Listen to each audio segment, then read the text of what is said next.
mean, Pennies. pennies? Yeah.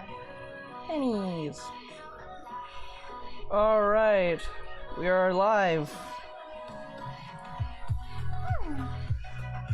Let's see how things works out. I wonder how this comes to a deal.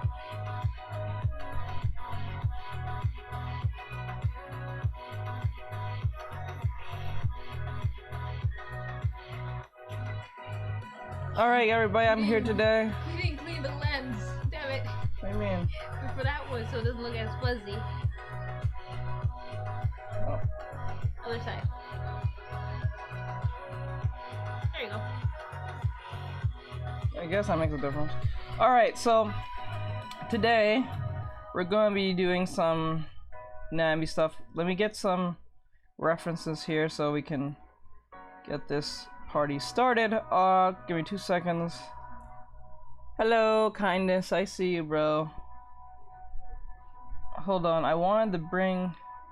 Actually, no, not this one. I wanted to bring Ref 21. So Sabi's kills 2 birds with 1 stone.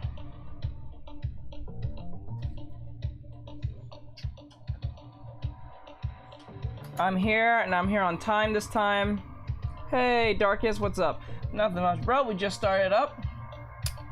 We're just starting, and I'm gonna show a lesson today on. Someone asked me to do like females and males. I'm gonna need some references for males because I have a bunch of them for females. But let me show you 1 second. I need to do something.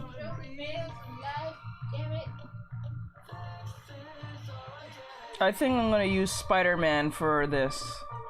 Yeah, I think Spider-Man will be the perfect example for this, given how lanky he is. But before I do that, I've got to remember, what was the size of this? It was 270, 480, 270, 480, 270, 480, 270, 480, 270, 480. Gotta remember that.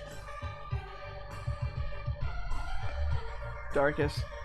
Hey, Uzumaki Arts, what's up, bro?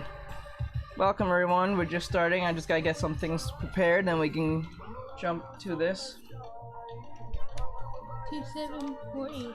270, 480. That's so nice of kindness to do. Thank you. Thanks for that kindness. I appreciate it. .80. I'm gonna start with a new document. I don't want to do all those layers. It's gonna be too much of a headache. Alright. The reason why I have it on this, you must be wondering why I have it looking like this. The reason why, hello there. Yes, I can wave to people. On? Yes. Yeah, badges is on this time. The reason why I have it like this straight, is because for 2 reasons. One, Instagram and TikTok really like it when it looks like it fits in the new type of phone screens. That's why I have it like this. So when I put it out with the whole speed lapse thing, it fits in your phone perfectly and looks great. And that's why. That's the main reason why. So what happens is I'm gonna do the drawing here, and then when I'm done doing all that, I'll just transfer to another document so it can fit your phone when you see the Instagram posts. It's a bit of a process, but that's nothing you guys have to be concerned about. But anyway, let's get this started. All right, let's get this right. I hope you guys can hear me well. And those of you who are I'm just letting you guys know, I stream on Tuesdays and Thursdays 6 to 10, so you guys know what time and what day. It was great to have you guys in here. I stream on Instagram, TikTok, Twitch, and YouTube all at the same time. If you don't want to be on TikTok for whatever reason, you can just jump to the Twitch. If you don't want to be on Twitch, you can jump to YouTube Live. If you don't want to be on the YouTube Live, you can jump to Instagram. So you guys have a bunch of options of where you want to watch. Because I prefer either on TikTok or Twitch, because at least you don't want to see my big old hand in the screen and all that stuff. The volume's perfect. Great. Gotta go. Be back soon. Okay, Darkest, I'll see you in a bit. Alright, so, and just to let you guys know, if you guys want to talk to the Twitch or the YouTube, I can see your messages here. So everything YouTube and Twitch related will be here. Now I'll know exactly what platform you're talking from. So if you're wondering how I'm gonna see how I'm gonna see your chats or your chat boxes if on 4 different platforms, I see you guys on my phones and I can see you guys here on the other 2 platforms on Twitch and YouTube. So if you guys want to talk there, I'll talk to you from there as well, and I'll have this open so it won't go away. It's open for that reason, so it doesn't just click away. I'll have it somewhere in the corner somewhere, like I'll open this a little bit higher, and then I'll put it over here in the corner.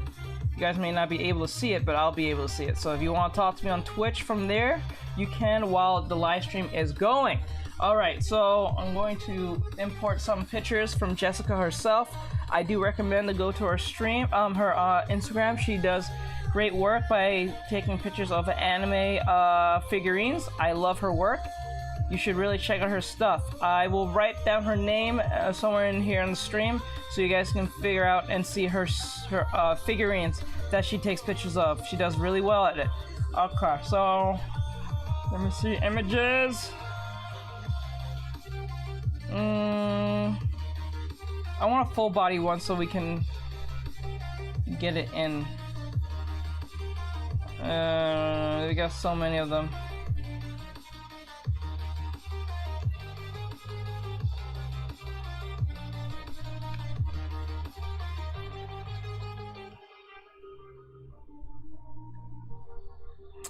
I guess we can go with this one.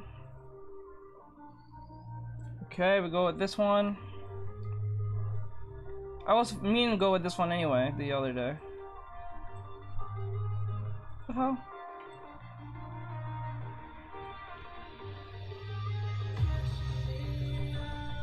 Okay, have her in the corner. What do you mean the battery's low? Is this thing plugged? It should be in. Did you plug it? Oh, you switch it the other way. For some reason, one side doesn't work. What do you mean switch it? Like spin the charger on the other side.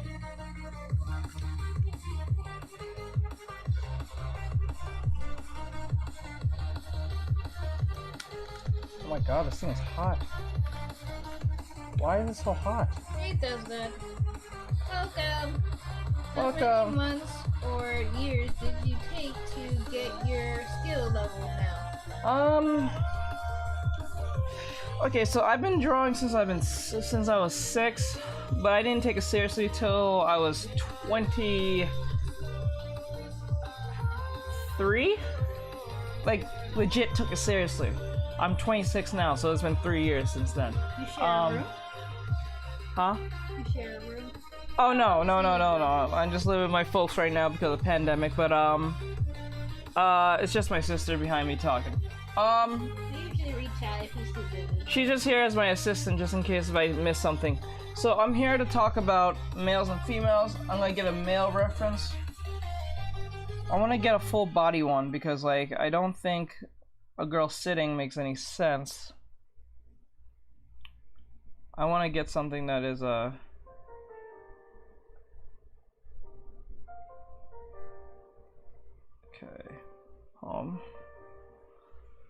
Yeah, you should put in fat gum references. You funny. I wanted Spider-Man for this because Spider-Man would be a perfect example of this. I think Spider-Man would be a perfect example because he's actually, if you think about it, Spider-Man is just his whole everything is like a dummy. Like it's like one of my dummies. You don't have to worry about clothing all that much. If anything, you don't have to worry about clothing. You just worry about the overall form of the character. That's mainly what you have to worry about. One thing I really struggle with is male bodies. Oh, I know. The whole body. I noticed that people have been saying that. I remember I talked to Zarek. I think Zarek656. I remember they was actually if I could do a lesson on that. So I'm gonna do a lesson on that. I'm gonna bring this Spider-Man in, and then I'm gonna bring. I think I'm gonna use Gwen. I think will be a perfect example. I'm gonna bring Peter and I'm gonna bring Gwen in this. I'm gonna see the differences here. There's something you have to look forward to. Let me. I feel like I'm fighting with this music. Okay, there's something you have to look closely when you're doing males. Males are more boxy, more broad, more open. So when you're looking at males, you have to look at from the stomach, the arm, shoulders, because males are more broader than females most You cases. missed one. Go Oh, on. what are the pronouns? None. It's just literally just me. It's just he. That's it. I don't go by that pronoun stuff. It's just literally he, or him, or whatever. I don't understand it. Oh my gosh, you're right. The Spider-Man thing is really convenient. I'm gonna start. Yes, people. I want all of you right now. People who wants to learn. Use Spider-Man and Gwen, Spider-Gwen as a perfect example for your anatomy lessons if you want to do dynamic poses, because you're not worried about clothing. You're not worried about even body. Well, you're not worried about facial features. You're worried about just the body itself. This is something I wanted to mention to you guys because Spider-Man is a perfect example of this. Peter is the perfect example of this. Or you can even use Miles if you want. It doesn't matter. You can use Miles, Peter, or Gwen. Those are the three I recommend for you guys to use. If you want to use females, if you want to use Miles for whatever reason because he's your favorite character, or whatever the case may be, fine. But I'm gonna use Peter. I might bring Miles in this just for the hell of it. But I love that profile picture. It's a distorted SpongeBob. Hi, hello Carter. What are your overall goals with art? My overall goals is a few things. One, make a living for my art. Two, I want to work in concept art for video games and anime, mainly anime or just video games. You got stuff on the other side. Oh, hold on. Let me see. Thank you for the follow. Hello, those on Instagram. Thank you for the follow. Thank you for the follow, everybody. Thank you. I never thought about using Spider-Man. That is clever. Yes, Spider-Man is a perfect example. So I'm gonna bring him in here. I'm gonna save this, and we're gonna use him as a reference because I don't want to have him sitting over here because when I do this, it kind of messes up with the OBS. So I'm gonna save this. Thank you for the follow, everybody. Thank you for coming in. We're just starting, so don't worry. If you have any questions, leave your questions in the questionnaire, and I'm willing to answer. Hey, Mr. Kai, I can never say your name. Kermit. Let's go, Kermit. Hello, Kermit. Welcome back. Thank you for the follow. Thank you for follow, guys. So, like, let me use Miles here. Wavy. On the other side. Where? Oh, wave. Hello, guys. Those of you on Instagram, I think things are much smoother over here on Instagram. It's a little bit more blurrier for those on Instagram, but I think you guys can see better. It's not glitching. Please let me know if it is. We're gonna get this one of Peter. I'm gonna get two of Peter, and I'm gonna get two of Gwen, and I'm gonna get two of three.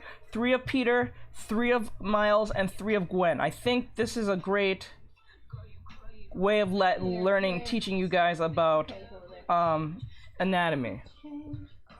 Wow, these are supposed to look like they're such a challenge. Yes, I want you guys to challenge yourself. Do not pick the poses that are super easy. Don't do that. I know that sounds very tempting, and I understand. I used to do that too. But do not pick the stuff that seems easy. Do not. Try to do the ones that are hard. I know it sounds like a scary thing, and I understand it. But you need to learn this. I think Spider-Man is the perfect person, or even Miles and Gwen are perfect dummies to use because the only thing you're focusing on is just the gesture and the body itself. They're doing and there's a second thing I want you guys to learn. If you guys don't want to use Spider-Man for whatever reason, right? Don't use Spider-Man. I want you guys to learn to do dynamic poses by using skateboarders. If you use skateboarders, that'd be amazing. So Sapika. Hi, Falco Gamer. I see you. I like your profile picture. It's awesome. Let me see. Now let me go with. I got one of him. Let me get one of Miles. Just because he's a fan favorite, I love Miles. Miles is awesome. I really do love Miles. I would cosplay as Miles if I could. I can help with that. That'd be so awesome. We need more like Peter and Miles like shows and episodes. Let me see, guys. I'm trying to find something really like fun, but yet hard at the same time. Nothing too crazy, because I know you guys are just want to like start and begin. No, that's good stuff. All right. If you guys have any questions, leave your questions in the questionnaire, and I'll pull them up. It'll be on the screen for everyone to see, so you can see the questions that's there. So if there's a question someone might ask, they may have a similar question to you, and you may answer a question for you that you may not have thought of. Where is Spider Gwen? I want Spider Gwen. There it is. I like this. I like this. This is good.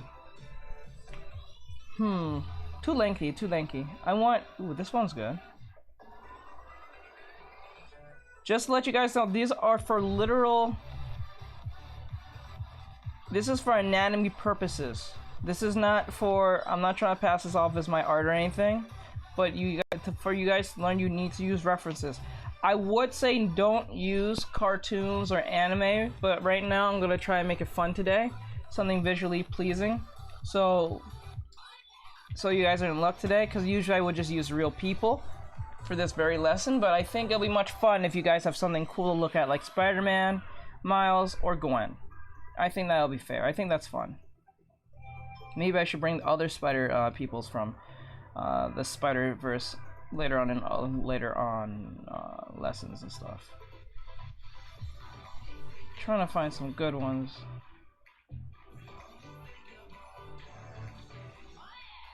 I think that's what I'm gonna do. I'm gonna probably do a lot of Marvel stuff in time. Hi, wow, this is supposed to look like. I have a problem with drawing my torso, so oh, the good thing you bring that up. I'm going to bring that up. This is a perfect example. Actually, I'm gonna just use this. I was going to mention that torsos are a big deal when dealing with males and females, because remember, the torso on the male is a lot wider and broader than the female. That's something that a lot of people kind of ignore. I don't know why, but women are much more slender, a lot more smaller in most cases. Even if they're overweight, they still have a dip in the hip area in most cases. Males, as you can see right here, see how Miles here, he's more broader. There is a dip, I'm not gonna lie, there is a dip in males, but it's not as exaggerated as that as a female. So I'm gonna use one of this as so we look closely at this.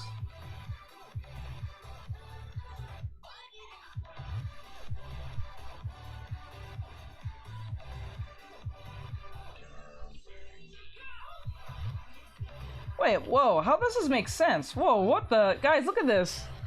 They're sitting down, but the bird is sitting right here, is standing right here. They're sitting upside down. Because their backs are towards the whole city, like towards the street. I just noticed that. What the hell? That's crazy. Thank you for the follow, guys. Man, spider, please. Yes, bro. Okay, I think I got enough. I think I got everyone, I think. Let me get one more Gwen, because I don't feel like I gave her any justice. Let me get Gwen real quick. I just want Gwen. I don't want with any of the other characters. I want Gwen solely alone by herself.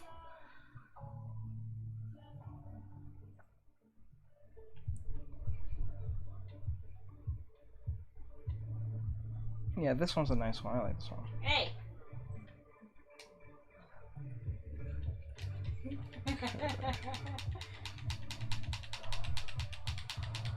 Don't mind the clicking, she's playing DBD in the background. I'm gonna go with this one, just for the hell of it. Okay. This one's a good one. Okay, now we can start. Sorry it took forever to get this toy. Alright, I was supposed to get this before you guys came in, but the computer was, I have to restart the computer, was being a dumbass. Alright, let me import these and then we'll start. Hello guys on Instagram, I wave to you. I can finally wave to all of you because the thing's not acting stupid anymore. Okay. He didn't like that. I tried to go back in the locker and he's like, no, stop that. Where's my... You got a question?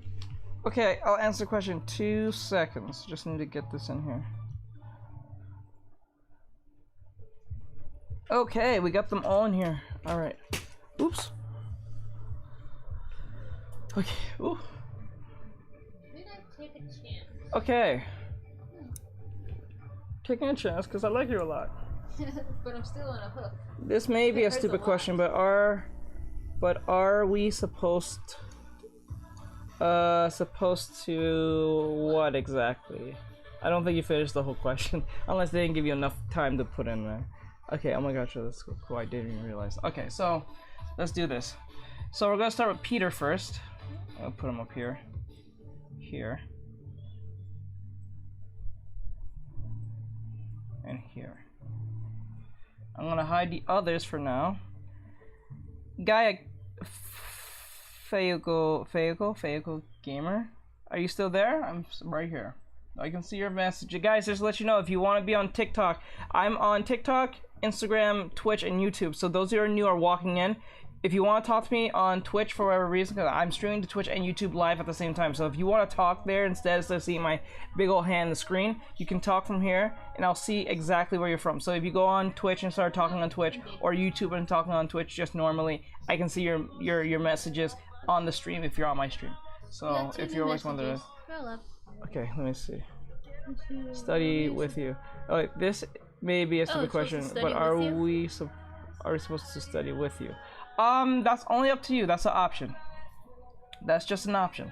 I only did this because people have been asking me for help. Thank you for the follow. Thank you for the follow. Thank you for the follow. Okay, where's my pen? Is this a Spanish version of follow? Of on? The song? No, that's the regular song. That's always been like that. No, it's a Spanish version. I don't know. I never noticed. Alright, so let's get into this. Let me zoom in a little bit so we can get a good... Uh-oh, I forgot. What'd you do? Hold on, I'll do it. Hold on. You got it?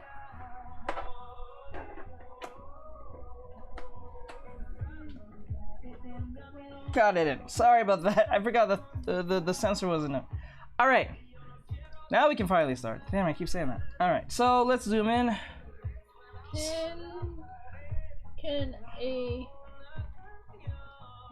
So let me see here. Can I add you in a video later when I finish working on a picture? Yes, it's fine. I usually like to be, I usually respond on Instagram, so if you want to talk to me there, you can. Okay, so let's do this. So we have Peter here. So if you look closely at this, I'm going to turn them all down. Okay, so what we're looking for is the broadness of Peter. Peter is pretty lean. He's pretty muscular, but because he's Spider-Man, it makes sense. But there you go.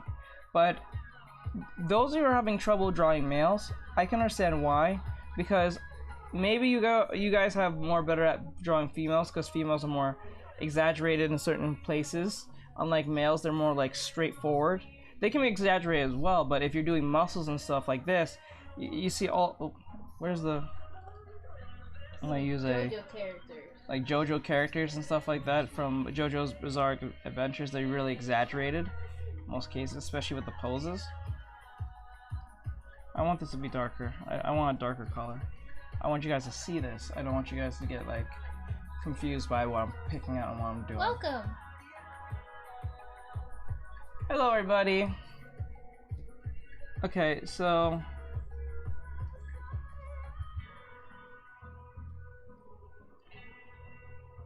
okay, and there's a little bigger. I need a thicker brush. There we go. So you guys can see it. So Baki as well. If you can see here, yes, definitely Baki. As you can see here, he's pretty lean, so everything's more broad here, here.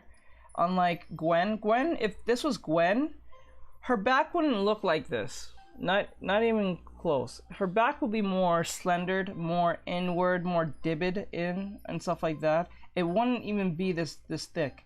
But because he's a male, they're thicker. Always look at it like a box. Always look at it like a literal box all the time when it comes to males. Damn, how do you do that? But like this, like a broadness. Always look at it like it, because remember, Peter is lanky and very thin, and because he's thin, he may look like he has like features, not like a woman, but like he has like very slim features, especially when he's in certain angles. But in most cases, he's pretty broad, especially depending on what Peter we're talking about. If we're talking about like young Peter, he's gonna be a lot more thinner. If anything, if this was young Peter, I wouldn't even draw him like this. Young Peter would have been like, probably the arms will be a lot more thinner, like this. Legs will be like this. I originally only drew females for 5 years, and a few months ago I started drawing males. Oof. Okay, so the transition between males and females shouldn't be that hard. The only thing that may be a big difference is here,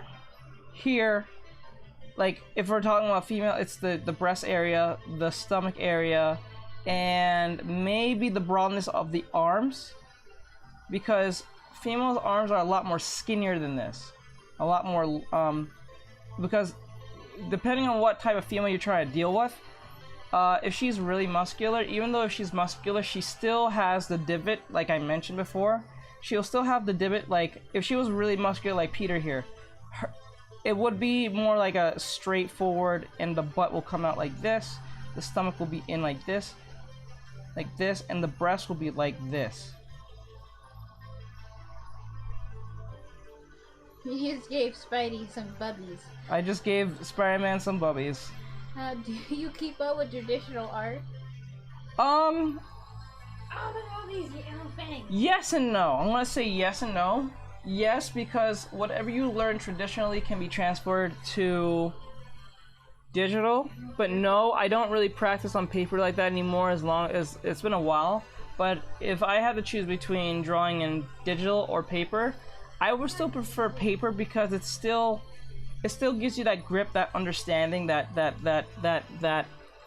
hello everybody, sorry if I didn't say hello. Hello. How do you keep up with traditional art? Oh, let me put that up on screen. Can I at you? Okay, I answered that. Okay. And then what's the next one? Hold on. Okay, there we go. I religiously. Hello everybody. Thank you for coming in. But like, to answer your question, I suggest to always learn traditional first, with a pencil, because you get that realness, in drawing and stuff. Unlike a stylus, it may give you that understanding that you are drawing, realistically, but there's something with a pencil that is just still more realistic than using a stylus. You don't worry about the slippingness of your hand or anything like that. That's really rare, but I suggest use traditional, because you still can get a lot more out of that compared to digital. Oh no, it's not. It's still going. So that's something you guys can look forward to. But yeah, I suggest learn traditionally first. But if you already have a tablet and stuff, you can still learn the same way as traditional. I just think traditional is a better understanding, a better place to learn first than anything. The leg here would have been a lot more softer, like here, because remember, the person who drew this, I forgot who it was. They said their name here, but I can't read it. But the person who originally drew this is using really sharp edges and stuff like that, really like crude edges. I wouldn't even draw this the way he did if I was making a female. I would make this more softer. If this was like Gwen or something, I would take this away and make this more... How about muscular females? Muscular females are a little bit like drawing males a bit, but with a few exceptions. What I mean by this is, they still have the features of a female, like that divot here on the stomach here, where it connects to the breast here. Oh, let's give her bigger breast than that. Like, give him bigger breast than that. Like this. But because of the broadness of the back here, this will come into play. So if I were to draw this, like, it would be still like this, but there will be a lot of muscles here, and that will be showing. Like, it won't be as slender, it will be more broad. The butt would be a lot more muscular. Not as lean, actually. The butt will be really muscular and hard. It won't be all as soft like if I was drawing Gwen. It's funny saying that, but like it is what it is. And then I would have been like this, like this, like this. And the back of, if you see here, the back of the heel or the back of the leg wouldn't be this broad. It would be a lot more softer. But because it was a muscular, it'll be a little bit more harder, but yet in between the middle of being what you say, like more medium sized. Like She-Hulk, yes. Like use She-Hulk as an example. But like I did this in a YouTube video, so if you guys want to see that, I did do a distinction between this is funny, but I use female Gogeta versus Zarya from Overwatch, and I was explaining why the difference between what to look for when you're doing your muscular females compared to your leaner females. Okay, for some reason I was able to draw a line. Okay, let me see. Let me go back a little bit. I don't want to miss anyone's question. How about muscular females? Got that for real. For some reason, I'm able to draw better lines and stuff with better accuracy compared to digital. Yes, because digital. Remember, digital is trying to mimic the idea of drawing. Because, like, how can I explain this? Because like, digital tries to mimic you drawing. So no matter how well it mimics it, it's never going to be the same as the real thing. So like if I were to do this, if I was using a pen, this probably look a lot more organic. I think that's the best word to say it. It'll look a lot more organic than it would with this digital curve here. So let me just hold this real quick, because I know you guys actually like when I hold it sometimes. It's like going on an adventure. So like, Being held. as I did this curve here, let me do it again so I make it easier to see.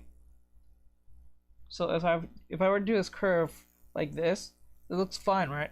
But if I did this with pencil, the pencil would actually get it accurately right the way I drew it, based on the flow and everything. So I always say go traditional. Nothing wrong with digital, but you can still go with traditional. I would still go with traditional to practice, especially if you don't have a tablet. So if the girl was muscular, how would you tell the difference in the arms versus a guy? So, okay, so the length of the arm, I think if I remember right, is always thicker here. So if here and here, which it does happen with the female, but I think there's an indication to show where is the difference, and I think because of the broadness of the arms makes all the difference. So if I was drawing a muscular female, I think this would be like this. Like this is just the wrist. The arms will be like this. Like it will be more inside of the arm, if you believe it or not. It will be more inside of this arm than anything. If that answers your question, because if a muscular, let's say Goku was doing this, if someone like Videl was doing this, her arms will be inside Goku's arms in that sense. It will never match because men are more broader compared to females, especially if they're muscular. Even if she was really muscular, let's just not even use Videl. Let's use what's her name from Super? Kale. From Kale. If we use Kale for instance, when she goes berserk, she'll be massive, but if she was going the same if she was doing the same pose right here as, let's say, Broly. So let's say Broly was doing this and Kale was doing this, Kale will still look smaller compared to Broly. It just is what it is. You can also find good references from the manga viral hit. I use it a lot. Wait, where exactly? What website? Please let me know. I would like to share that. Okay, so for instance, I'm going to break this down for you guys. So the one thing you guys should always notice when drawing males is or females, is look closely at your subject. How do I draw this? So first thing you should do is always break it down in pieces like a puzzle. First, I always start from the head. So first thing, I'm going to turn this down a little bit more so you guys can read this more easily. Okay. I lowered down the opacity. So first thing you should do when you first start is that you need to look at the head. It's a circle. Don't worry about accuracy of the head itself, but just worry that 1 is the head, 2 is the neck. It's kind of like a square or a triangle, depending on how you want to look at it. Like a diamond, right? Right? And then when we go to the body, since the body's going this way, I'm gonna put this. We're gonna start from the chest here. And I'm gonna make a 3D, and this is where you should learn your forms. We're gonna make a 3D box right here, and then we're gonna make another piece of that box like this, and then we're gonna make another piece of that box. You can make a 3D if you want. You can like put a line here and then break it down into pieces again. And then in most cases, you're not going to break it in like simple constructed box. Sometimes you have to just break it in the box into a shape that makes it easy for you to read it. Okay. Now, when you look at it like this, it looks kind of ridiculous. Oh, and the arm. I'm not even going for. Oh, we can go for the arm. I guess you can put a circle here, and a circle here, and I guess a box right here for the hand, because a hand is usually a box. Most cases. And then what connects this is this triangle, this square. So when you look at it this way, dynamic. Yes, dynamic. You can also find references. There's a lot dynamic. The manga is on Webtoon, but you can find images on Safari or something. Just look up manga viral hit. Okay, I'll check it out. Thank you for letting me know on that. Thank you. Alright, so since we break it down in pieces, now since we can look at it this way, instead of looking at, because I think what most beginners do, they look at the drawing or the art piece or the reference as like one whole entity. And what they try to do is try to draw all at once, and they get like thrown off, confused, or they don't know what to do. So what they should do is break it in pieces when you start out. Break it in pieces, people. Don't do the whole try to draw it at once and look at it as one whole shape. That's where you start messing up. Only professionals can kind of do it because they can just do it in second nature. It's like a Sharingan type of thing. For you my Naruto fans out there. So I'm going to do the same thing. I'm going to get as close as possible. So I'm going to put you guys back up here. Let me see. I got it. Okay, okay, there we go. I'm gonna try to get as close as possible based on what I just showed you guys. Did you look on Instagram? Huh? Instagram. Yes. Okay.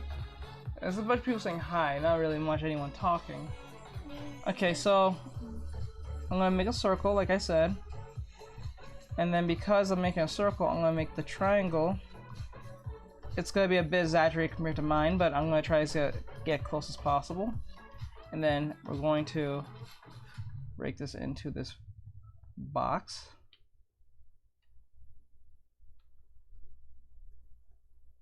Like this. Oops. So you guys can see it. Damn it. I'll hold it. Fuck. No, I'll hold it. Okay.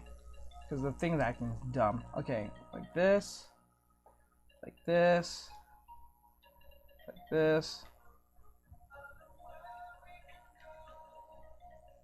Let it load in. Okay, I do actually what you just did. I drew the shapes and stuff. After that is where I struggle. Now, okay, once I put in all the shapes and stuff based on what I'm seeing, based on what I saw on the reference, I'm gonna go gesture. We're not even gonna worry about being accurate with the proportions. Not yet. That comes third. Believe it or not. You never do the shapes, forms, proportions, then gesture. Because what happens is what most beginners do, they try to do the shapes and then they do the accuracy of it, and then they try and make it all fluid, and then when they do this, it looks kind of robotic, weird, strange, or it just doesn't feel right. What you're supposed to do is break in the shapes, understand those shapes and forms. Once you get the shapes and forms together, then you start doing the gesture. Then you do the proportions, because what the gesture does is it makes things seem fluid. All you need to do is just put everything in the right places based on that fluidity. So watch what as I'm doing this. I'm gonna try to do this as best as I can on the one try. Wait, you made me realize what I was doing wrong. Exactly. So like, these are things that most people don't realize, and I'm gonna teach you how to get that fluidness in when doing this. I'm going to draw this in. I know mine doesn't look all that great, but that's not the point. We're not looking for accuracy. We're trying to get as close as possible without trying to be accurate. We're trying to build confidence. That's what this is. This is what this is. We're trying to build confidence. We're not trying to get it right. Getting it right comes last. Comes later on. Because if you're a beginner, and if you don't know what you're doing, trying to be accurate is going to be too like daunting and problematic and all that stuff. So don't worry. I got you. Right? And then I'm going to like this. The foot is kind of ridiculous. I think the dude who drew this made this really exaggerated for whatever reason. So the foot's gonna look kind of insane. Your foot is not supposed to bend that way. I don't think it's supposed to. If it does, seek professional medical attention. Please. Okay. Now, let me get this arm. What the hell? Oh, it's on it.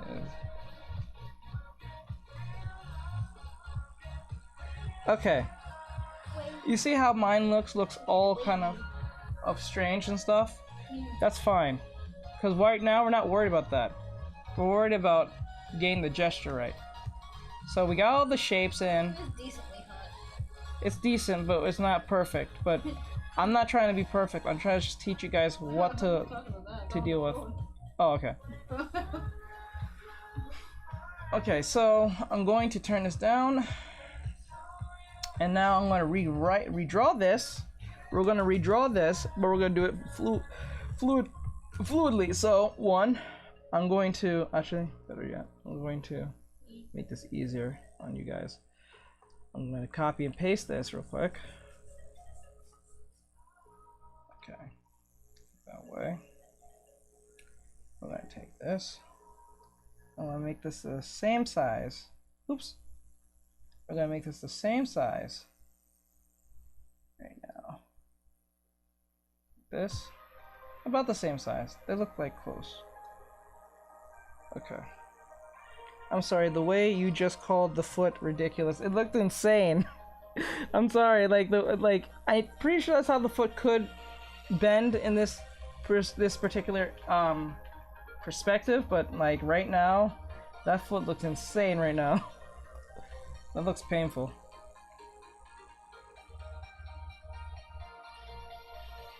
I'm gonna try to do the foot too. It's not gonna look great, but I'm gonna just try to do it real quick. Alright, we got this. Now since we got our box like Spider-Man in here, I'm gonna bring down the opacity. I'm gonna bring up the original right here so we have a good clear of what we're looking at. Now the reason why I brought down the opacity is for one reason. We have the idea of what we're dealing with. So what we're gonna do, we're going to loosen our wrists. Loosen your wrists. Loosen them. And then what you're gonna do, you're going to fluidly do it over again, but you're not trying to make boxes. You're trying to be as fluid as possible. So I'm gonna make this a red so it makes it easy for you guys to see. So what I would do is just be like this. Look at how I'm holding my hand, like really like light. Alright.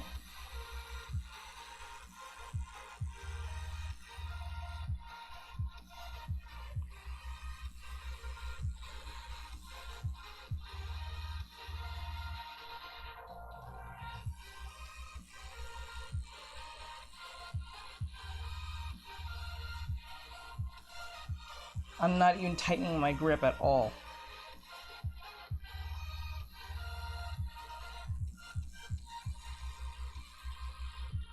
Once again, I'm not looking for accuracy. Wave to you. Wave, wave. I am not trying to get accurate. He sees you. Hmm? Oh. No. I will come for you. I will. Okay.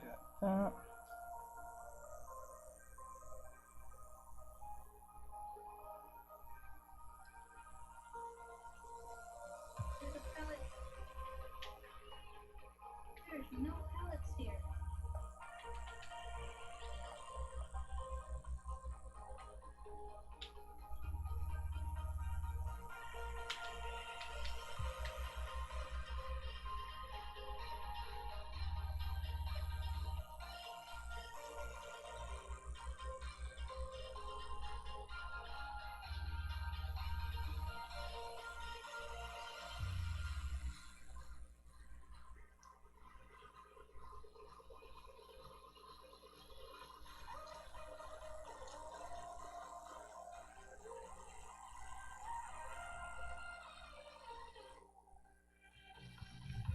I really just vibe into the music. I hear you.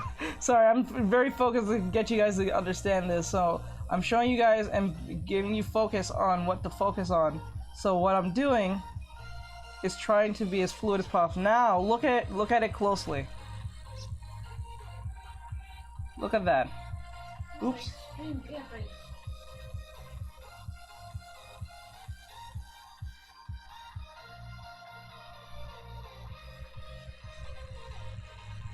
Now, the only problem with this is the divot right here. I want to fix this right here, this side, this.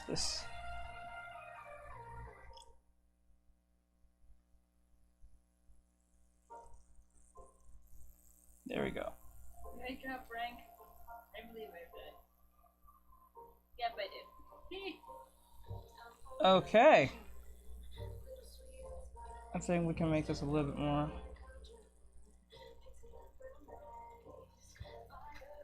Alright. Now, Hello. we have the arm here. Welcome, welcome. Now, we need to saturate the stomach because he's not just stiff like this. He's going at it. So right now we're looking for the exaggeration, not the accuracy. So please know the difference. There we go. There we go. You see that now? You see that now? Actually, I'll even try to make that even more better.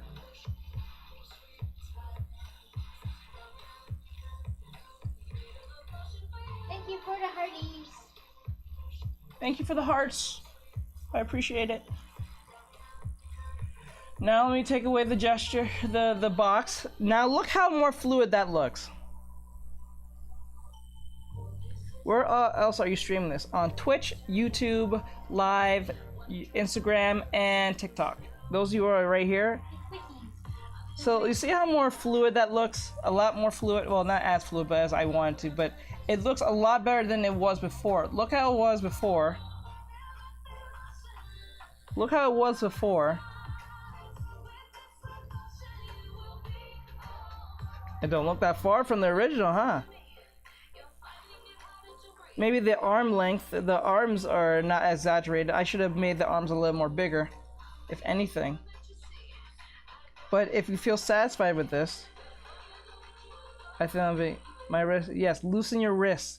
Be one with the loose. Be loose with the wrist, peoples. I'll say that to you. If you want your drawings to be much more, Be loose, but don't drop your pen. yeah, don't drop your pen, but be loose with it. Get loose. Relax. Relax your hand. Don't try to hold it like this and be like, "Ugh." Don't do that. Don't do that. Especially if you're doing the gesture. Don't do that. You only do that for details. Resembles. Yes, I thought the wrist looked weird before, but now it really resembles the original. See? what I should have did here was exaggerate the hand here. I should have made it more curved. And the thing is, if you look closely, Spider-Man's arm is not actually going straight. It may seem like he's going straight, but it's not. Actually, quite frank, Spider-Man's hand is actually going like this. Literally.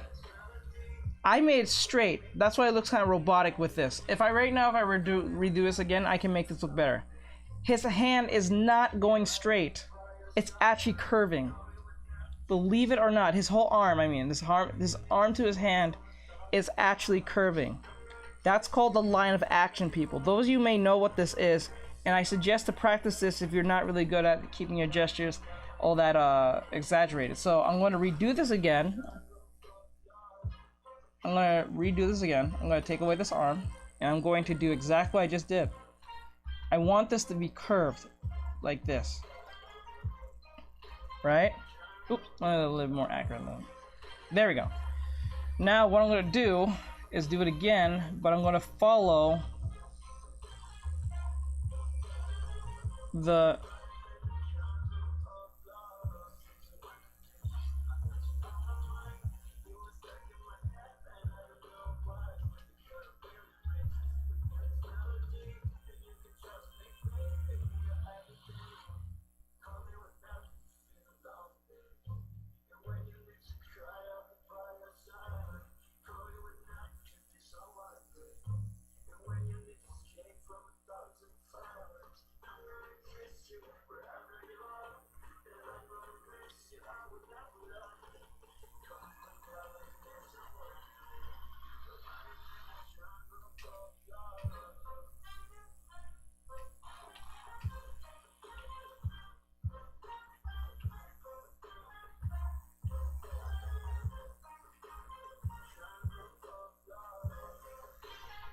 Now look how more fun that looks.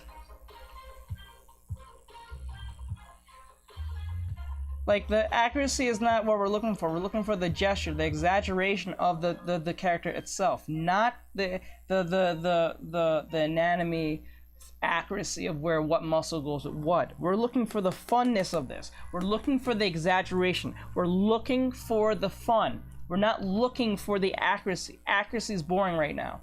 Don't worry about that crap. Do not worry about accuracy. If you're beginning, I'm telling this right now. First, look for the shapes. Find the form. Do the gesture, then do the accuracy after. Do not do the accuracy first. Don't do it second. Do that third. Put that on the back burner. Actually, quite frank, I always say this: shape, form first. Second, gesture. Third, proportions. Okay? And then fourth, actually, I think proportions and perspective can kind of go in the same category, but with each other, depending on what you're trying to do. But I'll say perspective.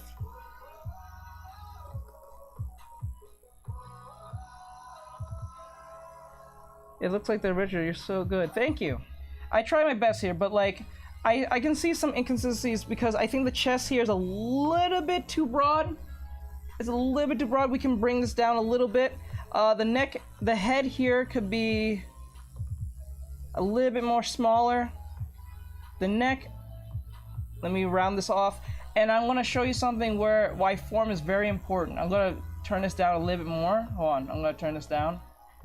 Now, it looks great how it is. It looks close to the original, right? Almost. But as you can see, the leg here and the leg here isn't that great. It's too straight. It needs to be more loosened out. So what we're going to do, we're going to loosen it. We're going to add a little bit more. Or what you can do, this is something else you can do. You don't even have to go exactly with the what do you call it? The reference. What you can do to make a whole new reference is that since the leg is up here, you can also make the leg like this.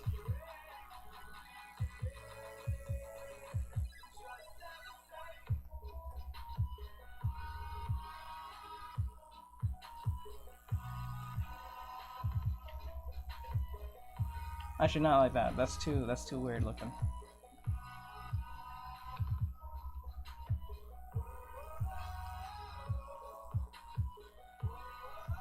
Okay.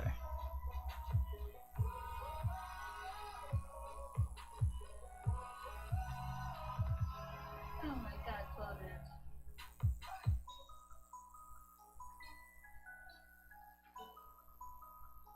You can do something like this, and you can make the leg. Well, I think the leg there needs to be more of a gap here, but like you can pull the leg off like this, and be like that. So you can make your own little reference. You can make your own pose off.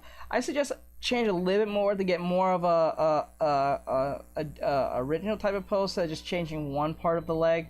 I think you should change other things like the other leg here. You can change a lot of things if you know what you're doing, understand your form. You don't even need to know anatomy like that. As long as you understand your form and know what you're dealing with, you can kind of get away with that and kind of cheat the system in that sense.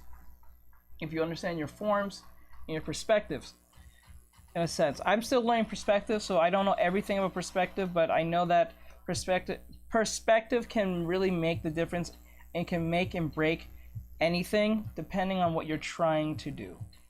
So please be aware of that. So I'm gonna put the leg back how it was, how it's supposed to be. His leg is like this. I'm gonna put it like this. Give us a little bit more, yeah, like that. And then what we're gonna do, we're gonna put the leg like this. There we go. That's a lot better. It's a little bit crooked, but it's a lot better than it was before. It looked a little bit too robotic. That's fine. We're gonna just run with it for now. Now it looks like the original, right? Looks a little better. I think this should be a little bit more muscle right here, I think. And then there's something you can also do, what I was going to teach, is that you can turn down the opacity, you can do it over again, and this time you can actually trace this one because there's a lot more thing, but you can still try and make it as looser as possible again, if you want. And what you can do is, this is why form is very important. Why is it doing that? Okay, form is really important, and you can do this. Oops, where's the, there you go. The hell? Okay, it's on pen mode. Okay, do it like this. Like that, make it more cleaner.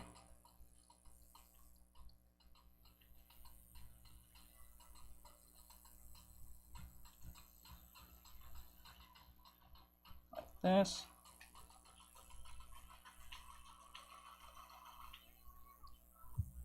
Okay.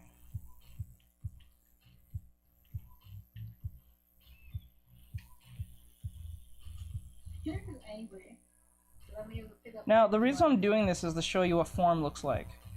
The idea of form can be seen in several ways, but I'm going to show you the most basic way of doing this. I'm going to actually exaggerate this arm. I don't think this arm out here should be here. I think that we should make this more fun than the one that we have here, because his arm here is like sticking out right here, right? So what we're doing with this arm is that we're going to... Huh? I want to do art waves. Okay. That was like... Okay, so what we're going to do here with this arm, we're going, instead of just making this straight from the original, we're going to put a little bit more effort in this. So I'm going to make his arm go up, right? And we're going to just make it like that. So it looks like he's going from one web slinging from this angle, then just the arm coming this way. It doesn't make much of a difference, but it still shows a little bit of a variety of where the arm can go, because it's not breaking anything. The arm still works. His arm is just behind his back because of his transition to the next swing. But I put the swing here, and it doesn't make a difference, but it's something you guys can always like experiment with. Try experimenting as much as possible when you can, because that's something that that's capable of expanding your mind and creativity. So always be open to experiment. Don't be scared to do it, because when you don't do it, you can probably robbing yourself of a experience or a possibility of something that no one else has ever thought of, whether it be a art style type dynamic art style type dynamic pose, or you could think of something that no one else has thought of before, in a sense of oh, let me do this, and then the arm may look broken, but then again it looks cool. And sometimes us humans will pick what looks good than what is right. It is sad in that sense, but it's true. We're more likely to pick something that looks great than something that doesn't over accuracy. It is a thing. Now, the reason why I did this is because I'm going to show you the 3D-ness of this. So there's something called the ellipse. The ellipse is literally the line that gives it the 3D look that you want it to look like. So if you're not doing shading, you can get away with this with shading, or you can get away with this by just using lines. Welcome, thank you guys for Instagram. I appreciate the love over there, the waves and stuff. I hope you guys have any questions. If you do have any questions, please drop a question in the questionnaire on Instagram. Or if you guys want to jump to... What the hell? What happened? I don't know. That was so weird. What just happened? I don't know. Was it an hour already? I think so. Was it? I think I should take this off the charger. No, leave it on. Because it's hot. That's fine. Okay, you plug it in. It's not showing no more. Did it? I think it's because it got so hot. You can stop for now. Okay, so let's use my other phone. Is it there? Wait, hold on. It's not even showing. Hold on, guys. Give me 2 seconds. Something happened on Instagram. That was so weird. Is that 15 minutes? I have no idea. Hold on. Give me 2 seconds, guys. No.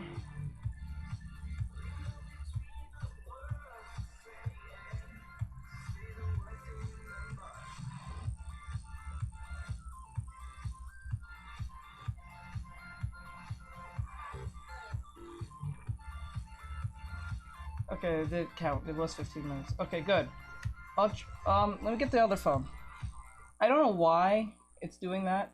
Wow, this thing is really hot. Are you sure this is okay? Well, you know, it did survive 120, so... Well, wait. Let me try again. Maybe it was just a weird glitch.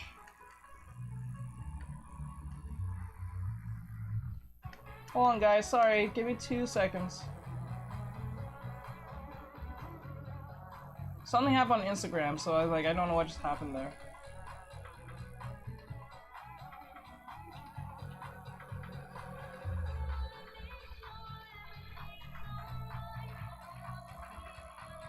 Okay, we're live back on Instagram. Sorry about that. Those are on Instagram.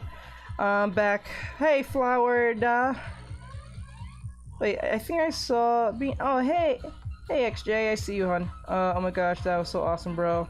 Okay, sorry about that, guys. I got distracted by Instagram. So I wanted to show you guys something important. So when you look closely at this, to make your drawing looks not as flat, there's something called the ellipse line. The ellipse line is literally the line that makes things look 3D. So for instance, let me use an example. What? Who? Oh, okay. You'll survive. Anyway, so the circle's like this, right? So how we can make this 3D? Well, we make a line like this. If you look closely, see this line?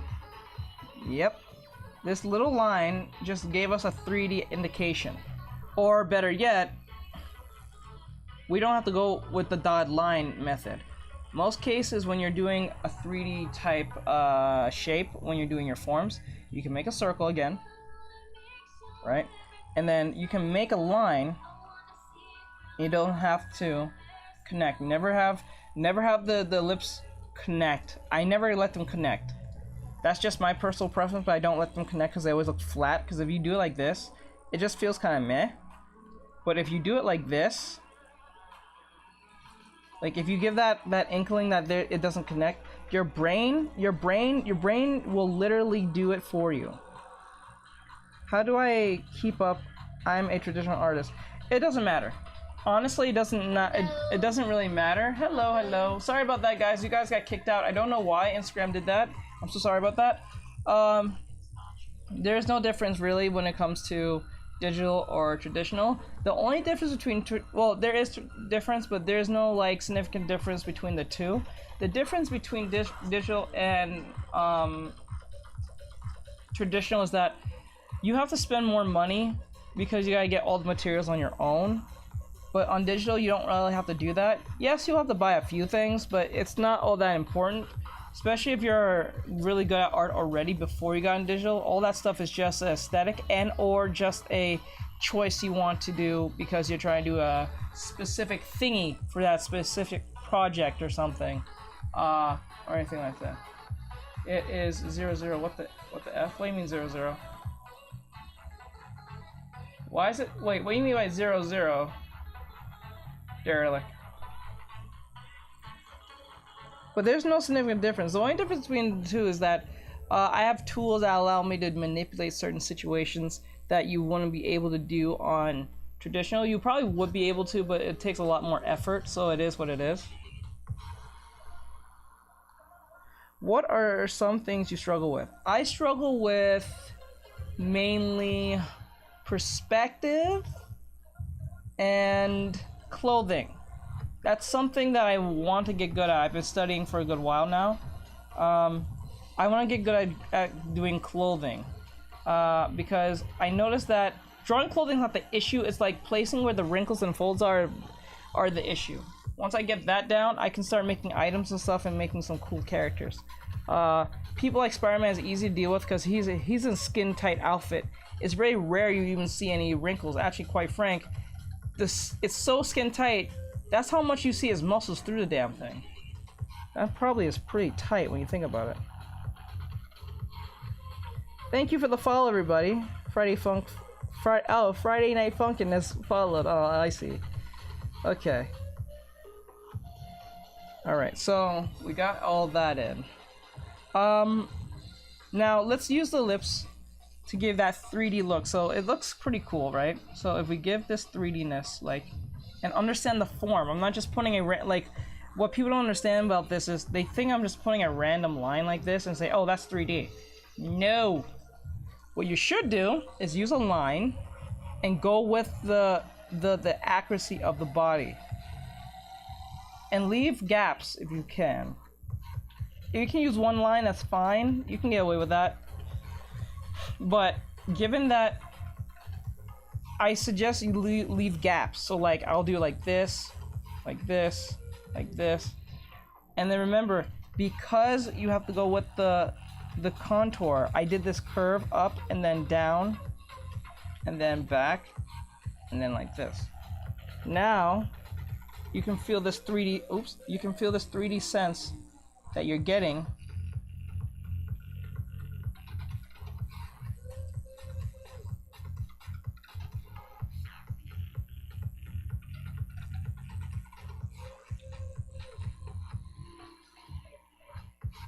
Oh, I make that line too, mostly for my waist, heads, and neck. Good.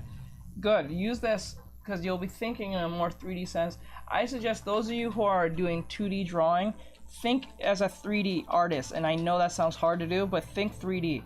If you can think 3D, you pretty much win most of the game. Because if you think 3D, you're thinking in perspectives. If you think in perspectives, you're thinking also in forms. If you're thinking in forms, then you don't have to worry about if you're doing it right when you're doing a drawing. Especially if you're trying to apply something, you can at least make a better educated guess if you understand your forms, if you understand your ellipses, if you look at things in a 3D sense than just looking at a 2D sense. And I think that's where most people kind of mess up, is because of that. I'm just looking at it 2D, I'm not looking at it 3D. That's why they don't think of when they're putting like an arm behind the body, does it look right? Why doesn't it look right? Because you didn't think it in a 3D sense. You just look at it as putting the arm behind the back because you don't have to deal with it. That's the problem. Actually, quite frank, I will redo this again when thinking about it. Like, it's so easy to fall into that trap. Easy. So it's so much. There's so much possibility. Now we can get to the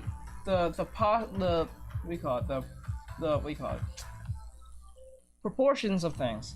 Now, I don't think I need to get into proportions too much with this particular situation because it looks quite accurate, but not that much. It looks pretty accurate. I can say 80% accurate. The shoulders are a little bit off because they're supposed to be. You see, if you see here, the shoulders is here. There's no shoulder here. So we have to put a shoulder here and make sure that the shoulder is here. And to keep things accurate, always do the thing with the line. So the line method. So like for instance, let me use for example of this. Like let's say legs are like let me do it this way. To make it easy for you guys to see.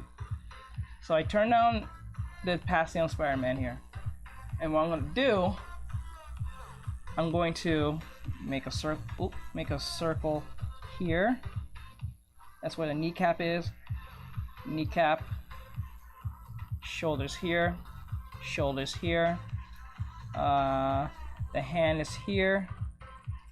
Hand is here. Right.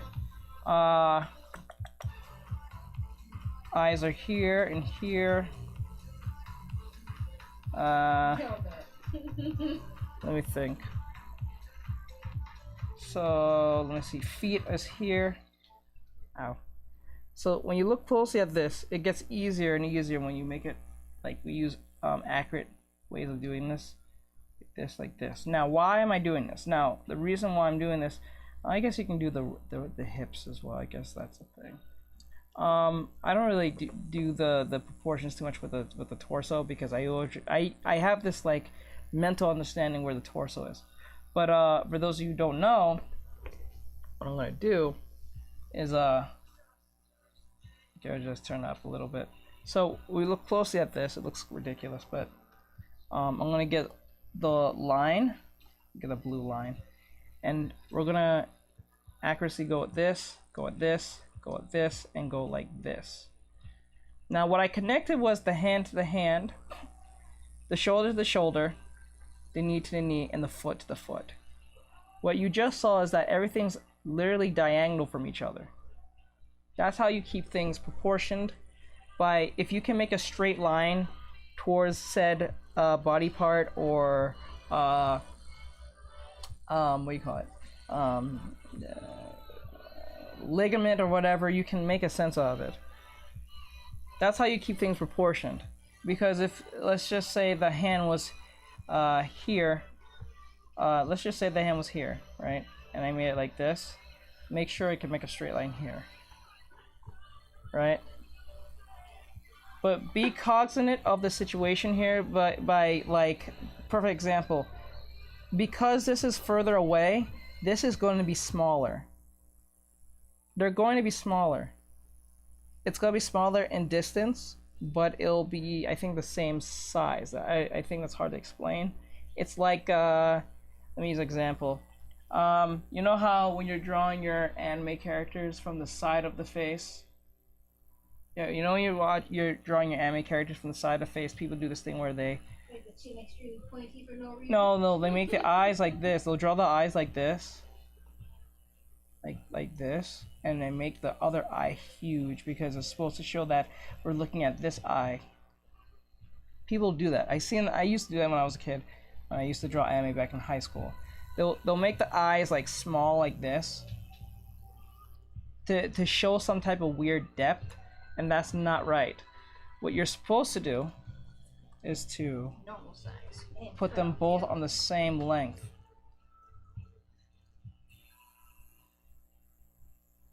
There we go. They're supposed to be the same length. Ashton, thank you for the rose. Hey, I want to duel live. I'll draw with you. I want to too, but I need to do this lesson because I got 10,000 questions. And I need to show these demonstrations. I can do that Tuesday. Can you do that Tuesday with me?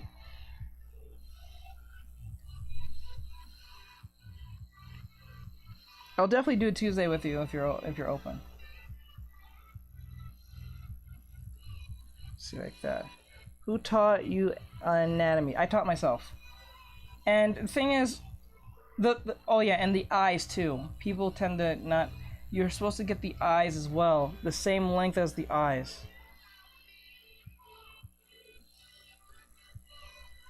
The eyes are supposed to be the same length as that of the eyelashes. So we gotta keep. Oops. So we gotta make sure that doesn't happen. Everything is supposed to be proportional to each other, relatively proportionate to each other. It's all relative.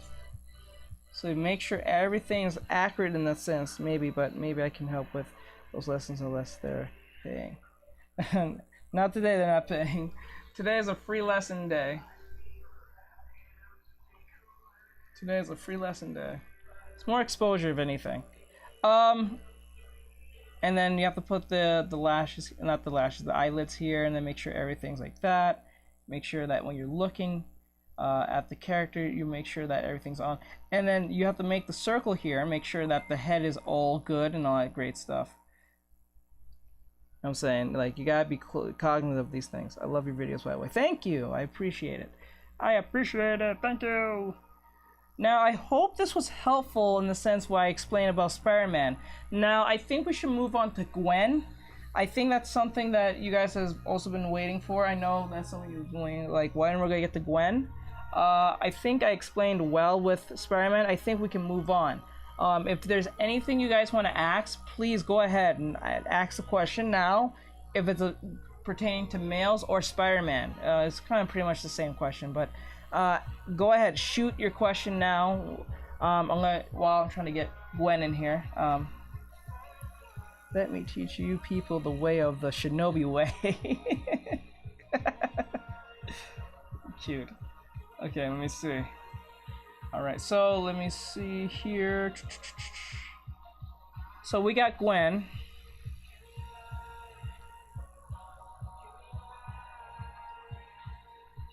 Gwen right here. We need more Gwen here. Now, I wanted to talk about, let me actually move this Gwen out of the way when I think about it now. I wanted to talk about this particular section.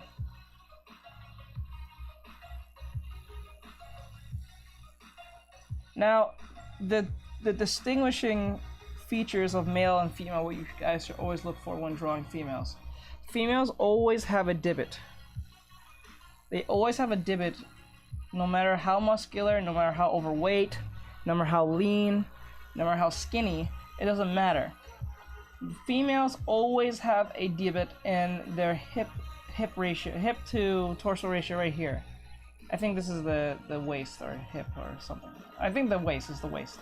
I don't know the right anatomy term, medical term for it, so don't get mad at me for this.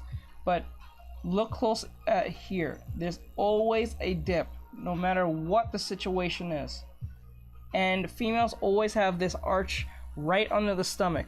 I mean, right over the titties. Oh, hi, I got TikTok to watch your videos on here. Oh, thank you. Thank you, I appreciate it. Thank you everyone for coming in. I appreciate every last one of you. You guys have such great questions, and I love every last one of you. You guys are amazing. Thank you for coming in. I do appreciate it. If you guys have 1,010 questions, I'll try to get to all of them as much as possible. How did I just get more exaggerated? It looks just like the original or yours. God, okay, thank you. Okay, so I read that. Hip dips. Yes, hip dips are very important. That's how you can distinguish mostly from females. Males do have a hip dip, but it goes inside. It usually goes in the love handles. Most cases. Women have hip dips and men have love handle hip dips. So that's why they have a squarish look, because it goes not real all that deep into the love handles, but it does sink in. You probably may not see this in Dragon Ball Z all that much. I don't think so, based on how Akira Toriyama drew them. But they do have love handles, but you don't really see it because he kind of doesn't exaggerate all that much there. So I'm just emphasizing these because this is something that a lot of people who draw females have trouble with. They just kind of make them draw, like most beginners kind of draw them looking like this. They think that all females just like this and that and like that. I mean, like they draw females like this. My bad. They always draw females just like that for beginners, when really you're supposed to draw them with this arch here, because they have an arch. This right here, I'm going to point out, this right here is an arch. Here's the arch, and then here's the hip dip. I made it more 3D looking, so that's why I put that this right here, and then the breast is here, because the the breast always meets this art dip. Basically, men in the time is upside down triangle. Yeah, it's like it's either between an upside down triangle or a square, depending on how you're drawing your males. If your males is like muscular but yet straight, it's usually like this. It's like a triangle. But people like in Dragon Ball, they have a triangle like form most cases, because Akira Toriyama made sure that it shows the pecs. I'm just being exaggerated real quick, and then it goes like this, and then the waist tapers like this dramatically for like Goku and Vegeta and Trunks and all of them. But it's very rare it's just straight like this. If anyone who has a straight body like that, I think it's Tien, I think, if I remember right. Yeah, Tien and Chaozu.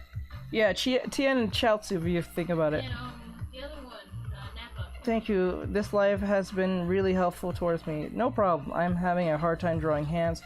Yes, to draw hands, I still have trouble with it too, but drawing hands a hand can either be a triangle or a square, depending on what it is. So like say I'm drawing, let's just use Spider-Man again. Let me use let's use this one.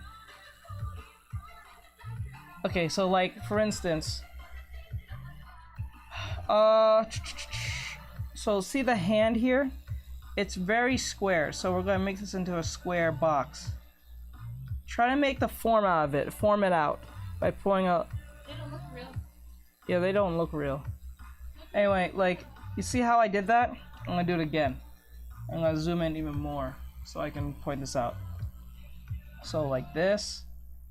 You don't have to be accurate by the way I'm doing it, but like just overall understanding, it is a square. It is a square overall. Or let's make it more squarish so you can have a better understanding. Like this. Like it's a 3D square. That's what it is. So what happens is you have to break it down. And remember, to make hands look like hands over... I think where the problem is, we try to focus...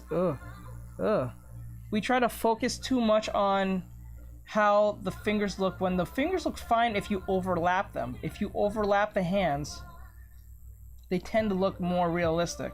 But when you try to separate them like you're trying to prove that there's hands, that's where you fuck up. So let me use an example. Let me do this again. But I'm not going to use the reference. I'm going to make a 3D hand like the one you see. Oh, let me get more accurate with that. Like this. I'm going to try to be as accurate as possible because perspective still is still a bitch to me, but I'm going to try my best. Okay, so we got this, like this, right? And then we're going to... Because the problem is that getting accuracy is like the hardest thing when dealing with hands.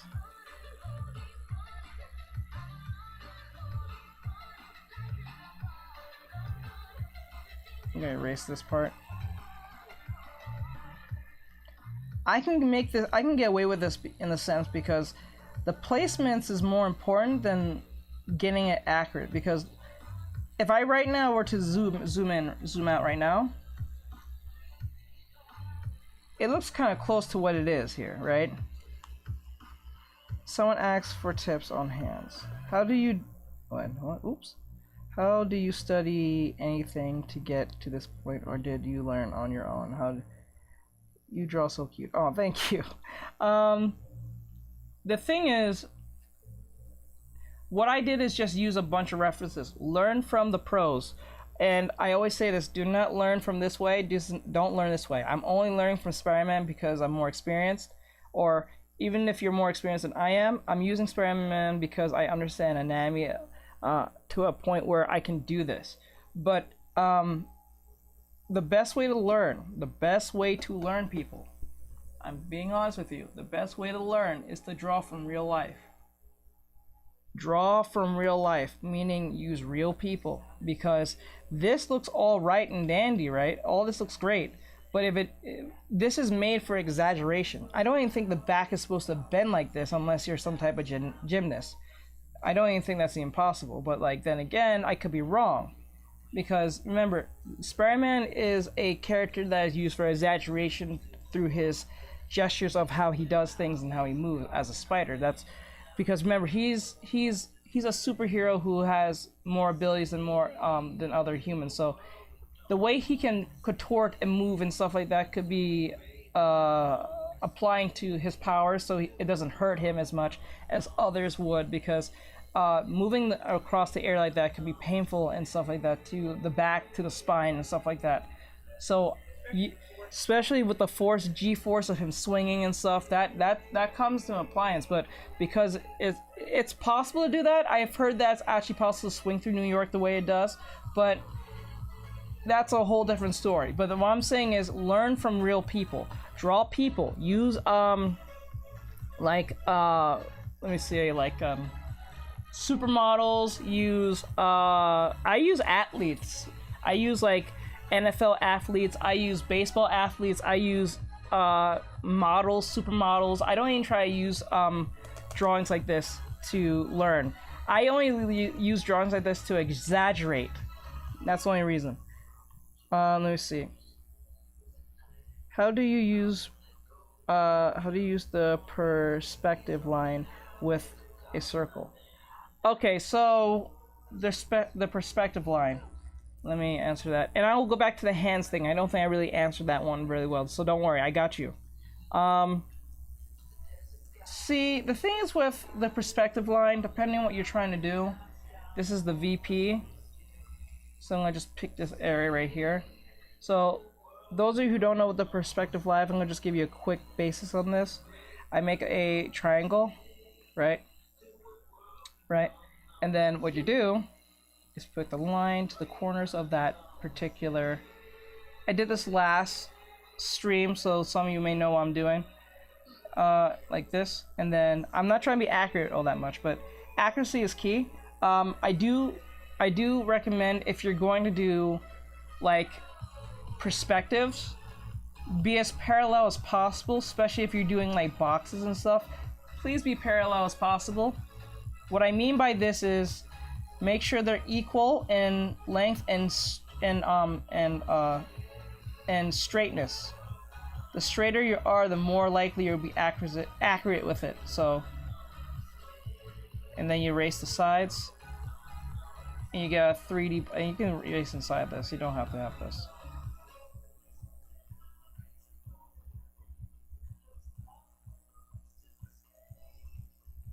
Okay, let me get rid of that. Okay. Now we have this square, and I'm gonna get to the circle. Don't worry. We have this. I'm just showing why you should use this.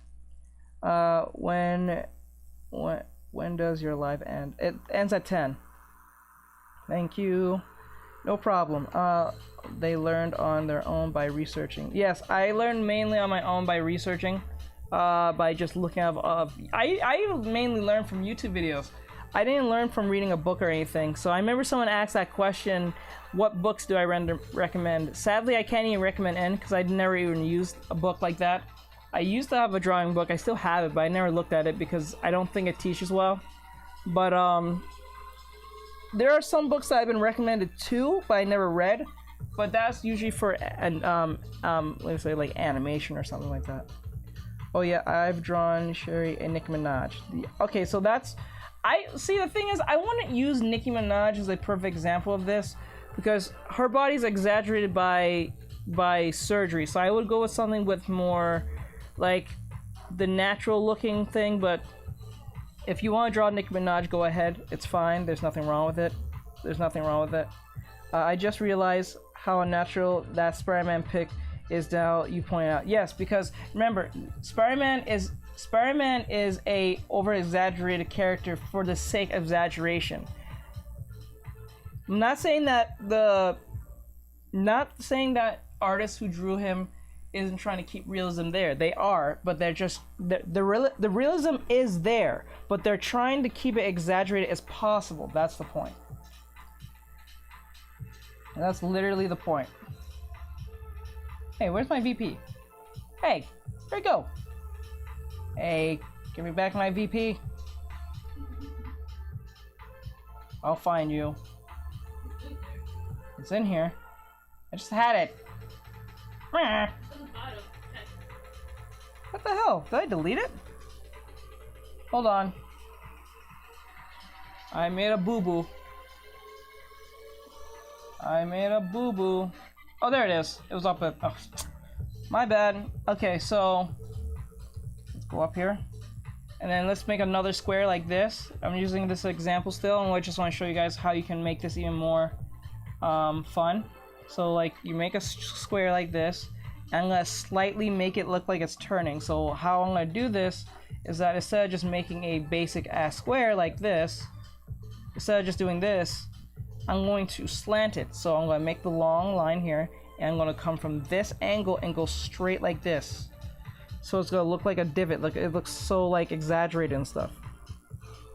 And then what happens is when I pull this down, I'm going to try to get as accurate as possible like this. What's going to happen next is that because it looks like it's looking this way, I'm going to bring the lines here to the VP like this. Right, and then I'm going to like that, and then I'm going to straight and then curve. Now I'm going to erase this part. Now I have a box. It's a little bit exaggerated, it's a little distorted, it's fine, but that's not what we're looking for. We're looking for just the fact of doing this. So now we have a box that's curved, and it's going to our vanishing point right here. Now let's use a circle. I have never really used a circle for vanishing points, so please forgive me if I don't do all that well with this, but there's not really, I don't think there's any real right way to use a circle and a vanishing point. Because this is just a circle, there's no defining edges.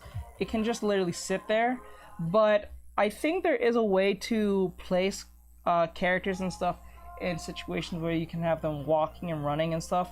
But I think how it works is you get the vanishing point and you use the vanishing point of where you put the shape here and here, and then you use this as a guide, because whatever you put here will be relative to this vanishing point, if I remember right. I just realized on natural. Okay. How do you use perspective live circles? If you're comfortable saying, are you? Let me see. What's the question? If you're comfortable saying, are you male or female? I am male. I am male. I'm not saying I identify. I was born male. I'm male. And all that stuff. Let me see. What time zone or what time is it for you? Because it's 7 p.m. for me. It's 7:29 p.m. So we're on the East Coast. We're on the East Coast right now. In America, that is. Hi, Daigen boy, welcome back. I remember your name. Flower dot. Okay, so does anyone have any questions? Oh yeah, the hand. I forgot. I didn't want to forget that. All right, so let me bring back Spider-Man. So, like for instance, the hand here, the Spider-Man here, it's like a square, because you can honestly see it's a square. Like it's like literally a square. Like it's a square. And then what happens, we're going to use the fingers like this to show. Remember, it doesn't have to look all that accurate. What we're trying to do is overlap, because what the fingers does is overlap a lot. We overlap a lot. Like overlap like a lot. So for instance, if I were to like do this right now, all fingers in the back and front, from my pinky to my pointer finger, is overlapping. Because like most cases, the hands are always overlapping other fingers. And if you can master that understanding of overlapping, really you can get away with it even if you're not drawing the fingers well. The only thing you need to know when drawing fingers is that the pinky is like, okay, so for instance, let me use a hand. Let me draw my own hand real quick. So like, let's just say this is the right hand. So the right hand, the thumb will be over here, right? Actually no, this is the left hand. We're gonna have an open palm. The thumb is over here, right? And the pinky is right here. Look, I'm going to exaggerate these fingers, and I'm not going to even try to be all that accurate. What I'm going to try to do, and then, oh wait, you know what? I'm going to teach you guys this. I'm going to use the mitten method. This is where you make a line here, and line like here, and line like here. The reason why they're huge is because they're going to show indication like that T-mobileness with the hand. So the thumb is always the lowest thing right here because it's always furthest away. The pointer finger is like here, right? Then we make a space. Then the middle finger is the highest finger, right? And then we're gonna go over here, and then we're gonna put the finger next to it is slightly bigger than this finger. So what we're gonna do, yeah, slightly bigger than the ring finger, I think. So the pointer finger is right here. It's a tiny bit taller than I think the ring finger, if I remember right. I remember to space these a little bit if you're trying to keep the hand open. And then the pinky itself is kind of like the smallest part here. It doesn't look great. Let's fix that. Oh. They see it as one entity, so I gotta fix that.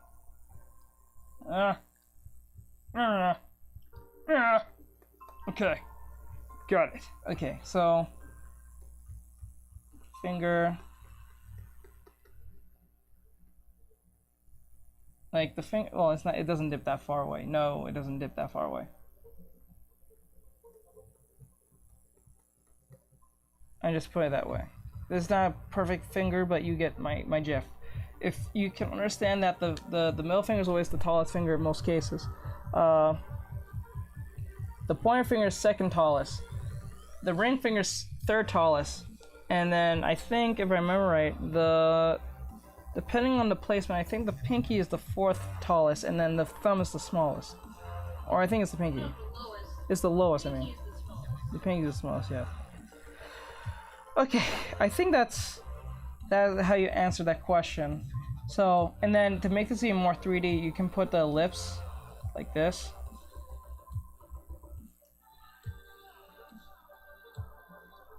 And then make it 3D as possible, like this. Wait, I gotta eat dinner. I'll be back probably at 8 AM. Okay. Alright, it's okay. It's alright. Okay. I'm gonna fix this part because, like...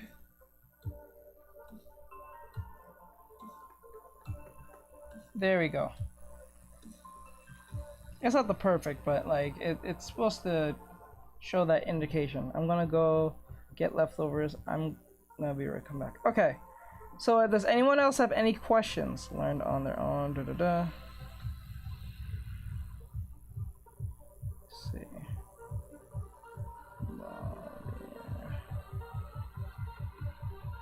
I wanted to answer any questions if you guys have anything, if I answer this question. Like, always make sure when you're drawing hands, it's usually a box. That's usually what happens. And then when you're trying to draw fingers, you have to learn how to overlap them.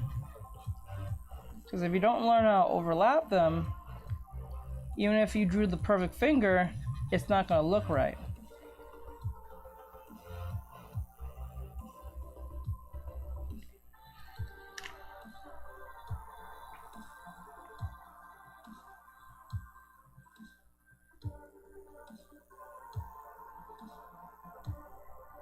Okay. What? Damn it, hold on. Hold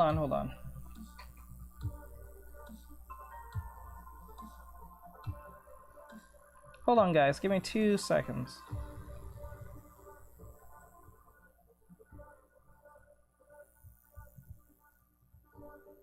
I gotta go get some. I need to get something real quick. Something stupid happened.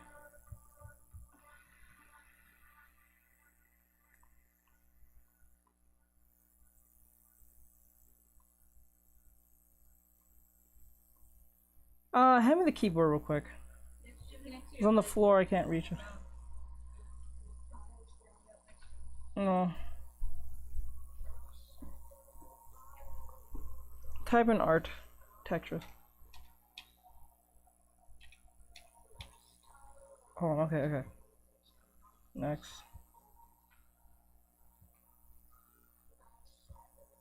Hold on, guys. Give me 2 seconds.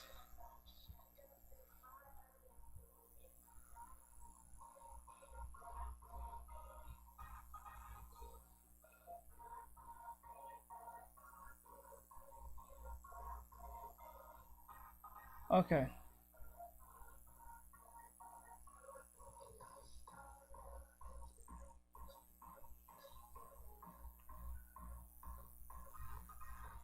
Press Controls V. And just type in art texture in the email. Art.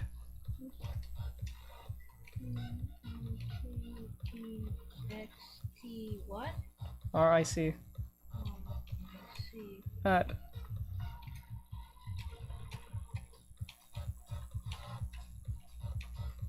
that right? Yeah.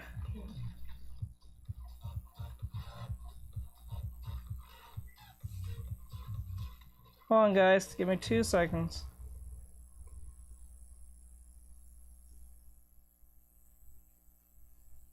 Oh my gosh. Wait, what the hell? Skip. Here.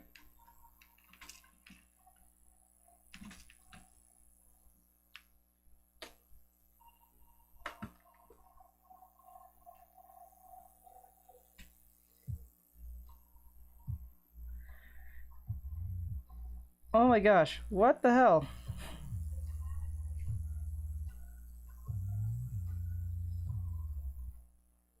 Click the one symbol on the left.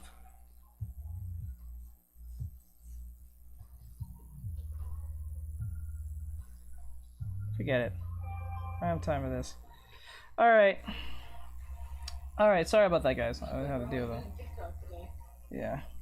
I'm gonna go get leftovers. Okay, I put all that there. Alright, if anyone have any questions, please drop your questions there. I'm gonna go straight to the drawing process if there's no more questions. It's 7 something, so I'll stop taking questions at around like 8:30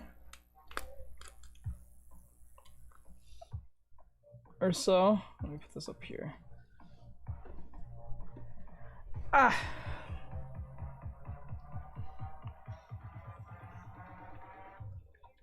Okay, login. Select all images with cars. 1, 2, 3, 4.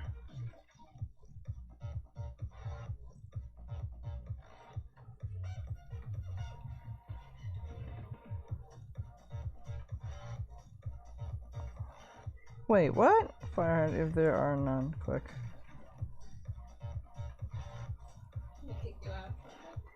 Some stupidness happened. I don't know. Wait.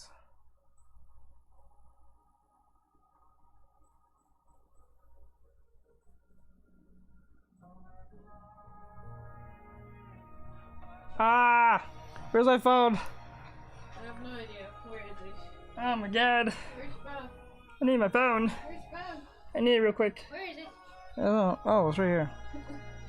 Alright, so let's get into some drawing parts. I think I'm still stuck on my Hot Girl Challenge thing, so I guess I'm gonna just draw Gwen.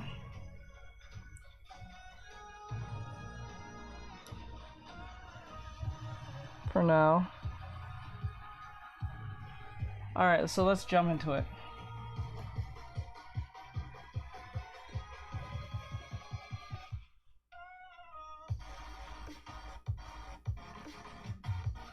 Actually, what I can do with this one particular drawing, I can make it into Gwen, I think, if I can try. So what I'm going to do is this. Okay, turn this down. And what we're going to do...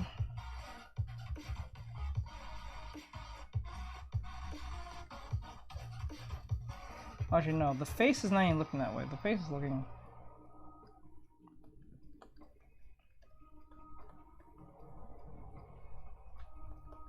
this.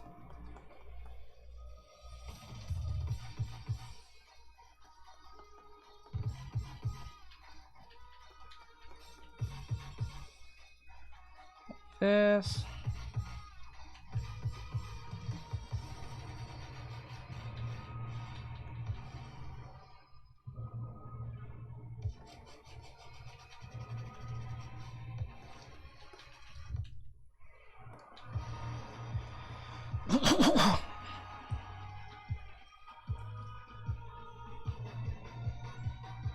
Now, the butt here needs to be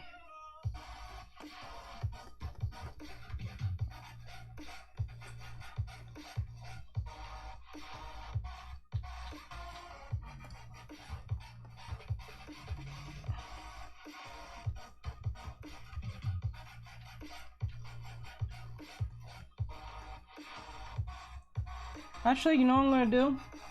I'm gonna combine two things at once. I'm not even gonna use this one.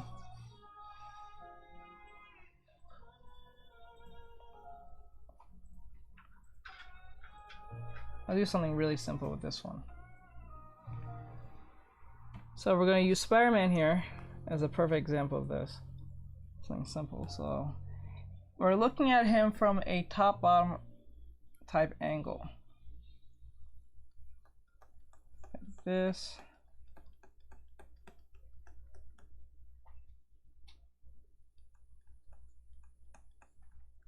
Okay.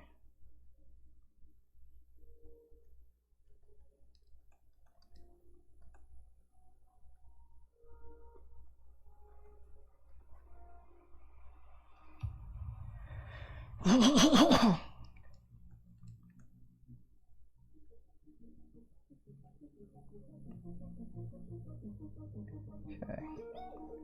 The head needs to be a little more, it's too tilted up.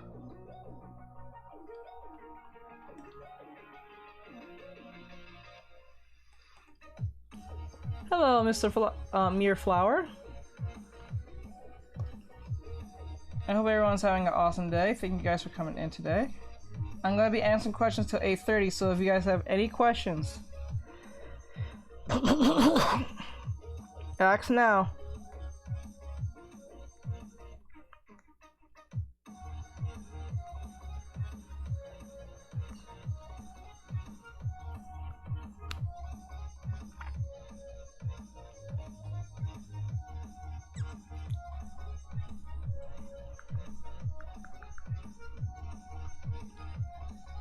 It's gonna rain.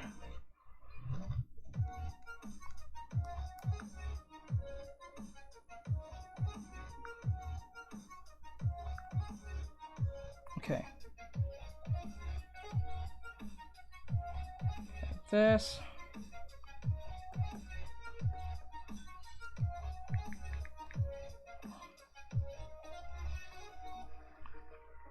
Oh, just fast. Wait, why are they both on the same? Oh, never mind. I'm gonna get close as possible to this. I'm gonna make mistakes, but I'm gonna just keep going. I suggest just keep going. Don't worry about accuracy right now. Just try to get as what you can see.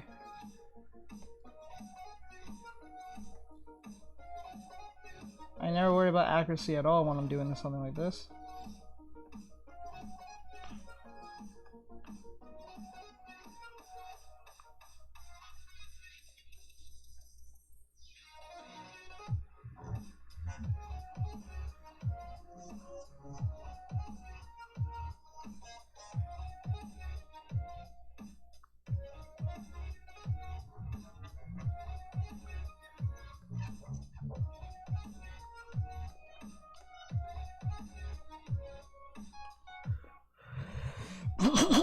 Okay, try and move as fast as possible without thinking about it. Don't think.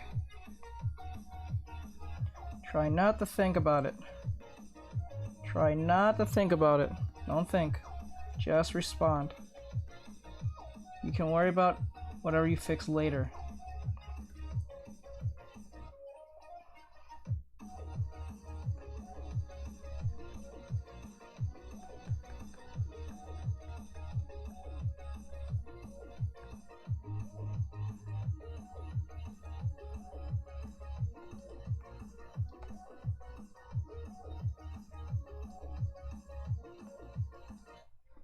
Okay.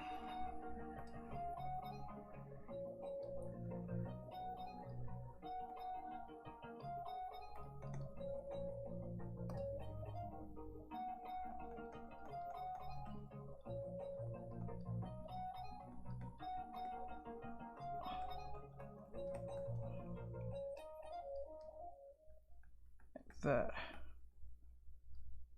Okay.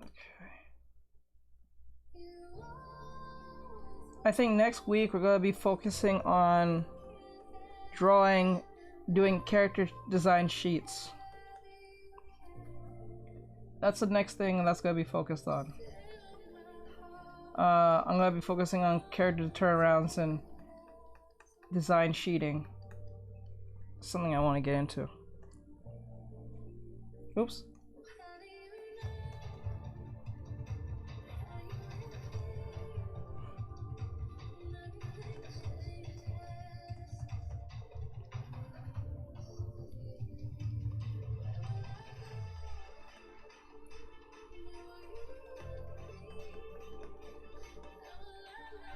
Alright, so let's go turn this down.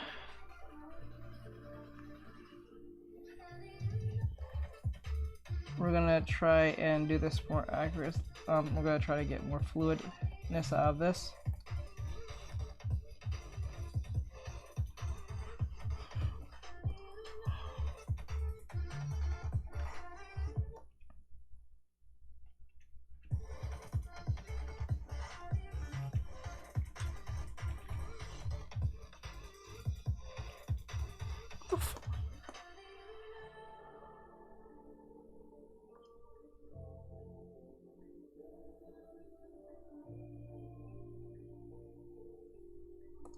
Why does this song sound like why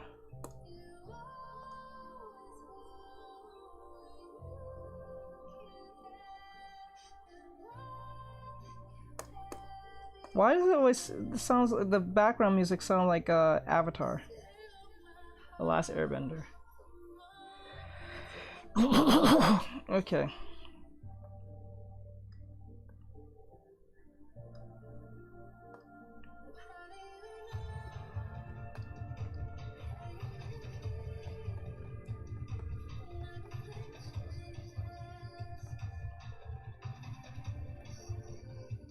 Oops. That looks, whoa, that looks weird.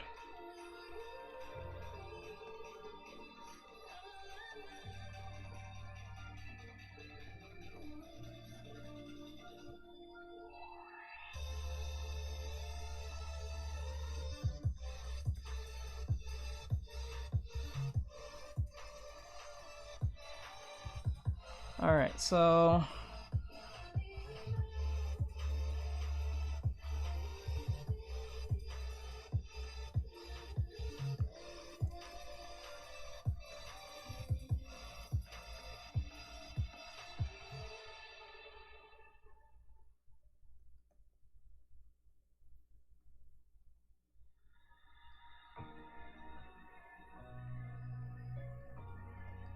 okay, like that.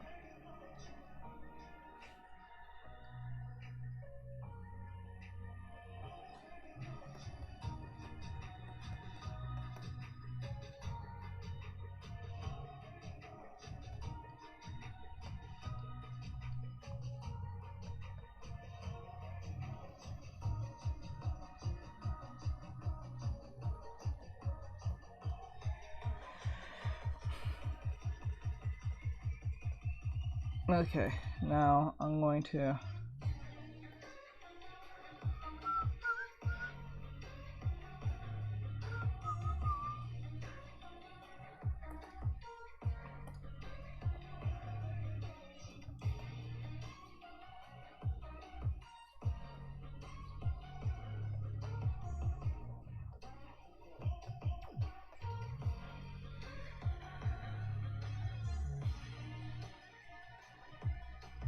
okay, now I'm trying to make this look like Gwen, and what I'm going to do is not make this so, make this more, give it more of a dip, give her female features. Okay, now Now her breasts.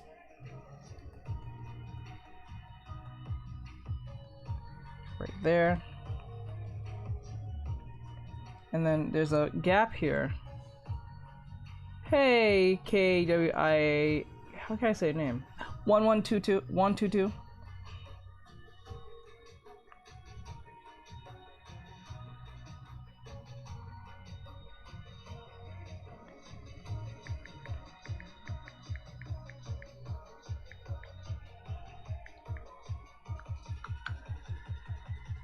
So cool. Yes, I was just giving a lesson about Spider-Man. If you have any questions about anatomy, if you have any questions about art, I'll answer them as best as I can.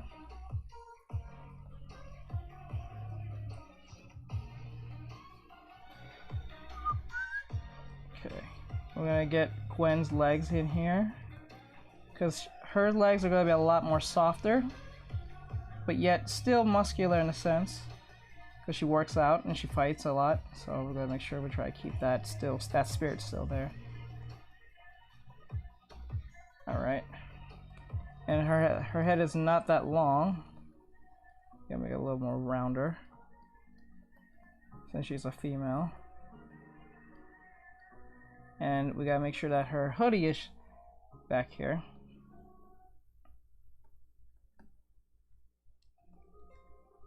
Her arms will be a lot more thinner.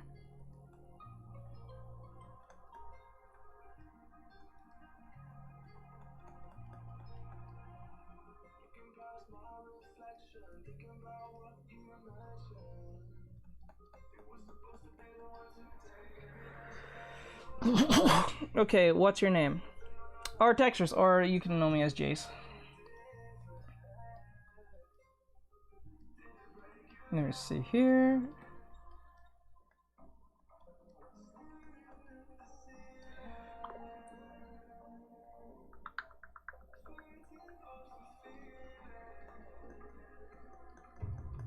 Okay, I'm trying to get the foot here. Okay, now I don't want the back to arch like this.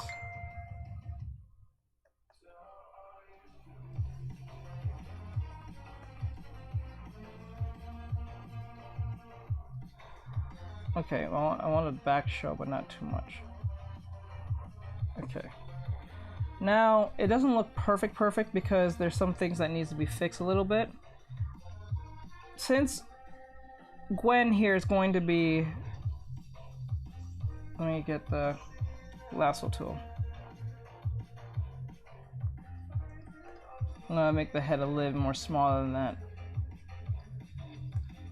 This is only based on not anatomy, but just perspective. And because I made her head small, I have to make the arm smaller. There we, oh, no, that doesn't look right.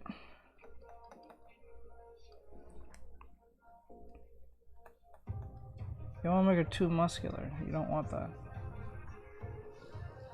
Okay, I must go find someone from Poland Bay. Oh, okay, that's very specific. But thank you, Alex, for the grows. I appreciate it. Times 10. Oh, thank you, times 10. Hey, I'm back. My old user was okay, I see. I just changed it. Okay, I got you. But thank you for coming in. I appreciate it and letting me know. I do appreciate that. Thank you. Okay, so let me see. Gwen is gonna be like this. Like, I just need a reference just to make sure I'm on the right track. Oops. Let's move Spider-Man here. Okay, so let me fix her hoodie a little bit because it's a little bit too like, it's a little bit too.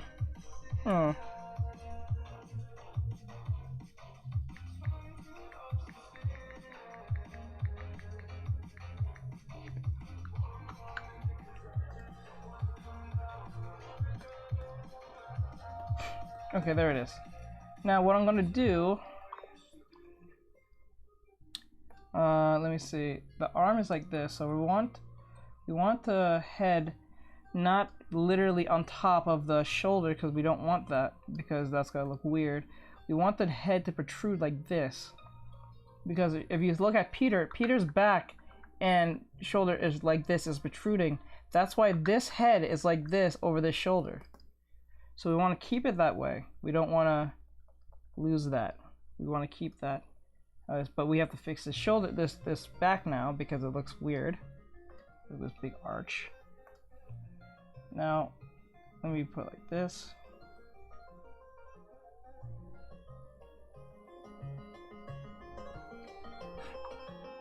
I'm back. Welcome back. But thank you, Alex, for that, for those roses. I appreciate it.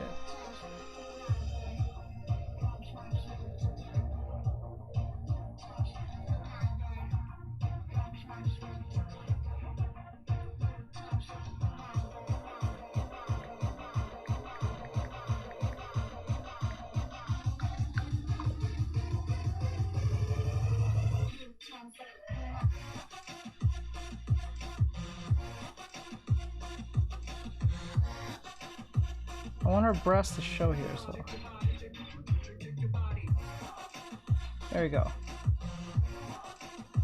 Now our hoodie needs to be more open.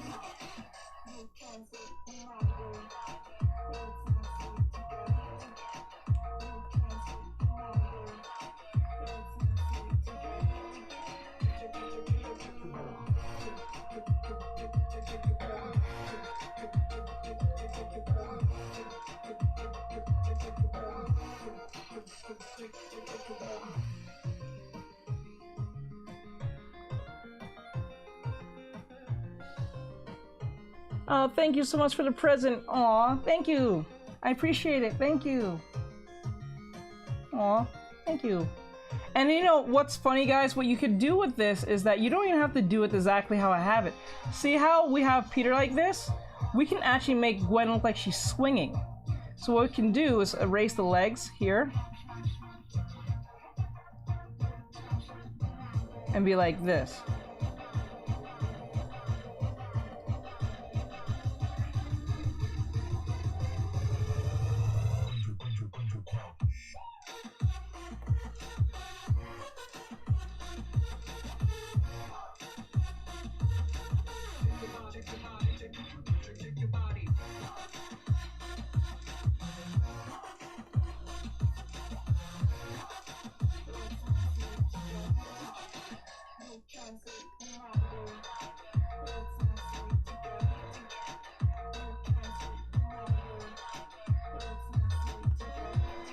Just like that.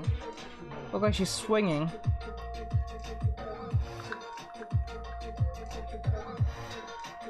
Like that.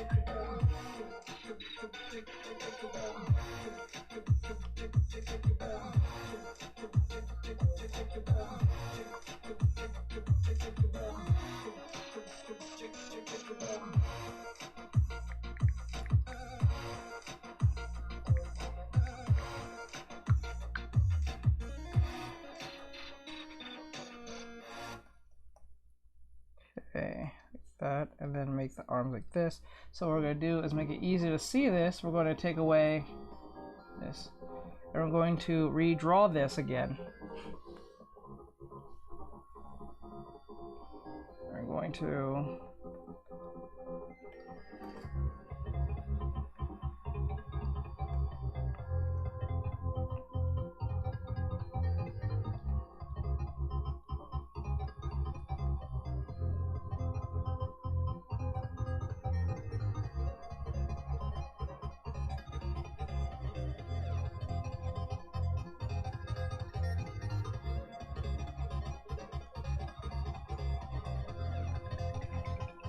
go.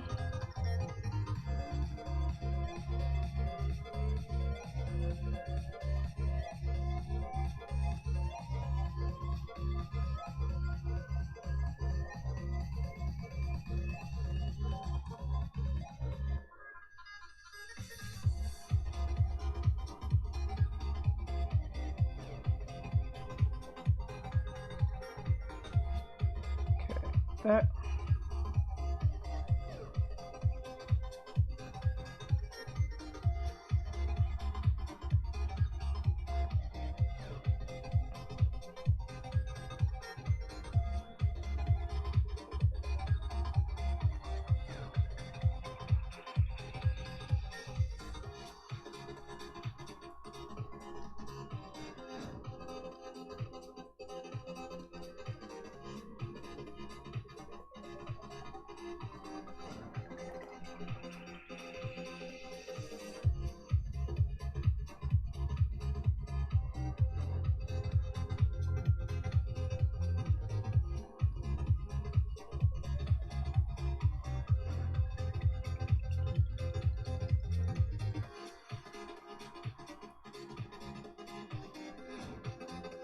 I got 30 minutes so I can answer any last questions.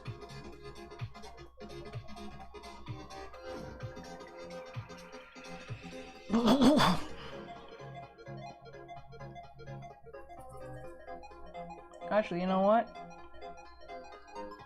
What I can do... Actually, no, I'm gonna keep that to myself. Let me see what I can do. Now let's go back to the one I was working on earlier.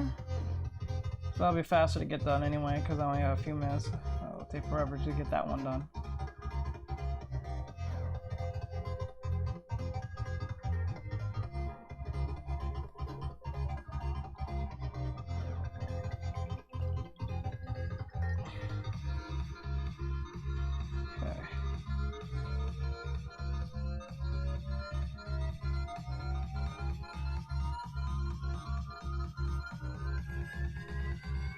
Do you draw hair? Yeah, I draw hair, so let me do an example on that.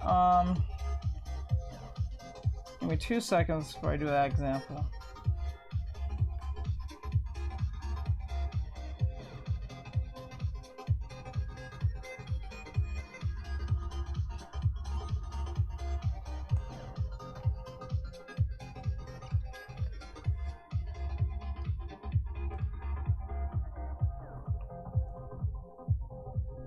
Give me 2 seconds.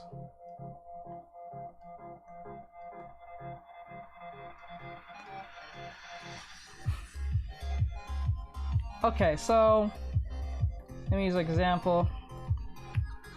What can I use? So for hair,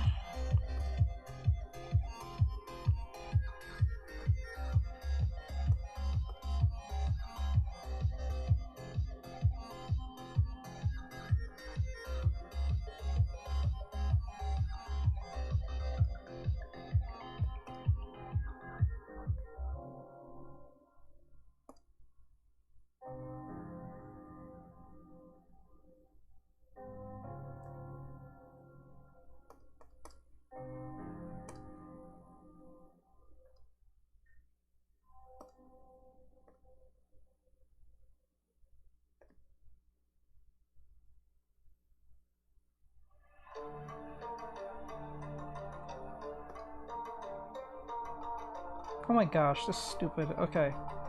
Wait, is that... Okay, never mind. I'll just keep worrying about it later. Okay, so what I'm gonna do is we're gonna do head positions with hair. So I'm gonna draw a head. And what we're gonna do is like this.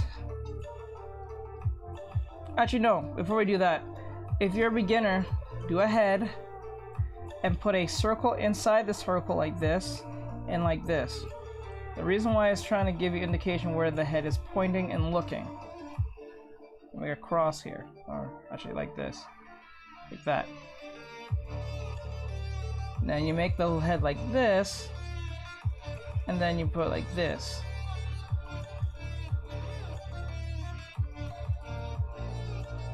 Head like that.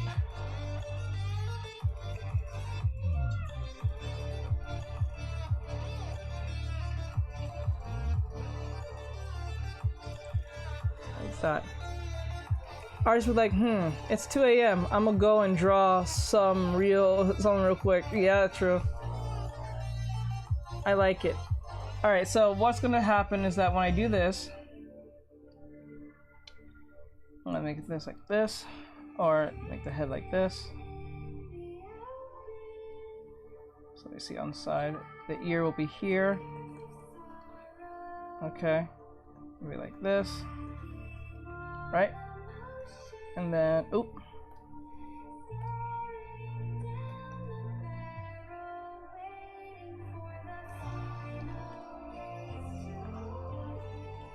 Oops.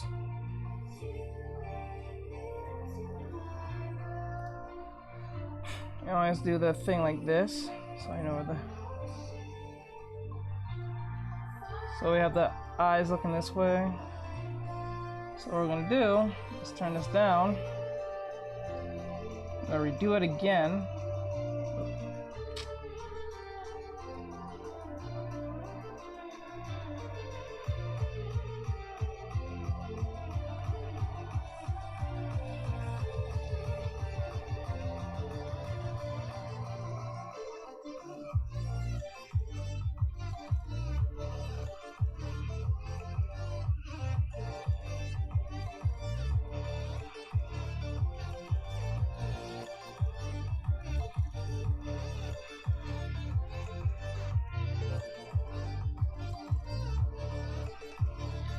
There we go. Thank you for the live sharing. Thank you. I appreciate it. If you guys have any questions, I have 30 minutes to answer any questions you may have.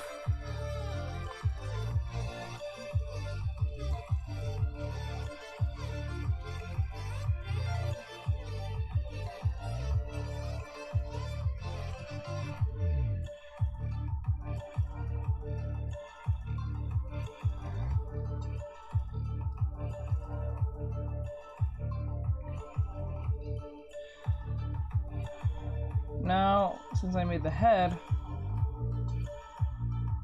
a little more clear, what we're gonna do is that if I wanted to draw the hair is coming from a certain point. Meaning, let's just say the hair is coming from here. Everything from this point will be like this.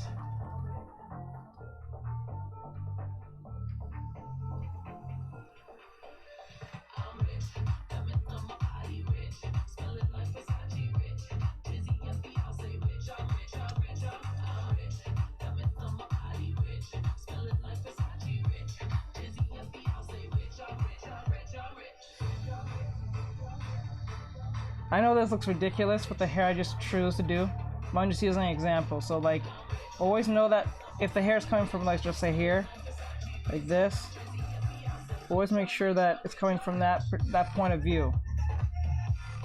So no matter how anime you want it to look, make sure it's coming from that point.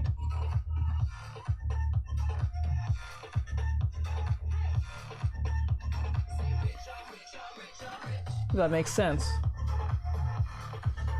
Okay, let me see what you guys said. Hold on.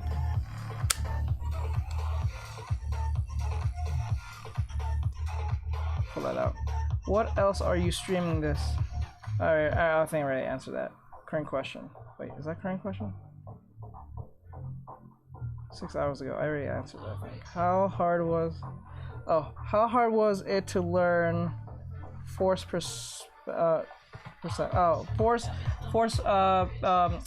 what do you call it? Force perspective. It's not as hard as you think, because when you think about it,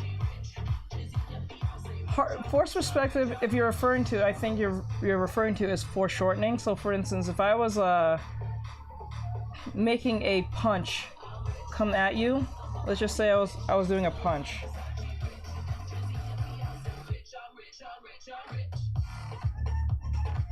Like this.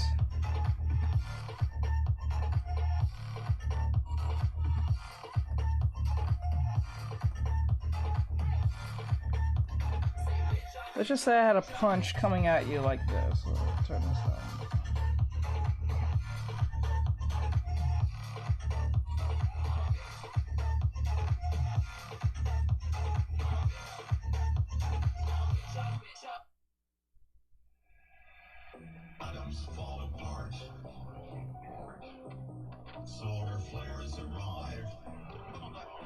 Let's just say I made a punch, like a fist, and it was coming at you. I want to make the fist look like this. I want to make the fist like, thank you for the answer, no problem. That looks so awesome, thank you. So what should happen with force perspective is that if you use the line of action to help you with force perspective, you can get away with a lot of things. So like for instance, if I do this, right there, what that does, it tells me to turn the, oops, too curved, to that, like this. Okay, say like that. So I make a turn like this, and then The person who's throwing the punch shoulder is coming at me.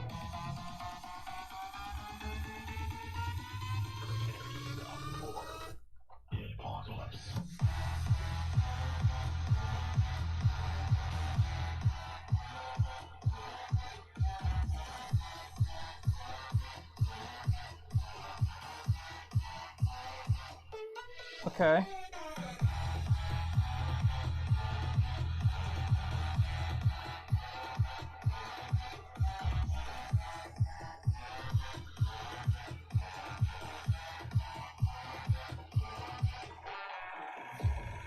Now it looks more fun because I made the arm curve.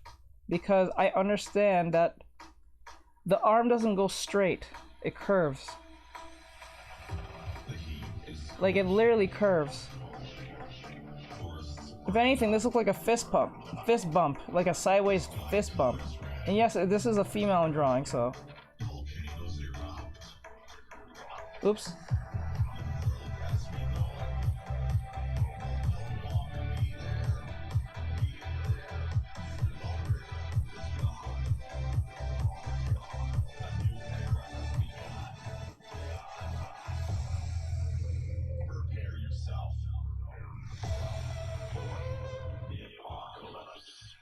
So that's something you can always look forward to when doing force perspective.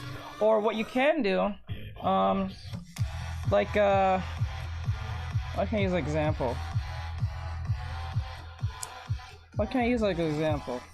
Oh, this one. This is something I was working on last night. So force perspective is here.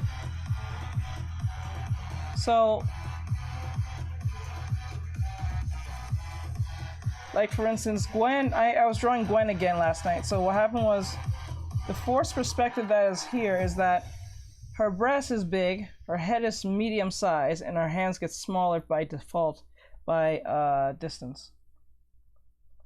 The more further something is, the smaller it is. Look closely. The more further something is, the smaller it is. The more closer it is, the bigger it is. So I'll use example again. So like I can just make this circle right here. Right, and then I'll make a smaller circle from this distance. Right, and then I'll make a 3D version of this. I'll make another 3D version. Right. And for me to make this look more 3D, I'll put a line here. And then I'll make another one like this.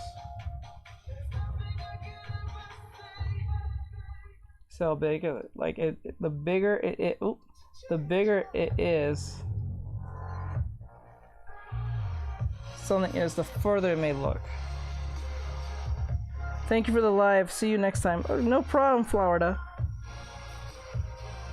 So that's something you want to look closely to. The bigger something is, the closer it is. The further something is, the smaller it is. By just that angle. I didn't even use perspective lines or anything. It's just common sense. Like if a punch is coming at you full force, you're gonna see the punch in your eye more than you can see something further behind that. It just is what it is. So big. Like I can do this thing where I can make. Let me say, like I can make an environment right now. Like I can make this big thing. I'm making like this big saucer, right? And then I'll make another saucer, but smaller, behind it. And I'll make another saucer, that difference. And then we put another saucer, that difference. And then I'll put the same saucer here. I know you can't see all that well. I'll curve it out when I get all in.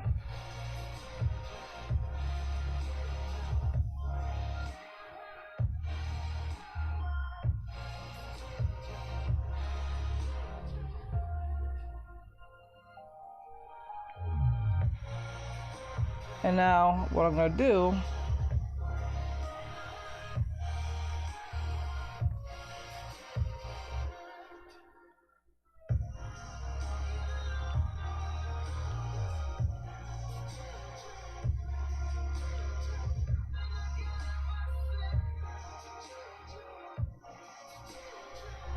You see how much further everything is going the more smaller I get?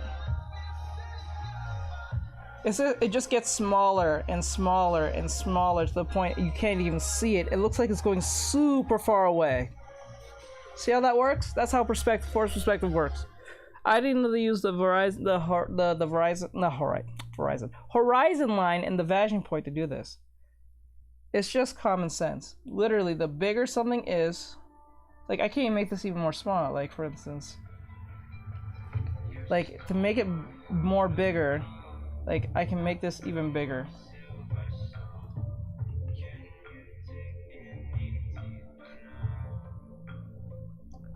Now look at that. The same saucer I just made, this was originally the biggest one. It's now the medium size. And then as it goes, it gets further and further and further away into the distance. You see how that works? So, force perspective is something you guys should really learn. Let me see. Okay, so like this. Up your mess. Okay, like this.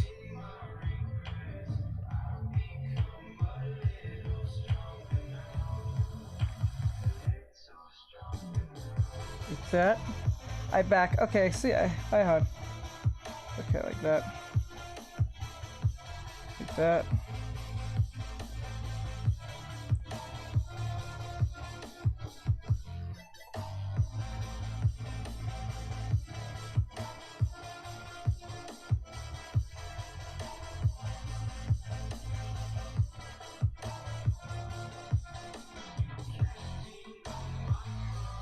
Says,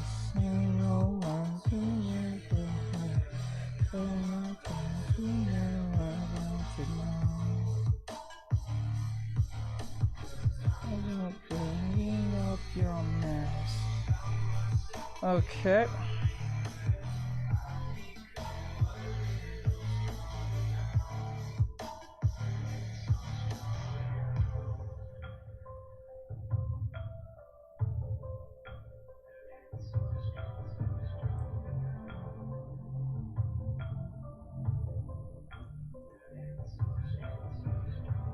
Okay, let me see.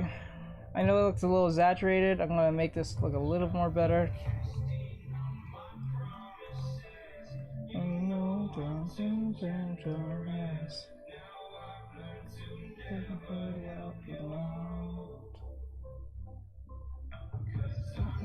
Cleaning up your mess.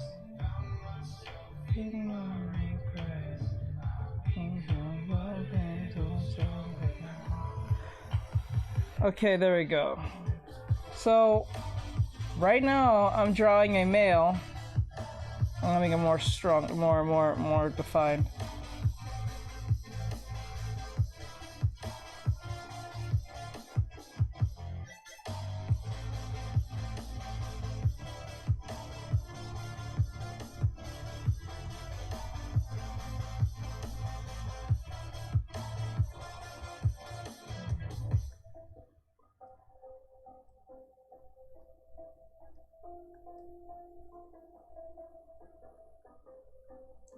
Okay, I got 10 minutes before any questions are left. After that, I'm not answering more questions. So you guys have any questions left, answer now. Ask them now.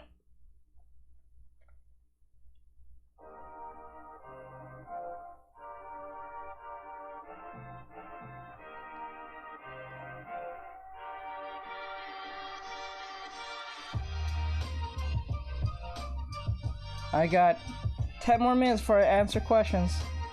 Now you guys know this now.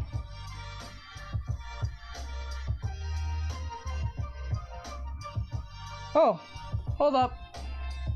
Hold up. I just realized. Whoa, I totally forgot about this. Whoa, what's going on here?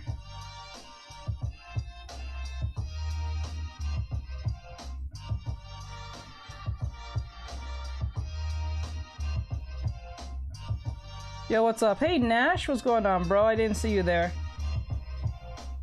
Still there, bro? I didn't see you there.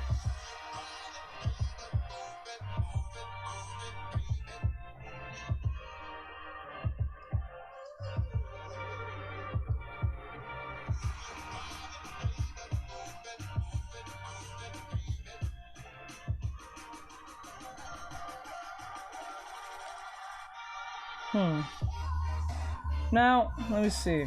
Let me take this away, because I went too carried. I don't know why I went carried away with this, but I was actually just doing heads.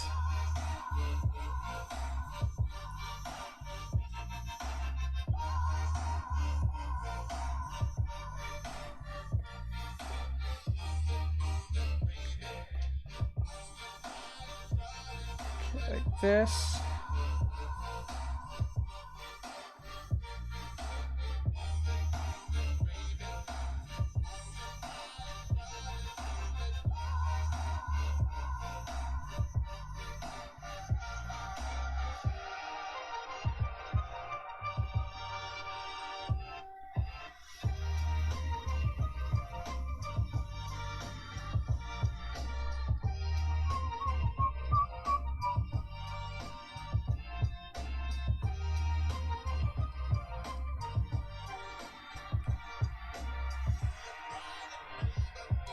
Okay.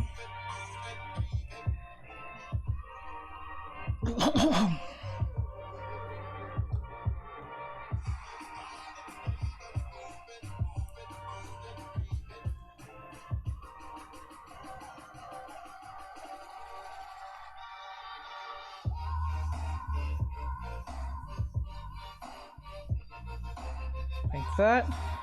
Hi. Hello. Hello.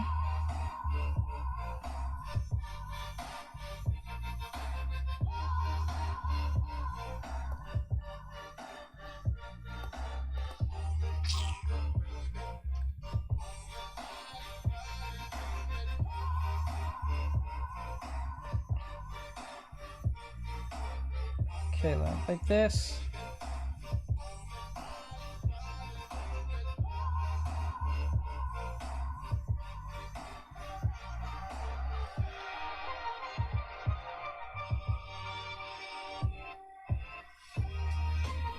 Okay.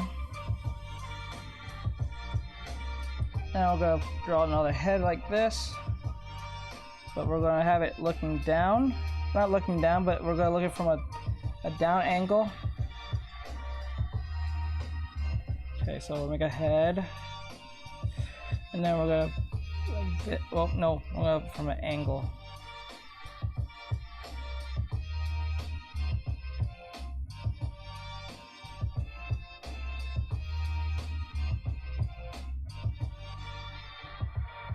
Okay.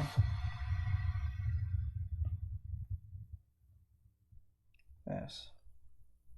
Then we're gonna go like this.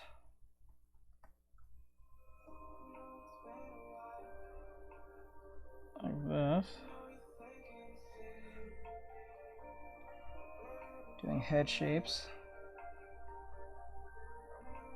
They're very rough. That's why they look the way they do. I'm just really rough with it, so.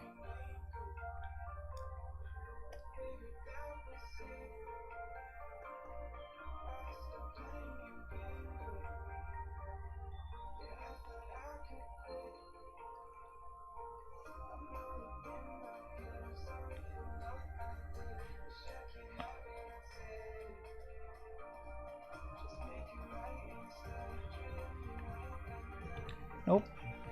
Nope, nope, nope. We want the we want him to look down. We don't want him looking just. Damn it, I did it wrong.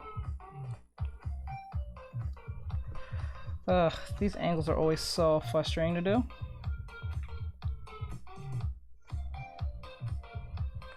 Okay.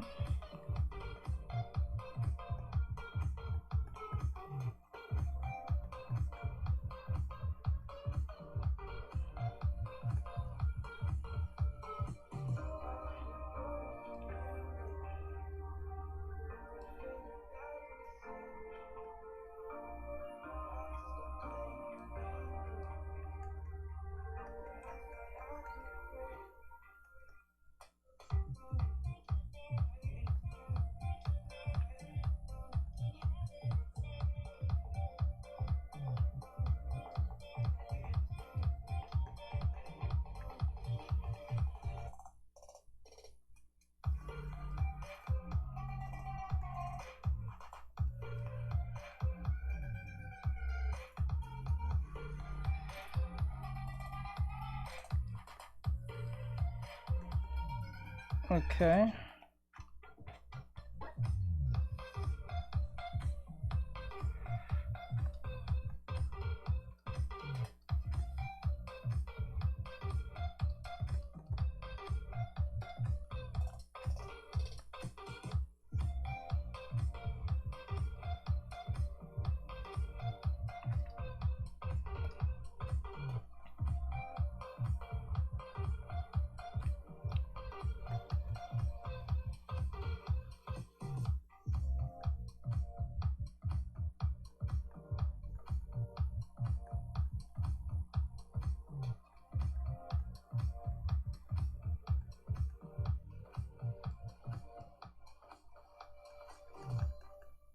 Oops. Whoops. Whoops. Got 2 more minutes till I stop responding to questions and I'll go straight to my artwork. So if you guys have any questions, please drop your questions now.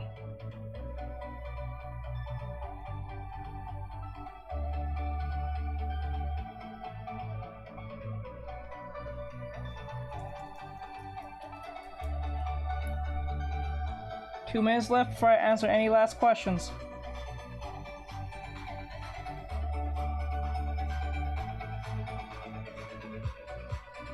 I'm open for commissions, but right now I'm not doing a commission.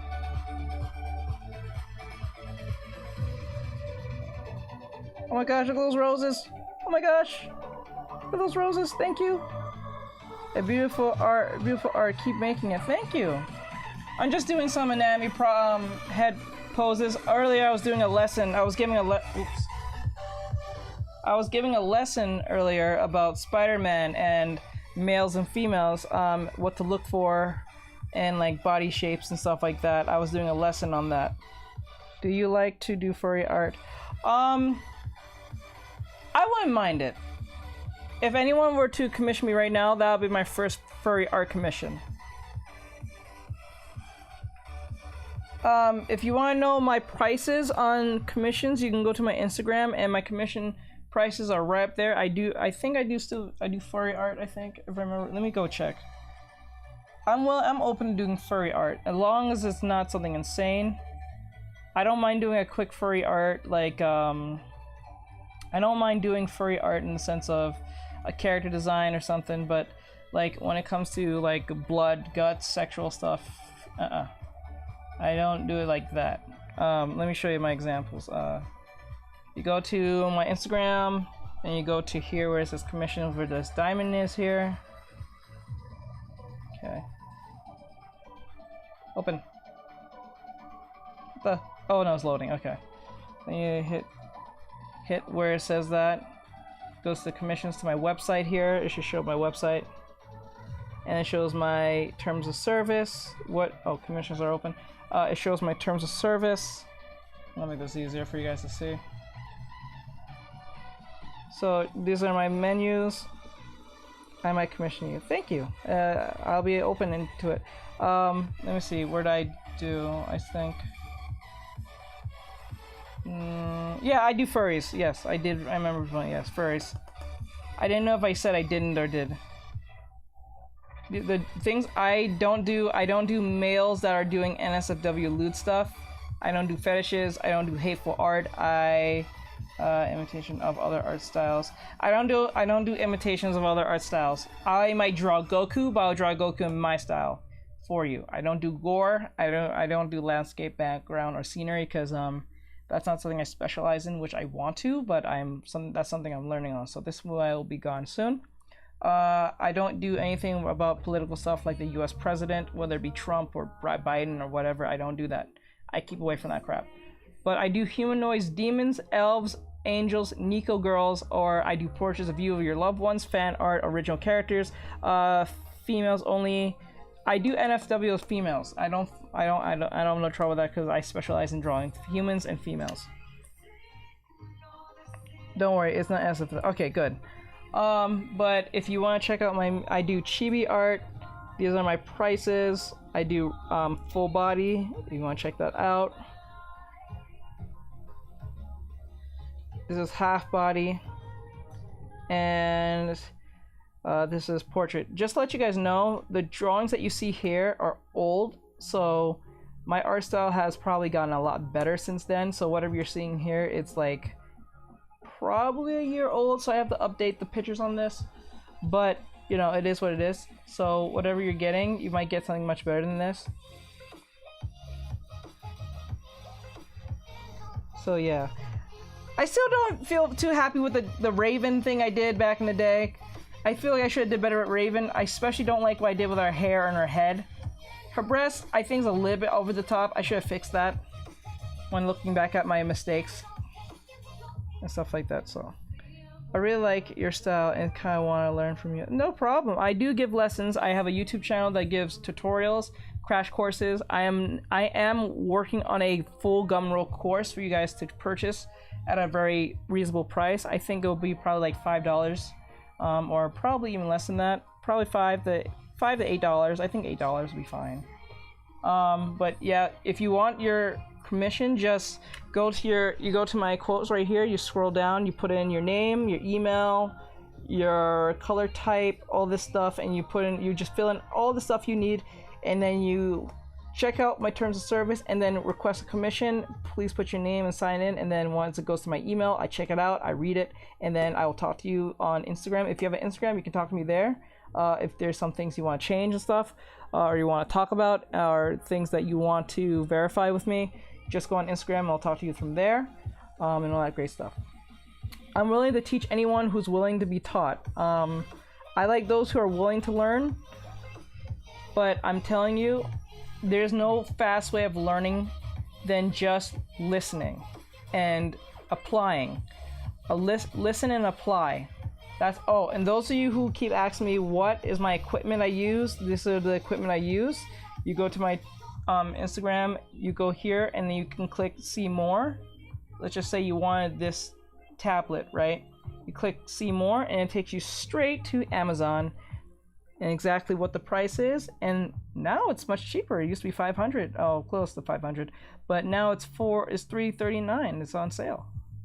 Nice, cool. You know, the last time it was much expensive when I last had it. So lucky for you guys, you got it cheaper than I did. So like, if you want to see the equipment I use, see the X Pen stylus. And yes, I'm just letting you guys know, when you're buying this tablet, you have to have the specific pen for it to work. You can't use a random tablet for it to work, pen tablet for it to work. You need this special tablet for it to work on your, on this particular one I'm using. So if you guys are interested in that, please check that out. And yes, I'm using Clip Studio Paint Pro. I suggest get the EX version. The reason why I say that, because you both get best of both worlds. You get not only that you can make comic books with it, but you can also do animation. I have the Pro version because I didn't think I was ready for animation, but I'm gearing towards that road soon. So I will be doing that very soon in time and all that great stuff. And the mic I use and stuff, I'm going to be adding more equipment in here so you guys can know what more stuff I use, because I added some new stuff to my workload so you guys can see that. So just let you know, this is my equipment, and this is where you can get commissions and get all that stuff. So just check it out there and all that great stuff. I hope that's helpful for all of you who sees this. All right, back to work. Now, I was just doing this practicing, but since it's past 8:36, I only have like an hour left till I have to close up shop, so I want to finish up my artwork here. So I'm pretty much done answering questions for tonight. But if you want me to answer any more questions, peoples, be back here on Tuesday. I'm always open on, I'm always open on Tuesdays and Thursdays. I stream on YouTube, Twitch, TikTok, and Instagram all at the same time. Right now, Instagram kind of kicked me off because there's a time limit when you stay on too long, or whatever the case may be. So I'm done on Instagram. We're still on TikTok, Instagram, Twitch, and YouTube. So you guys can always try that out. And just let you know, if you're on YouTube or Twitch, I can see your comments right there in the corner, and it'll show me what platform you're on. So if you're worried about that, you're so helpful. No problem. If you have any questions, please let me know. But I'm gonna finish this up because I need this ready for TikTok. So I'm going to make this drawing I did of Spider-Man into Gwen. So I'm combining both worlds. So we got the pit, we got the pose. So we just gotta transform it into Gwen, and then we'll be done. The thing is, what we're gonna do is, instead of it looking like them, I'm going to make it look like a dummy, like I did with my other ones, because I'm still doing my Hot Girl Challenge, Hot Girl Summer Challenge. So I'm doing a bunch of poses of females only. So like I did the Street Fighter one of Jun-Li. I think her name is Junie or Jun-Li from Street Fighter. So I think some of you may have probably seen that already on TikTok or on Instagram. So I'm gonna do one of Gwen. I was gonna do one Spider-Man, but this is about females, so I'm just focusing on females. And my event stops when I get to the 30th pose. From that point on, I'll be focusing on something different. I'll be focusing mainly on clothing. That's my big next journey on what we're gonna be learning for the next 30 to 60 days. We're gonna be focusing on clothing. We're gonna understand fabric. We're gonna understand how to do folds. We're gonna understand how to do wrinkles. This is something I'm learning alongside you guys. So whatever I've learned, I'm going to apply it and try to show it to you guys as well. But to make this keep going, for me to keep doing what I'm doing to teach you guys, for you guys to support, you have to follow the TikTok, follow the Twitch, follow on YouTube, and also if you really love what I do, if you really want to support and you really get value out of my work, you can go to the Patreon, or you can also go to the Cash App on Twitch and drop a Cash App there. Everything that is donated goes back to the content, so whenever you guys donate, I save that money towards something that will help us in the long run, whether it be a lesson or a course or something towards that, and that great stuff. A fly landed on my hand, so I threw my phone in the wall because I got so scared, but I didn't break. But it didn't break. That's a good thing. That's a good thing. That's a good thing. I give you a thumbs up. I hope you got that fly. Meanie fly out here trying to destroy phones. How dare he, or she, or it. Anyway, so if you like what you see, I do have Patreon. I think you guys can see here, Patreon, TikTok, Twitch, YouTube. These are the 4 platforms, or I'm missing something. Instagram, which you guys are seeing here. So if you like my references, you can see what I do. I've been on my journey of drawing females, and trying to keep them fun, interesting, and all that great stuff. We're gonna be focusing on clothing and head positions. Those are 2 things that's gonna be a big thing. So I'm going to teach you how to use fabric, and we're going to learn how to shade and all that great stuff, because shading is really important when it comes to fabric, especially if you're dealing with leather. That's something that a lot of people have trouble with, and I have trouble with it too. I'm not saying I'm an expert at it, but I'm going to try, and I'm going to teach you guys to try. Always try, never give up. I'm telling you guys right now, never give up. I know it's hard. I know it could be really like frustrating to learn something new, and it's easy to switch to the thing that you know best. But I'm telling you right now, do what's difficult. I learned this. If you do what's easy, your life will be hard. If you do what's hard, your life will be easy. Make that make sense? So if you do the hard thing first, like it's like a kid eating their broccoli and their I guess their steak. Eat your broccolis first so you can have the steak. Don't eat the steak and eat the broccoli if you don't like it. I'll eat the things that you don't like, get it out of the way, and do the thing that you do like. Make more sense, right? So that's the best way to learn. So if you like to learn from me, I have a YouTube channel. You can check some of my tutorials. I usually share a lot of my shorts from my TikToks onto there. If you like YouTube instead, and all that great stuff. So I also have Patreon. You can donate there. You can donate through the TikTok. You can donate through the Instagram. But right now we're not on Instagram right now, so you can't. You can also donate through the Cash App, I think, on Twitch. I don't really mention it all that much because I forgot I even had it, because no one really talks all that much on Twitch, so I kind of forgot about it, but you can also donate from there. I'm not affiliated with Twitch, so I'm able to stream with all of them at once and all that great stuff. So, enough with the shameless plug, let's get into this. So, right now, we got Spider-Man, I did all that, so we're going to femalize, or we're going to sex change Peter here. Oh.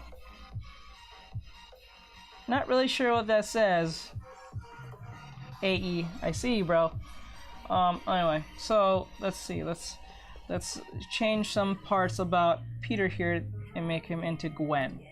So, since I did most of the heavy lifting with the whole pose, we just gotta translate some parts. So, the neck is thicker than male's necks are more thicker than female. So we're going to slenderize his neck like this, and we're gonna slenderize his chest and give some breasts.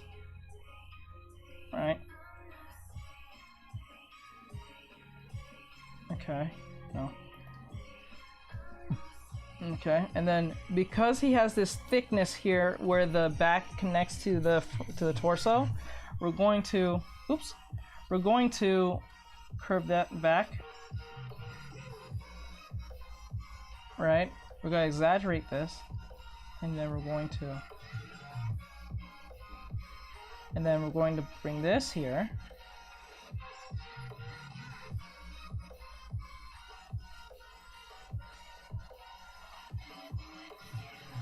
Okay, so far so good. I think so far.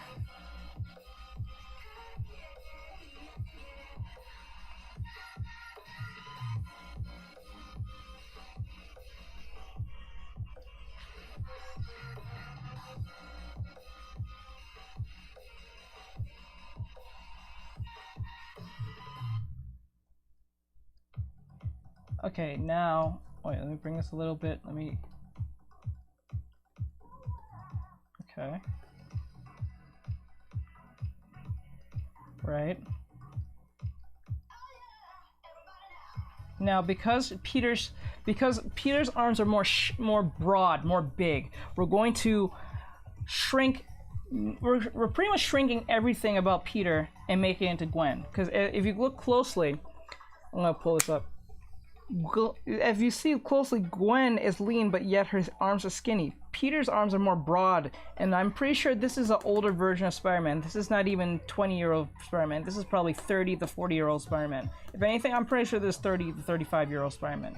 I think 30, yeah, 30, early 30s, yeah, early 30s, mid-30s Spider-Man. Gwen here, her arms are a lot more skinnier, so we're going to try and make that as skinny as possible without. So we're gonna come back here. We're going to skinify his arm.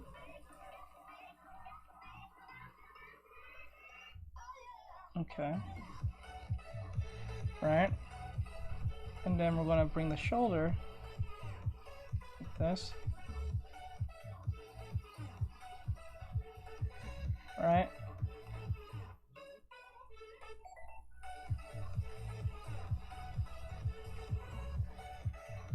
That. I think we should make the legs a little bit more skinnier, more dip it like this. Alright, and then the legs here, see the back of the legs here? Peter's legs are more thicker here, right? So we're gonna make it more, because Gwen's legs are a lot more softer, is a lot more lean. Well, not lean, but a lot more skinnier, so we're gonna try and make it as skinny as possible. So we gotta make sure this is not that broad.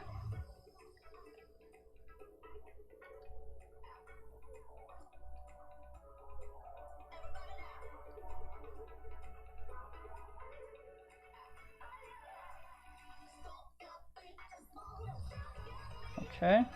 Oops.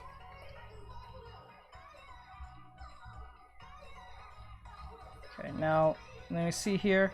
Gwen's legs are still kind of thing. Let's try to keep it.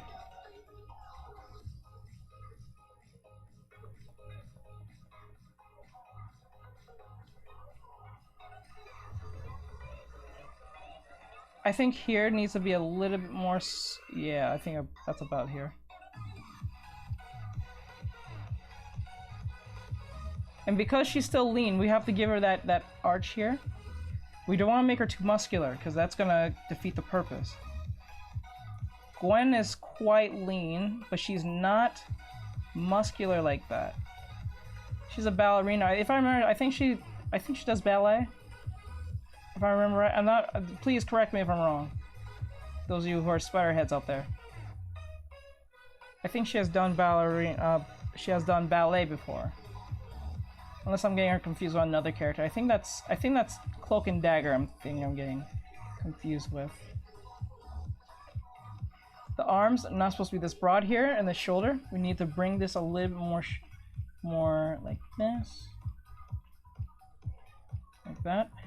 The neck, it's not supposed to be that long, but we're going to curve it like that. And now we're going to bring the head like this. Teach me how to draw people in perspective, please. Please. Oh gosh. Right now I can't answer questions. I already did questions for the last 3 hours, so I promise you, if you come here on Tuesday at 6 p.m. to 10 p.m. on Tuesday, because I'm always open Tuesday and Thursdays, I will answer your questions. Because I answered everyone's questions on that. Yeah, because I can't get anything done if I keep going off like that. But like, I promise you, if you come in on Tuesday, I promise I'll answer your question. Your artist, but nice one. Thank you so much for that. Keep Popper, knee popper. I like that name, knee popper, knee popper. Sounds painful, but yeah, cool at the same time. Let me see here. Because right here, we're gonna soften up the back. There we go. You see the difference between male and female? Let me fix this neck a little bit.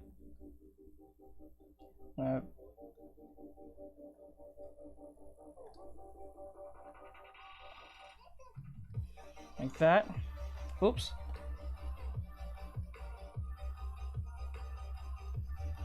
I'm gonna fix this neck a little bit. It's just too. Oh, I know what's the problem. The head is too big. So we're gonna pull down the head. Yeah, right there. Because since Peter's neck is much broader, we're gonna make her neck a lot slimmer, but less smaller.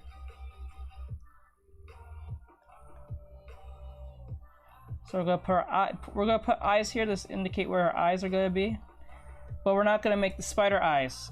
I'm gonna just make the spider outfit, but I'm not gonna make the spider eyes because this is supposed to be a dummy, if anything. We're gonna put the lips lines here so we can have indication of here. There we go. Where do you get your reference? These pictures was found on Pinterest. My whole viewers was watching me get them. I get them. These are from Pinterest. These two are from Pinterest. But if you guys want to get real references, if you guys want cool references, I suggest to go on your computer or your phone, depending on what you pick, and go on a website called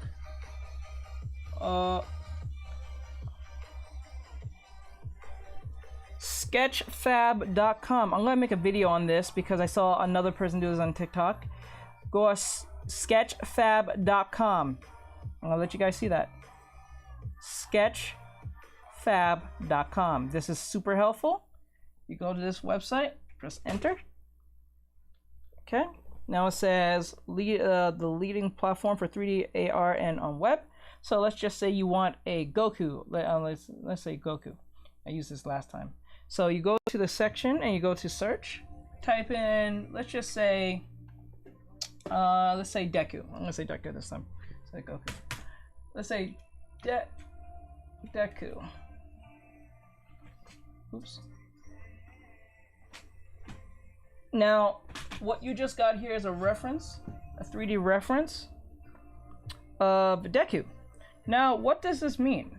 What this means is you go to the reference, you click it, and what this does, it gives you a 3D representation from every angle and possible angles for Deku. So this particular pose, and you can move it anywhere you want, so it can be helpful. You can get any angle you want, and you think it's cool, like this, or like from down here, or from here. Kind of cool, right? Yeah. Oops. Too far away. There we go. Or you can go from up top here. Or you can zoom right in on his face if you want. Oop. There we go. Kind of cool, right? Look at that. Really badass, I think. It's a cool place you can get references from. I learned this on TikTok, so I'm not taking all credit for this. If I didn't see this on TikTok, I would never recommend this before. So this is really cool. I suggest those of you who are beginners or looking for references, I think this is like the ultimate way to get references because you can get it from any angle instead of just picking a random picture and hoping that you get it. You can go from angle and get some cool shots, and you can learn to do these shots from here or from here and do the composition well if you want. That's up to you. So I hope this was helpful for anyone that out there who needs looking for any references. I'm gonna look for more websites like this and share it with you guys if I can. But I hope that was helpful.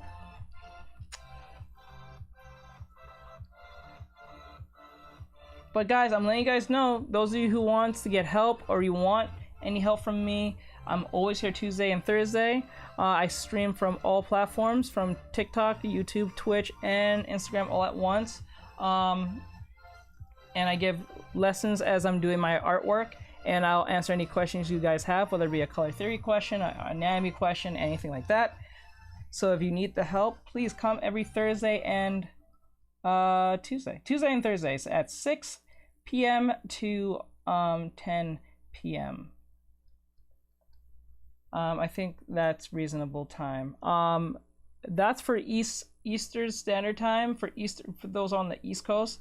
It may be a little bit different for you on Mountain Time or Pacific, or I think West Coast.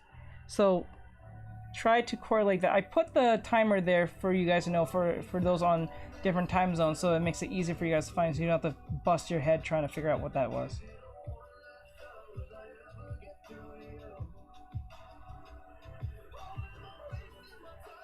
Okay, so let me see here. Now the arms here, actually, it's like this, and then since we see under the armpit, you can put a line under here to indicate that this is the armpit of Gwen. Actually, I want to make this even more skinnier. The skinnier the arm, the more female looking it looks. Okay, now the hand, I don't think there's no need to really like feminize the hand all that much, but if you want to, there is a way. So like, I'm gonna go with the same reference I did before, and then I'm going to go like this. Everything's mostly slender when it comes to females, in most cases, and more softer looking.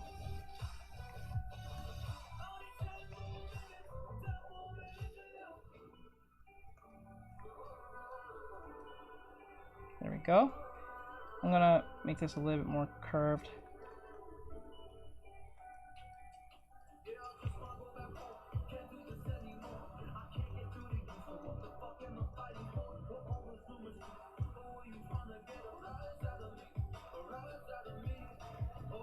Okay.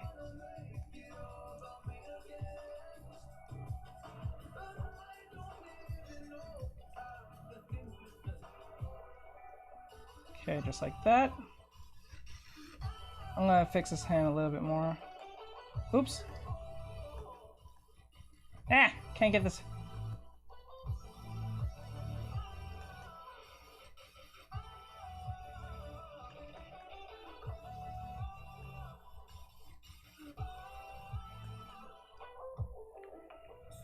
Okay, let me bring down the hand a little bit more. There we go.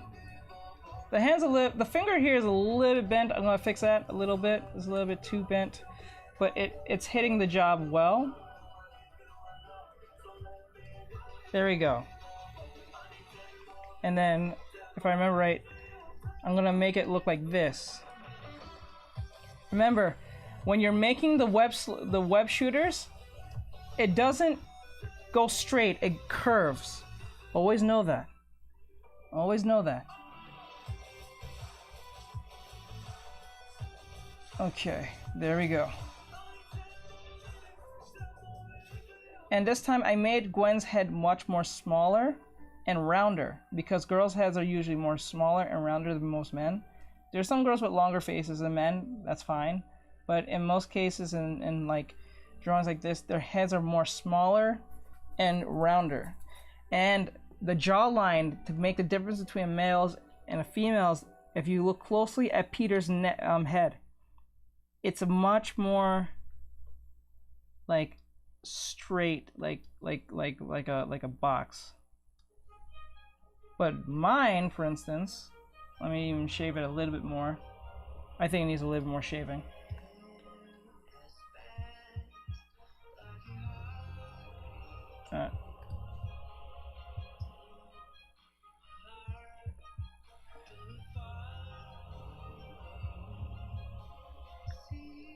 Mine is a lot more rounded. I don't want it to be, I want it to be similar to Peter's, but I don't want it to be like Peter's. There we go. See how mine is much more rounded? His is more like masculine, more strong.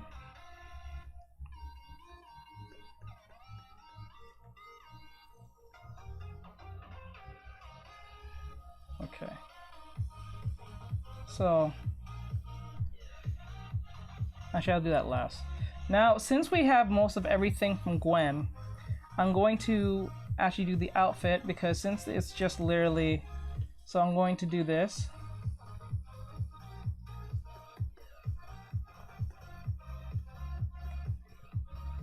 Like that.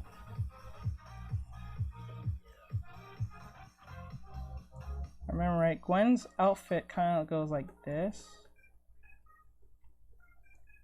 And everything is just black from this point. Okay. There we go. Alright, I think that's everything so far. Except the hoodie. We gotta give her a hoodie. Her iconic hoodie. Can't be Gwen without her hoodie.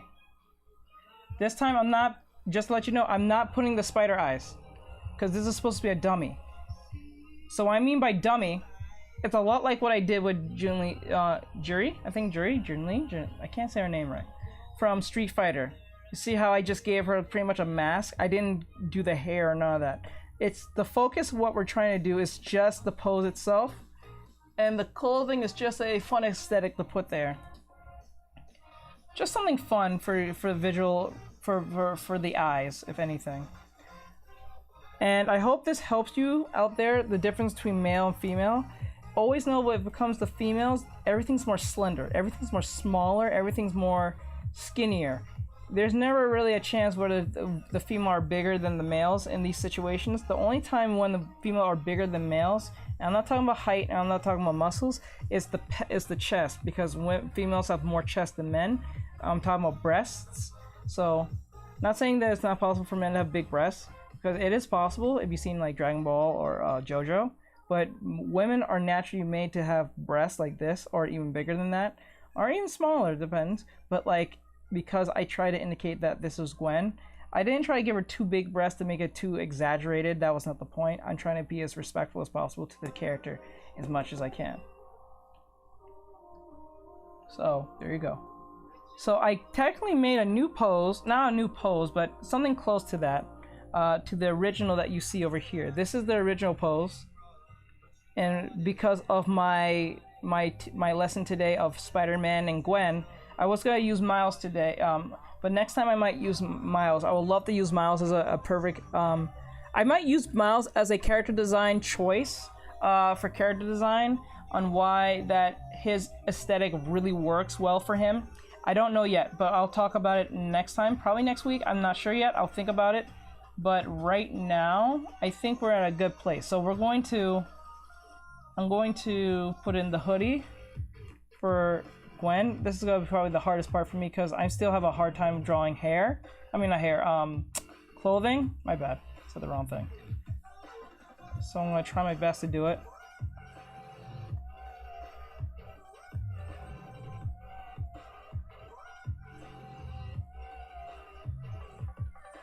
I'm gonna try my best. I'm gonna try my best. I'm not really good at drawing clothing. I really should be better at this, but it's all about practice. Yeah, and I will be sitting here for hours trying to get it right, and I'm gonna get it right and go plus ultra.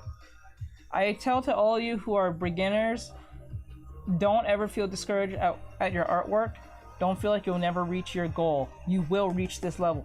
You will reach past this level, I promise you.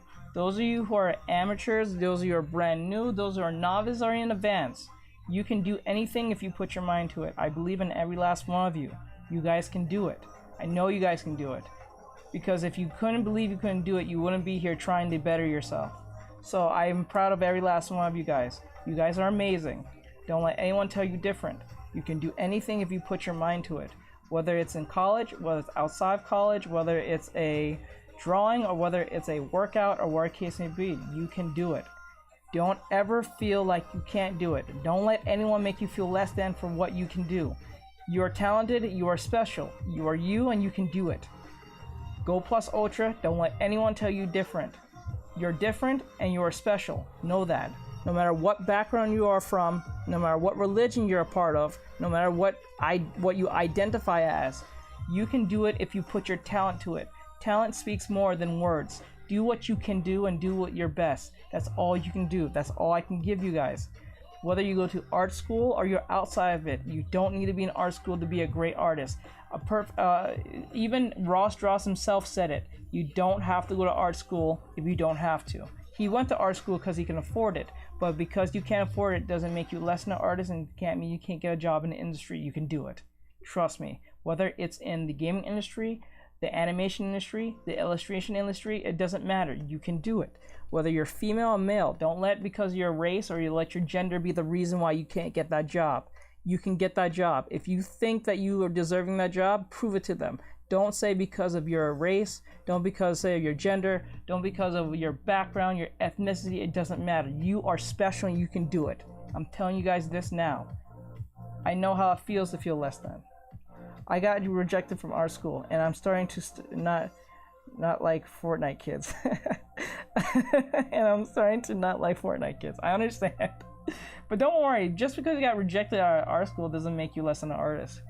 They're just looking for a certain criteria. That's their thing. Doesn't mean you can't make better work than they can ever produce.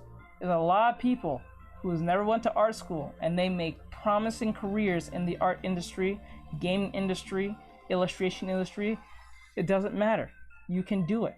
Don't let anyone tell you. Don't let your parents, don't let your grandparents, don't let your preacher, your friends, your boyfriend, your girlfriend, your dog, don't let anyone tell you any different. I'm joking. Yeah, I know he was joking, that's why I laughed. But I'm just saying, don't get discouraged just because things didn't go your way. It's just another opportunity. Just imagine a bigger door just gonna open for you one day. It's just not that door's gonna open. But everything's gonna be good. As long as you have love in your heart, faith in yourself, and genuinely think positive, things will work out fine. You're amazing and you know that. That goes to every last one of you. I'm gonna get this right. I'm gonna get this. I don't know what it is, but clothing always just throws me off. I need to learn clothing. I need to learn it. I want to learn clothing! Okay, I'm gonna turn this down. I'm gonna take this away so I can see better. Okay.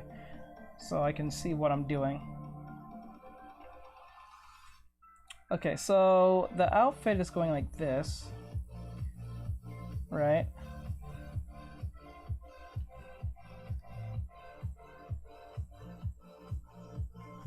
Nope. I don't know how they do it.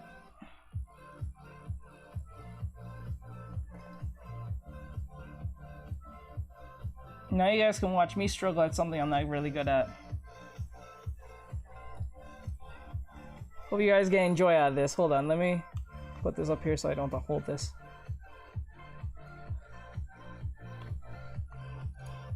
There you go.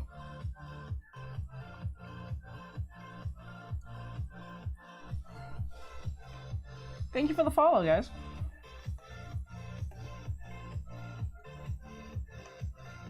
Oops, there you go. Okay. What I'm gonna do, let me take this away real quick. Let me bring back Gwen and find a different way of doing this.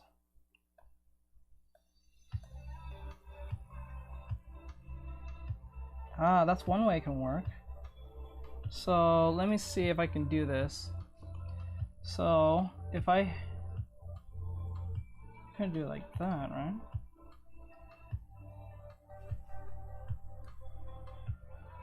I thought something was crawling on me. Okay, so let me see.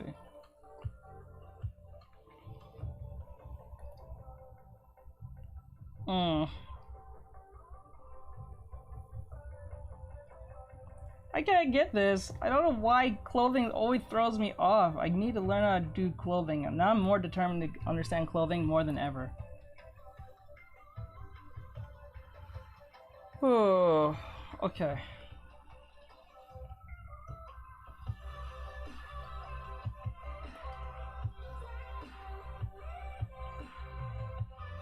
You know what? This is what I'm gonna do. I'm gonna go into the shading part of things and I'll come back to this real quick. Because I know that part's gonna be probably the funnest part. So, what I'm gonna do, and this is something I do a lot. Don't worry, I'll come back to it. This is what I'm gonna do. I'm gonna pull this away. Alright, so I'm going to turn this on.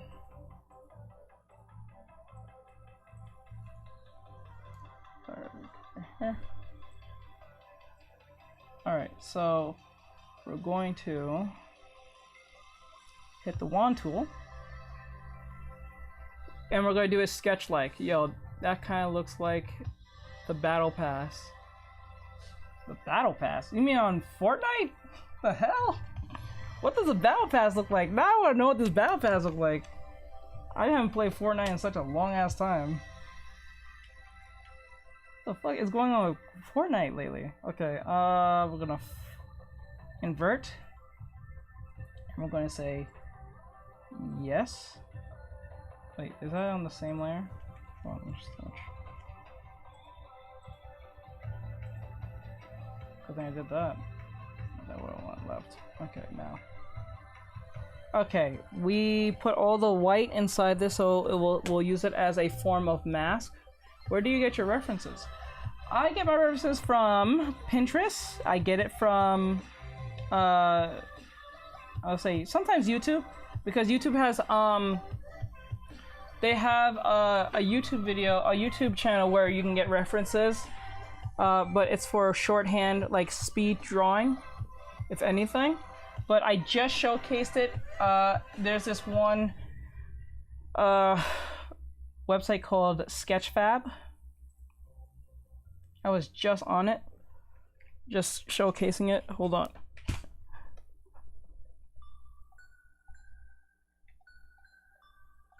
Right here.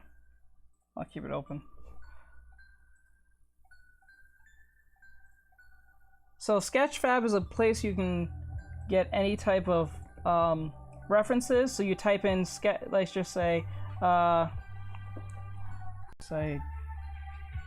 Z. Let me see, DBZ. Let me say DBZ. Hold on. DBZ. So anything from, you can get any reference that you can think of, pretty much. So what happens is, say for instance, you want to draw Goku, but you're looking for a specific angle. You can go to here, it loads in, and it puts you right here. So what happens is, you can use that 3D model, you grab the model, oops, it's kind of moving kind of slow. Hold on, there you go. You can move the model and put it here, here, or like here, or like this, or like this. These are cool references, huh? Or like this.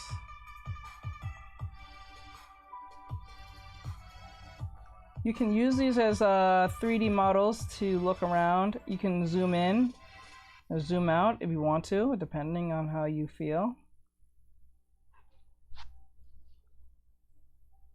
So I hope this helps you guys out there. I'm gonna do a video on this probably tonight, so you guys can, I can refer this a lot to you guys. So I hope that helps. Actually, I'm gonna just leave that open just in case someone asks. Okay, so there we go. Now we can go back to the shading process because we only got about an hour left and I have to jump off. Alright guys. I'm going to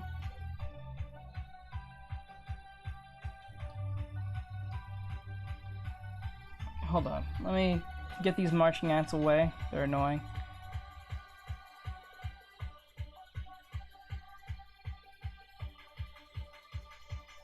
Okay, now since we have everything in place, we're going to do the shading.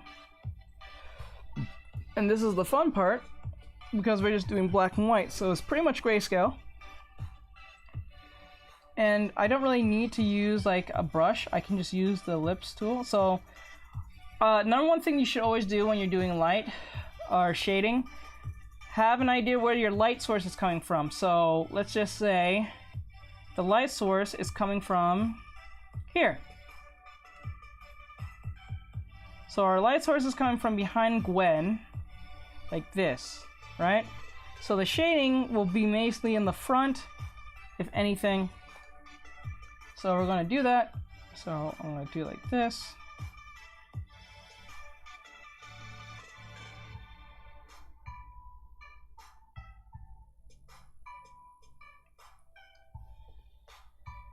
Just like that. Now we got the shading in, but we gotta be cognizant of our angle. See how much fun that looks? It looks even more better with the shading than just it being a cool angle. So since the shading's coming from behind Gwen, the shading will be here because it's hiding from the side and here.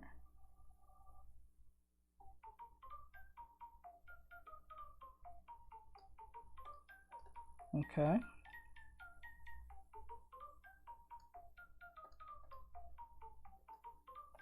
Okay, and then shading will be side of the face.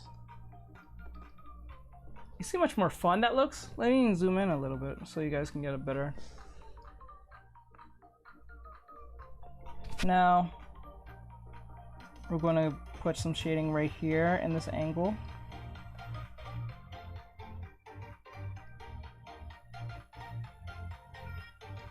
Okay. I want to put some shading under the breasts. Oh, hold on.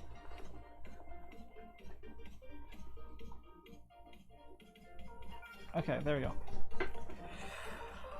Alright, so we're going to do it here.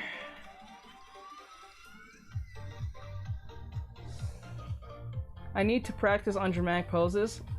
This is amazing. No problem. Thank you. I appreciate it. I do give lessons, so if you need any help on anything, unless you was already in here before, but I do give lessons here and there.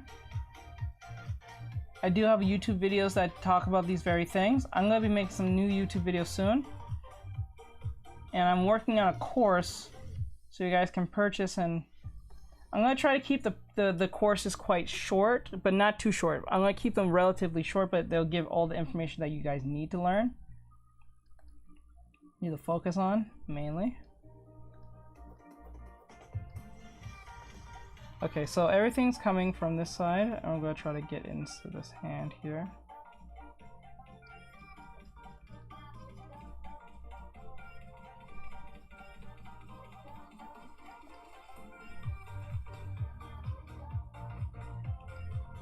Like that.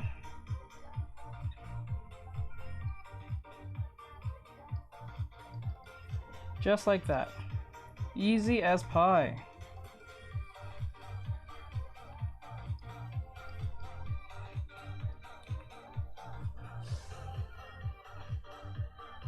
Thank you for the follow, guys. I appreciate it. It It really helps.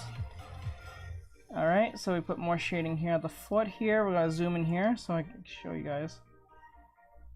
We're at the leg at the bottom. Right here, because we're at the bottom, so everything's gonna be kind of more shadowy here. There we go.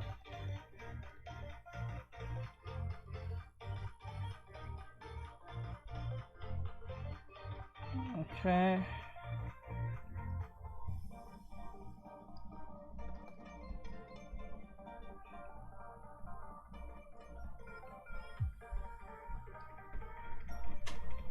And then what we should do next is that the hand is gonna be here. Oops. There we go.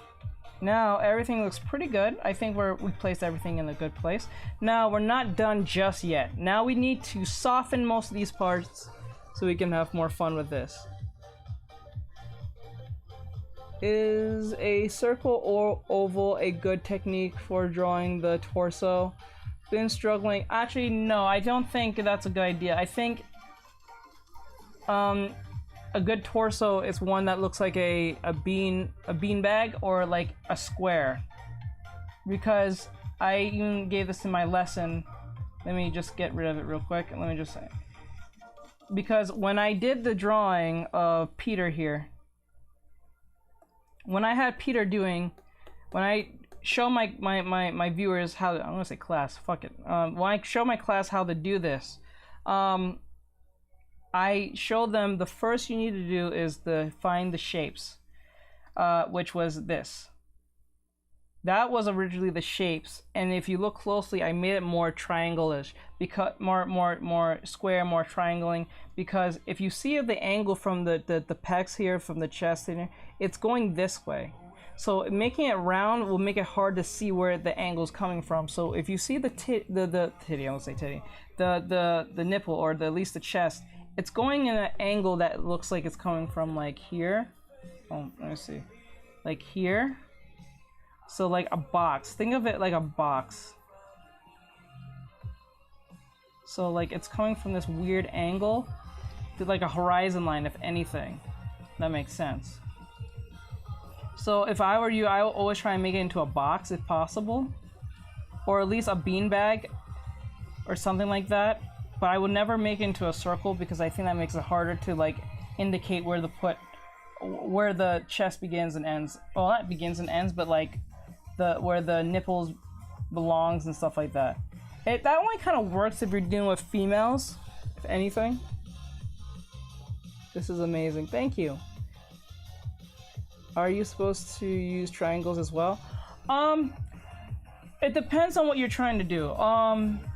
Based on the angle, yes. Like, I don't, like, it's hard to even explain that, because it literally goes by the way you, it literally goes by the perspective and the angle you're going. Are you able to start with another portrait, like how to do the body? Are you able to start with another portrait like how you do the body? Portrait. I'm gonna say yes to that. Hey, Helpy's Bible. Circle's good. Okay.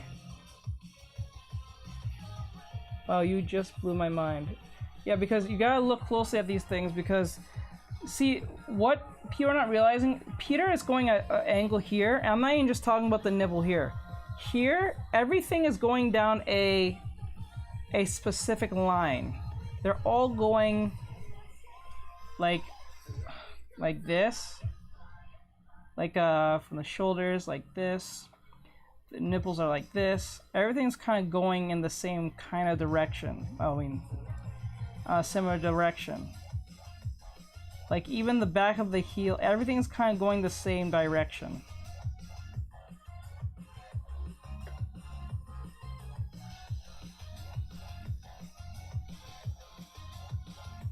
But you don't have to do things like this to get it, because I never have to do that. I'll be waiting for the video of references. Okay, gotcha. Okay, it's Yeah, these are gonna be hard to understand at first. Trust me, you're gonna be kind of confused on some things I'm saying. But after I kind of realized to get better at learning at something, everything has a pattern. After a while, you start realizing everything has a pattern to itself. It never like changes drastically the way you think. Like for instance, if you're drawing hair, most cases, if you watch most videos, they're gonna tell you put a pin here, like a little dot, and put hair in the sense to make things look more fluid in that sense, so you know where hair is coming from. You know what I'm saying? Like if this was like this, because you need a reference point of hairs coming from. So I made, see, even if I didn't make any real true hair, because it's coming from this point, this direct point I just made, it feels real, it feels right. You see how it flows just so well with the gesture itself?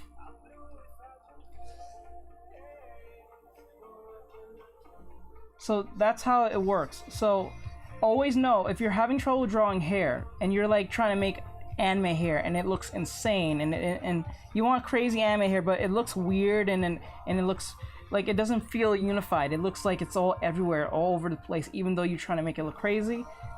Always know that there's a point of reference. So let's just say the hair was coming from this side, right? Let's just say it doesn't even have to touch the head. Please know this, it doesn't have to touch the actual head.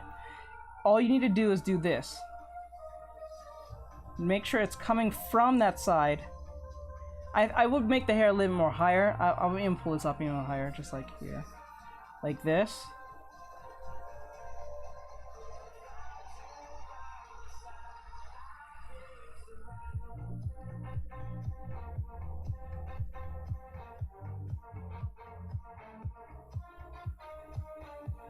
So like, even though it's not a great bit of hair, you can feel like this is hair. I've been considering doing private teaching soon. It's just that I need to get some things in place for me to do that. But yes, I'm willing to do private teaching for a fee, because I can't just do that for free.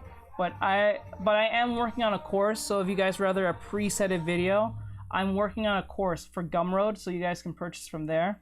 I'm gonna make it relatively cheap, so don't worry, it's not gonna be like $110 or something like that. It's not even gonna be $20. It's gonna be probably like $10 at best, at max. If anything, at most $8. I mean, max $10. If less than that, probably $7.50. So I make it available for you guys to purchase. Yeah, it makes it so much easier to draw the rest. It's these little tricks, guys. I'm telling you, it's these little things, these little tricks that you can learn from that can just literally blow your mind or change the very aspect on how you draw.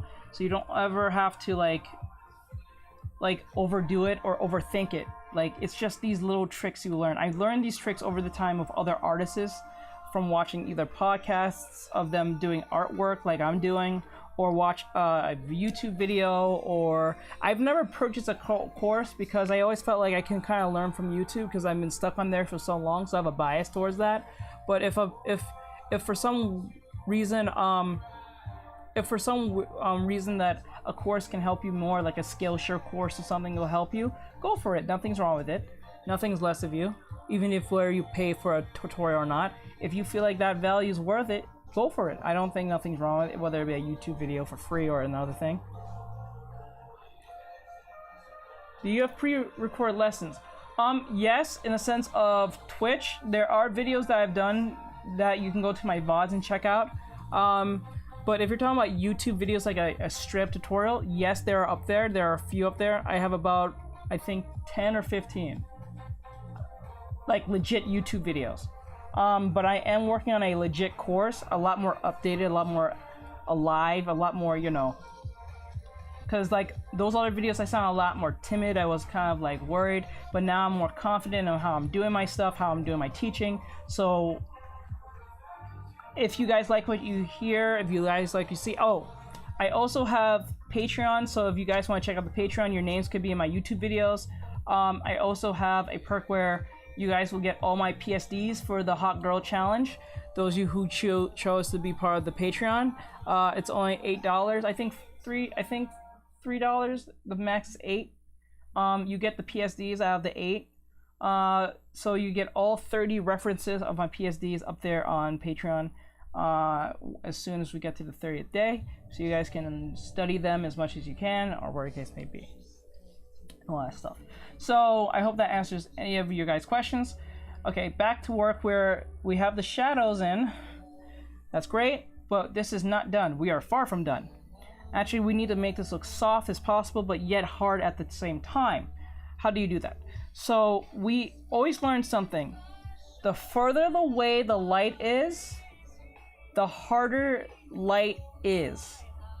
How does that make sense? So the further the more further away the light is from the subject, the more hard edge it is. The more closer it is, the more blurrier it is. Hello there. Cool, thanks. I look forward to taking your class one day. No problem. I will one day. My goal is to actually get to get a sponsorship from Skillshare, so I can give an actual class. So I can have a bunch of you, like a bunch of you, sign up, and we can do a whole class for a good, I think, 2 hours straight, and I explain my whole process from beginning to end, so you guys can get my insights on what you should learn, what you should work on, what you should focus on first, and all that stuff. So I can't wait for one day I can teach every last one of you my anime tricks, because I am originally an anime artist. I'm not a Marvel artist, but because I've learned and understand anatomy and anime and all that stuff, translating to our Marvel-like figures is not that hard to move to the next thing. So this is something that is pretty cool when you learn anatomy and you learn your forms and stuff. You can translate whatever you learned into other mediums and still get the point across without actually learning to do it in a Marvel type style. Because if you look closely at this Marvel style, it's really a hard edge, it's really strong, it's really like squares and everything. Even the back of Peter's leg is really like, I don't know if you guys can see it. Hold on, let me get it. Let me get it real quick. It's here somewhere. There we go. And the back of Peter's leg is really strong and really hard edged right here, right? But with mine, it's really soft edged. It's soft and it keeps it really like flowing in that sense, because my style is more softer, more thing. It's not that hard edged ish. So let's right now worry about the shadows now. We're going to worry about the shadow control. So what we're going to do is take our eraser, make sure that your eraser is a soft eraser. Don't use no hard edge eraser, because what we're going to do, we're going to erase the side of the shadows. And the reason why we're doing this is to give that softer edge, but we're not doing every piece of the shadow. We're doing certain parts of the shadow. The reason why it gives that 3D look, that 3D understanding, you'll see what I'm talking about once I do it. So I'm gonna make sure that your brush is not that big. Make sure it's like 60 or 70, pretty big, not that big, but medium size. Then what you do, we're gonna get closer to this. Let me even zoom in here. I'm gonna zoom in here. So what we're gonna do, we're gonna go to the edge, and I'm gonna make this 40 instead of 70. We're going to erase the edge a little bit, just a little bit, and then we're gonna skip this side. And then what we're gonna do, we're going to erase it, and then when we get to a corner, we're gonna leave that hard edge. So I'm gonna get to this corner, and then I'm gonna stop right here and do just this edge only. What I just did is literally make it more 3D looking without doing any real crazy effects. So like, for instance, see this hard edge right here? We're going to erase here and erase right here. What that did is make this, it gave this 3D like look. You see that? It made it more interesting. So I'm gonna do it again. I know it's hard to get this at first, but once you understand it, you'll be surprised. Okay, see that? See this hard edge here? I'm gonna leave that alone. And we'll go back over here. So when we get to a corner, we stop here and leave the hard edge. What that does, it gives that 3D look. It transitions between soft and hard edge. You know what I'm saying? See, it was like, it's soft, hard edge, soft, hard edge, and then we put a little bit of softness here, just to give it a little bit of variety. Sorry, I can't talk today. And then we make the soft here on the side, right? And then we put it right here. A little bit here. There we go. Okay, so we're going to do this again. Again, this right here where the breasts are. And then same thing with the head, but we're not, when we get to a corner, we leave the corner alone. So we're erasing, oop, too much. Erase a little bit, we get to the corner. So it has that, see how it transitions so well? That's how it works. Did you learn anatomy from, oh, let me see. Okay, let me see. Are you self-taught or for drawing anatomy? Yes, I motivated myself to get good at drawing anatomy. I never took a class. I learned on my own by going on YouTube. Well, I hate saying the word self-taught because you're not technically self-taught in the sense of I just didn't go to a school. I just literally learned from YouTube and other YouTubers like Mark Crilly, Ross Draws, Bob Ross, sort of. Bob Ross, Prontopinko, Kim Jong-un. I forgot his name. He's a Russian anime artist. I love his work, but I forgot his name. Oh my god. You guys might know who I'm talking about. You've seen his work probably a lot EDM like YouTube videos. I can't really think of it right now. I follow him on Instagram, but I forgot his name. He's famous. I think he was director for the Ghost in the Shell movie. The recent one. Let me see. There's another question. Did you learn anatomy from a site or a book, or are you self-taught?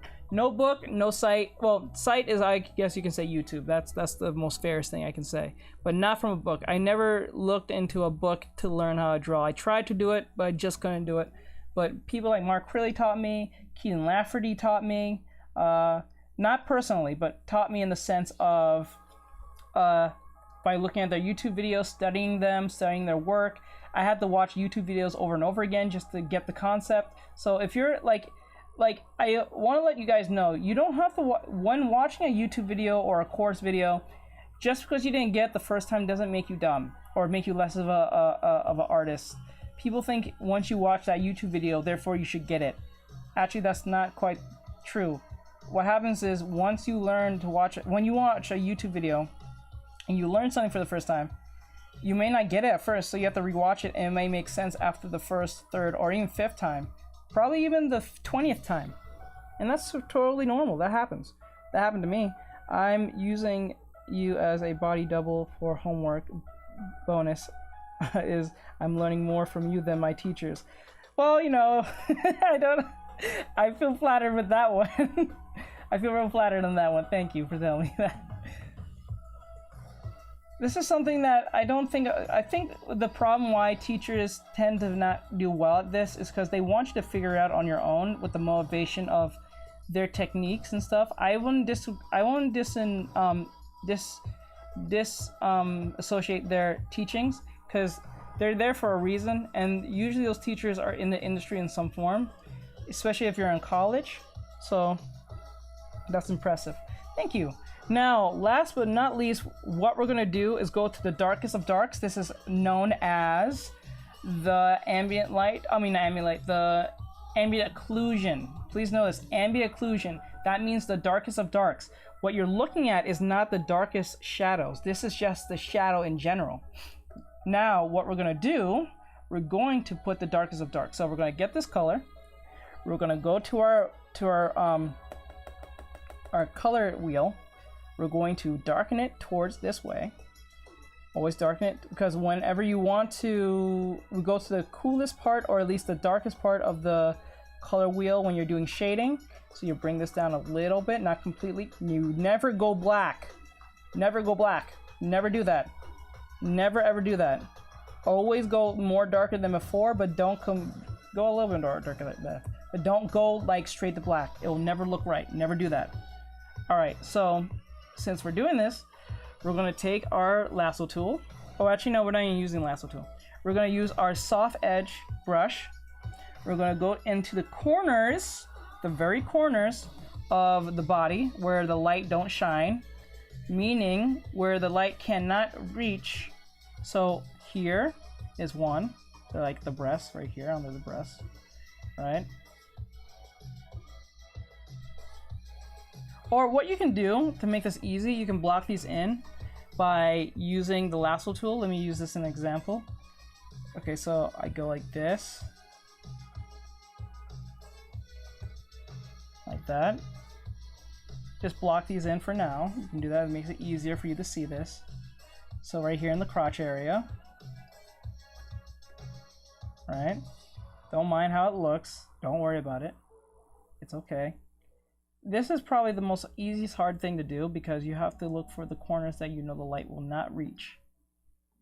Okay, almost done. Hey dude, hey bro, what's with the sad face? No sad faces. Okay, now we put it here. All right. Oops, sorry about that. So what we're gonna do is go under here. There we go. Now what's gonna happen? Well, I would actually put it right here as well. I think this is okay place. It's a little bit of a risky place to put that there, but we'll put it there anyway. So what we're gonna do, we're gonna take our eraser tool again, but this time we're not trying to make hard edge and soft edge, we're just making soft edge. So we're gonna take our eraser tool, and then we're going to erase. What do you use to draw on? I use Clip Studio Paint. Okay, now I'm erasing most of this right here in the corner.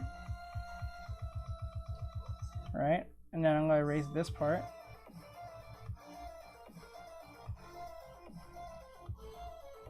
Actually, I'm going to try that again. Try that again. Okay, there we go.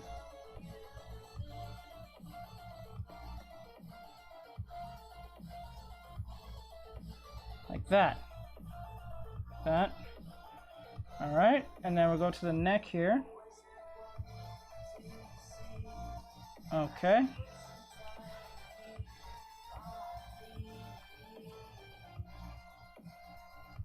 All right, I think that's everything right now.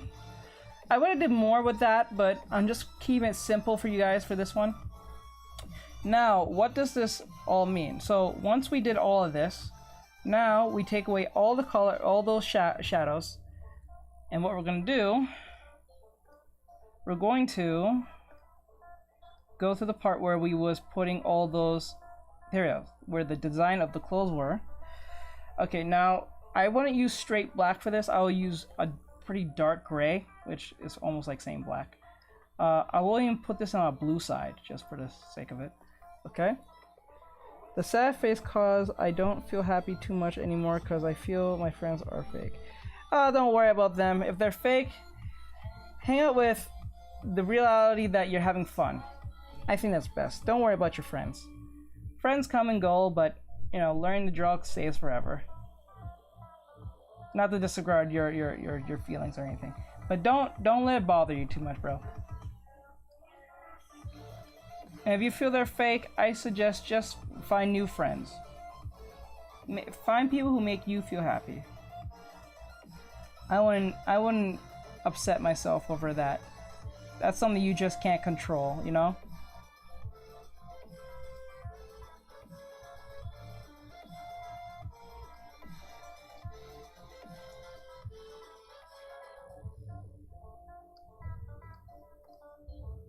Okay, hold on. There we go. Now everything's in blacks, but we'll fix this. We're just gonna get these edges. We're gonna try to clean this up a little bit.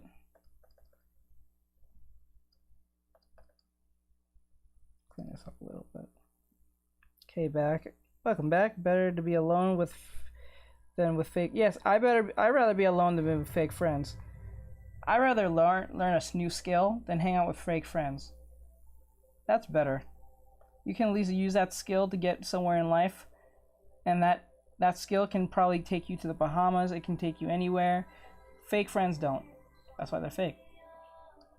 Never let fake friends give you a hard time. Don't let fake people give you real emotions. Look at it that way. Never give real emotions to fake people. Makes no sense. Okay, we're going like this. That's how I kind of look at it. Sorry about that. I was holding it weird, guys. I'm so sorry about that. Hope you didn't miss anything I was drawing. Okay, like here. So far, so good. Everything looks kind of messy, but don't worry about it. That's okay. That's the whole point of any of this. Well said. I want to someday go to Hong Kong. You can do it. You can go to Hong Kong. You can do it, bro. Just don't bring those fake friends with you. They might ditch you for, like, I don't know, a tour or something. So I suggest just do your own thing. Learn how to draw or something. That will get you far. Trust me. Fake friends don't. Or if you don't feel like drawing, that's perfectly fine. You can always learn something else. I always wanted to go to Japan. Just to visit, not to stay or anything. I wanted to go to Ikebukuro just to see how it's like there. And not because of Durarara, but that is a good reason, part of the reason why I would like to go. Because that is an actual real place.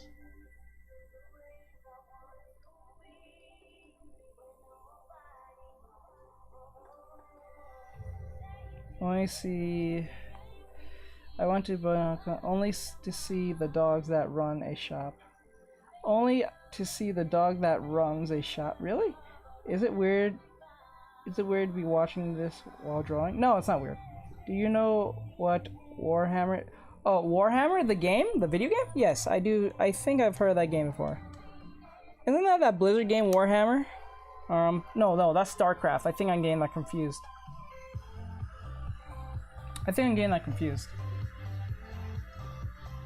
I could be getting that wrong. I've heard that game. I think that's a video game, if I remember right.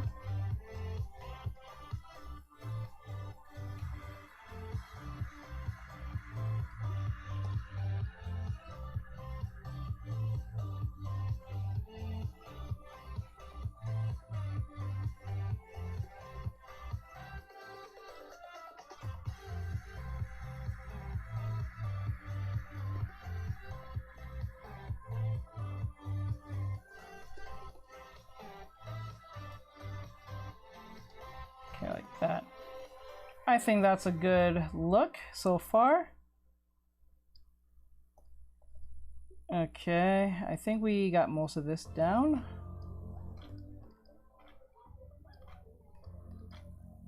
Spire Gwen, let me get this out here. Now half this is gone. Okay, there we go. Let me get rid of this. There we go. Almost done.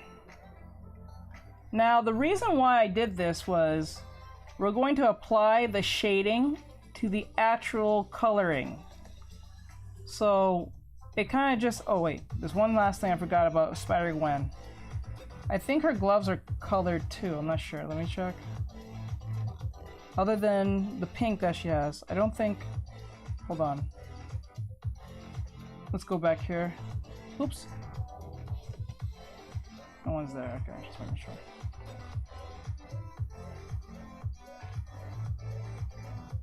No, there's no coloring on the hands.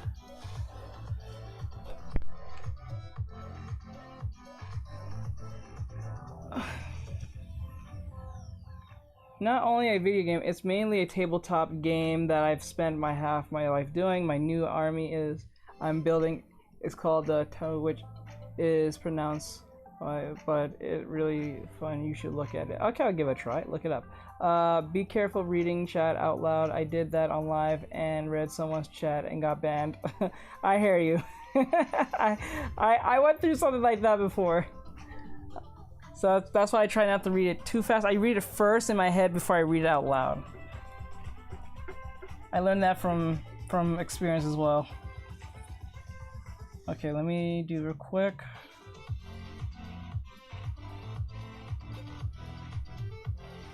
the hell? Oh.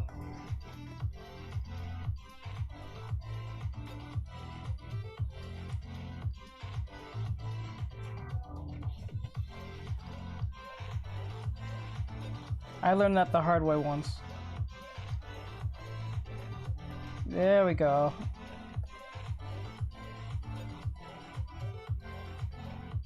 And she has some pink, so I'm gonna bring some pink into her arms.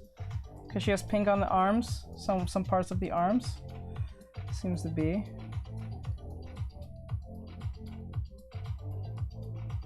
Here.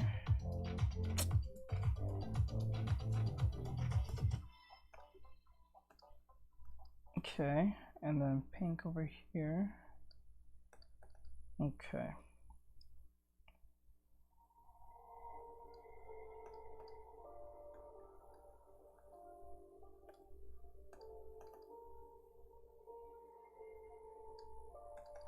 There we go. Now I'm gonna do the hoodie last, because that's gonna give me the most headache. And then she has some shading in the, hold on, some shading. Oh no, I'll do that part last. I'll do that part last. Okay, so I'm gonna bring the shading in right now.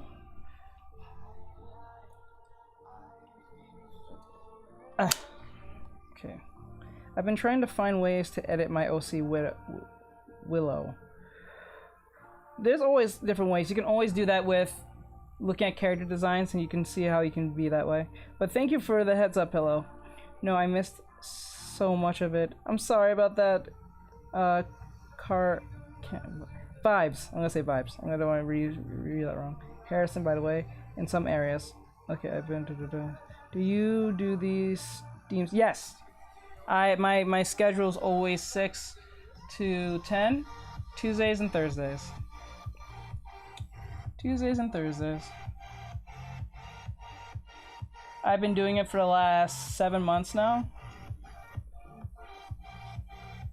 Can you do Static Shock next time? Yeah, why the hell not? I can do it next time. I can do it next time. Why the hell not? I love Static. Awesome. I'll be back to see stream. No problem. Thank you. What's the time where you are? It's 9:50.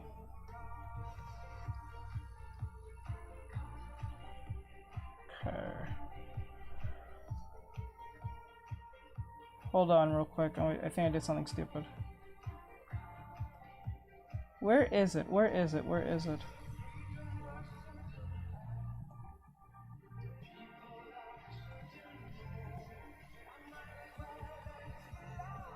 Oh!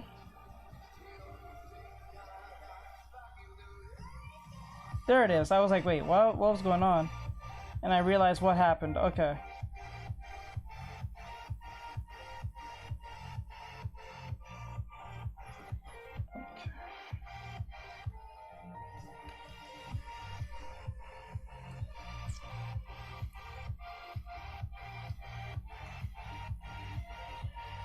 Okay.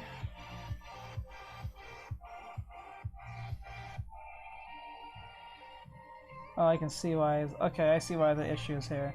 Why it looks like that. Okay.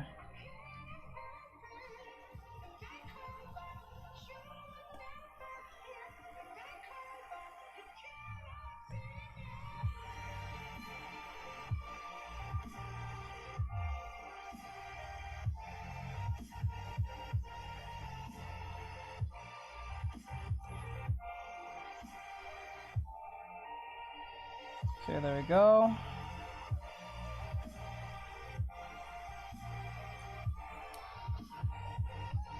Don't worry, I'll fix this. There we go.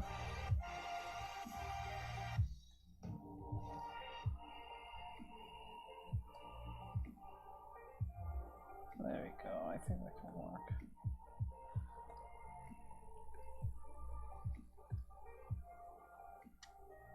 Okay. Now, what we can do before we do this, anything I forgot, we have to make sure that this is a multiply. and we bring down to about 70%. I'll say like 49, about 70, 60%. And then we bring the other one, which is the most darkest parts of the light, on multiply. This is the second one, what we did for the ambient occlusion.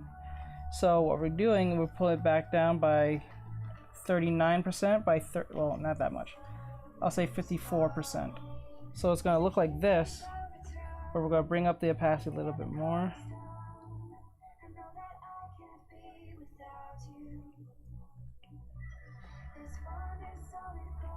Hey, which one is this? Oh, I did opposites. No wonder it was not working. There we go. I was like, why did it look like that? Okay. Okay.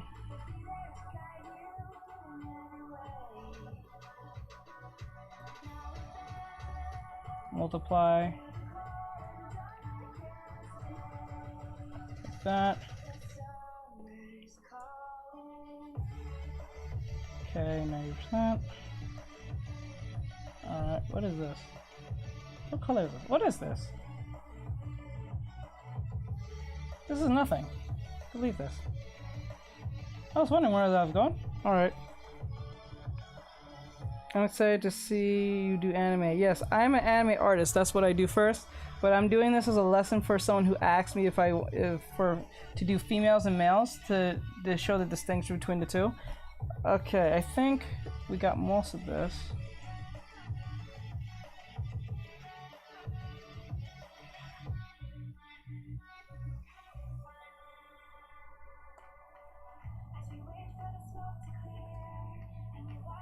There we go. Where's the pink part? I remember I put the pink on it. I lost sight of the pink. I don't know where it went. Yeah, it's gone. I don't know what happened. I think I erased it on accident by realizing it.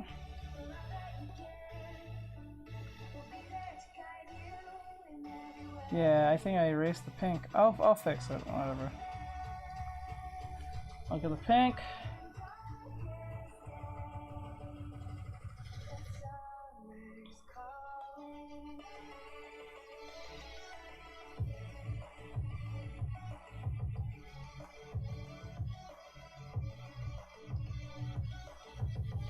There we go.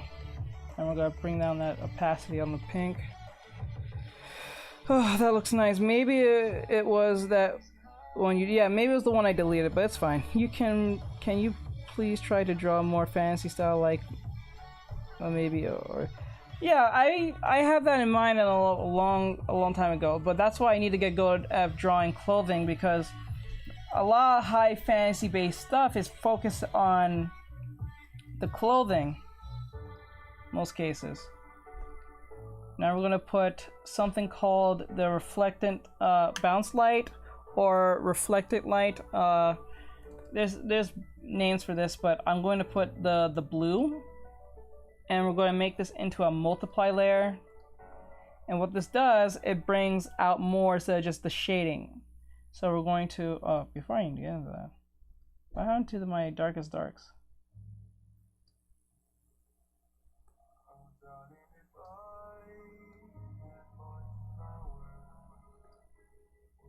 Oh, that's why. Okay. There we go.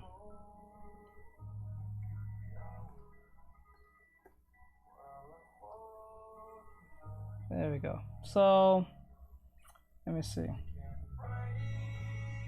Hello. Hello, Gabby Draws. Hey, Gabby. I think you've been here before. It's been a while since I've seen you, I think. If there's the same Gabby I remember. Okay, so we're gonna use a soft brush, and what's gonna happen is that we're gonna make it into a We're gonna make a multiply layer. We're gonna take this blue, lighter blue, and we're gonna put it on. Actually, no, not even multiply. I'm gonna make an overlay.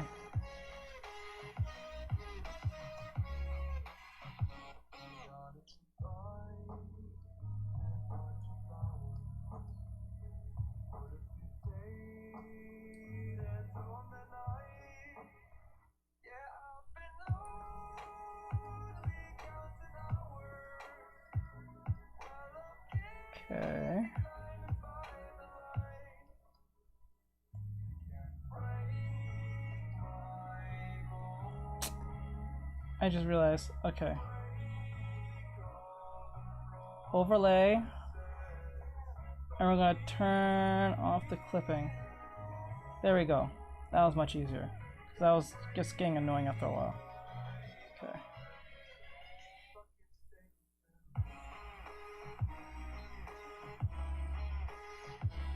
Now she looks more fun to look at.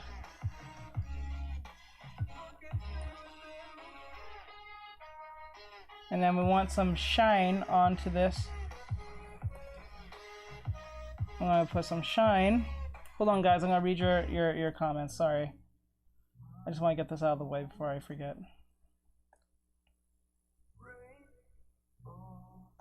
I'm gonna bring some shading, some brightness, and then we're going to.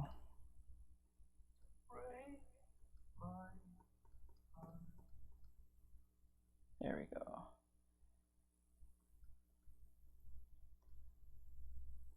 Okay, a little bit here.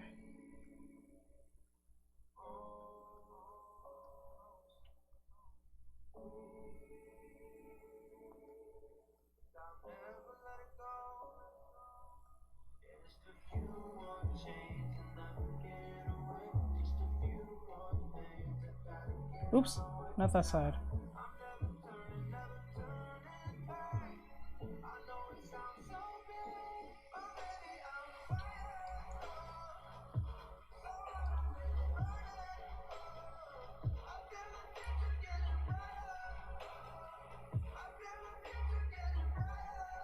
There we go. Teeth, not tears. Let me see. Looks so great. Thank you. From LTO. What is that from? LOT. Lord of the Rings. Yes. What is a orcs? Isn't orcs like the giant monster? Not the giant monster, but they're like, they're. I'm gonna say trolls. They're like. Can you like World of Warcraft, for example, like the orcs? Can you try short the coverage?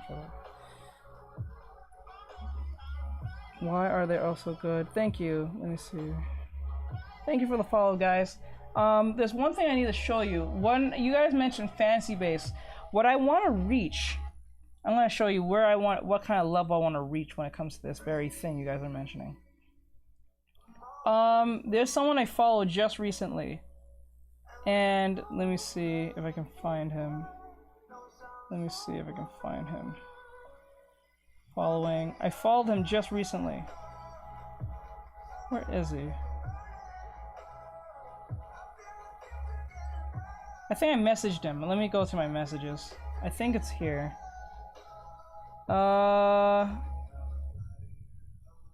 Is it him? Is it this?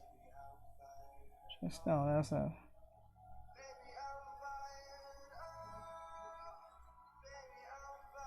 Here it is.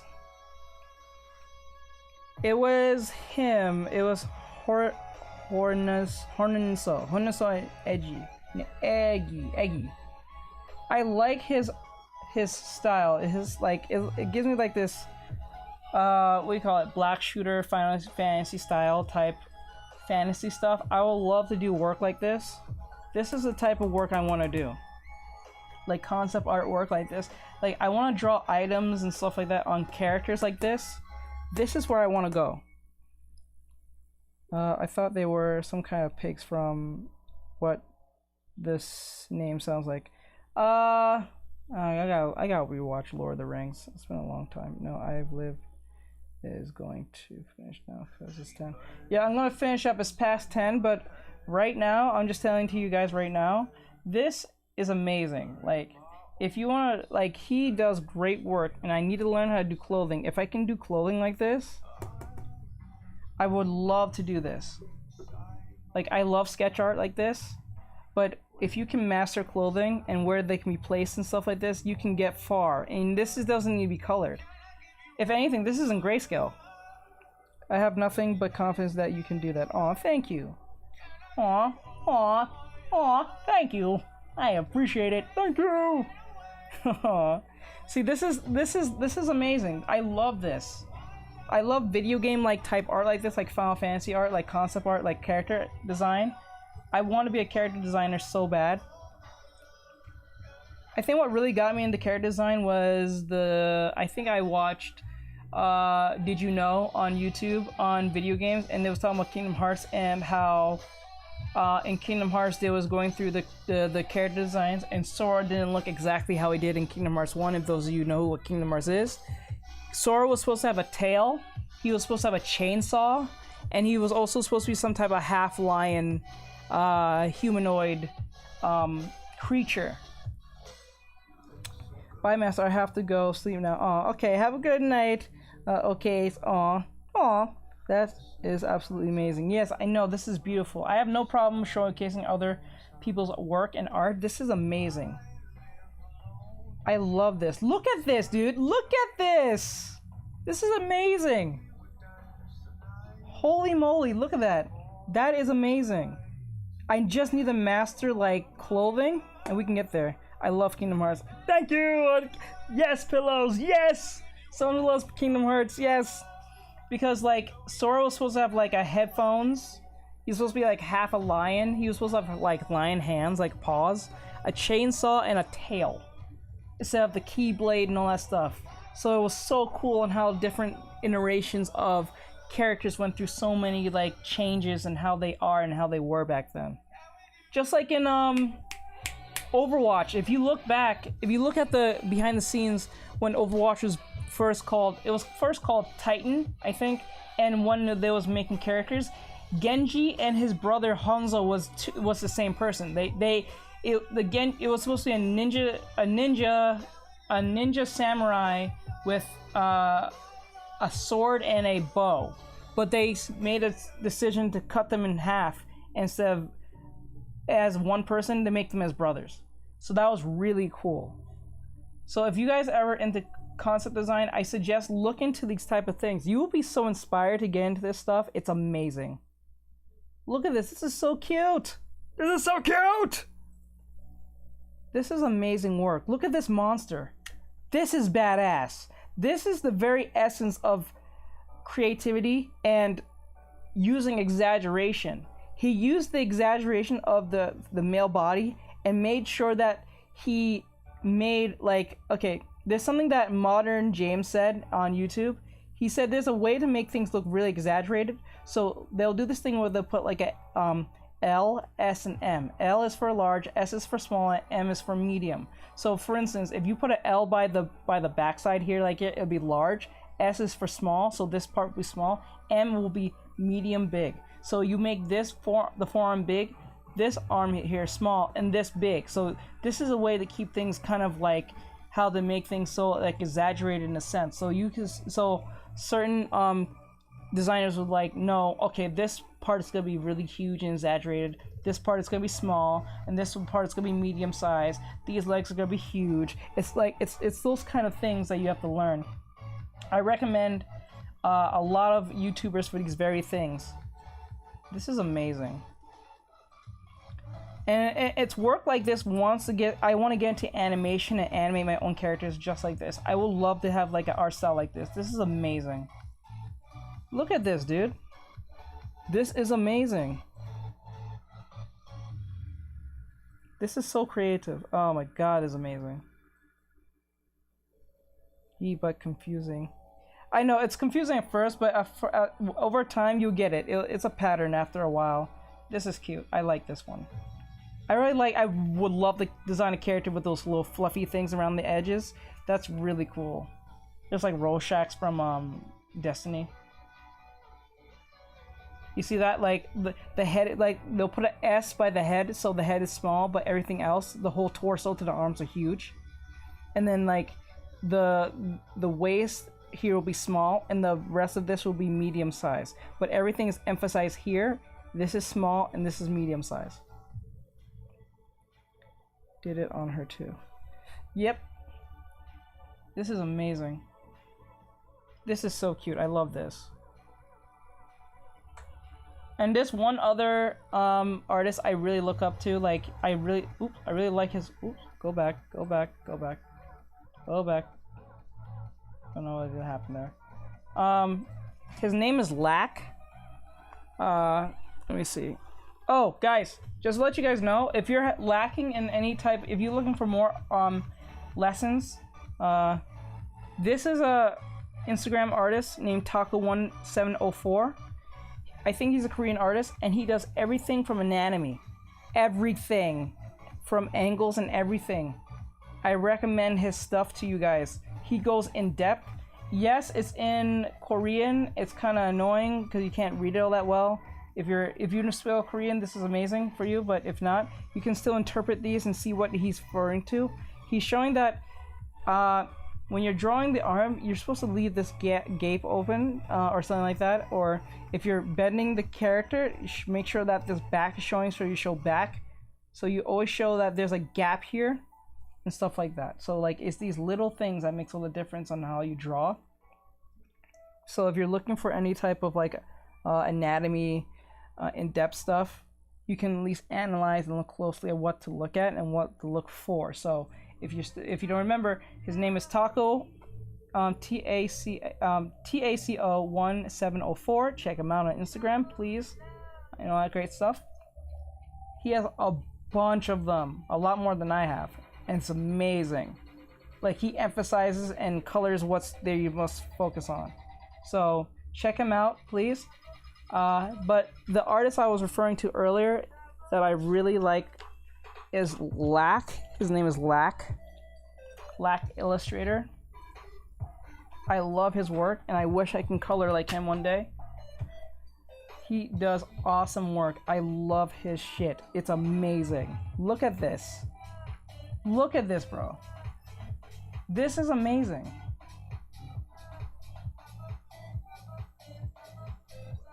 Oops, hold on. Look at this. This is amazing.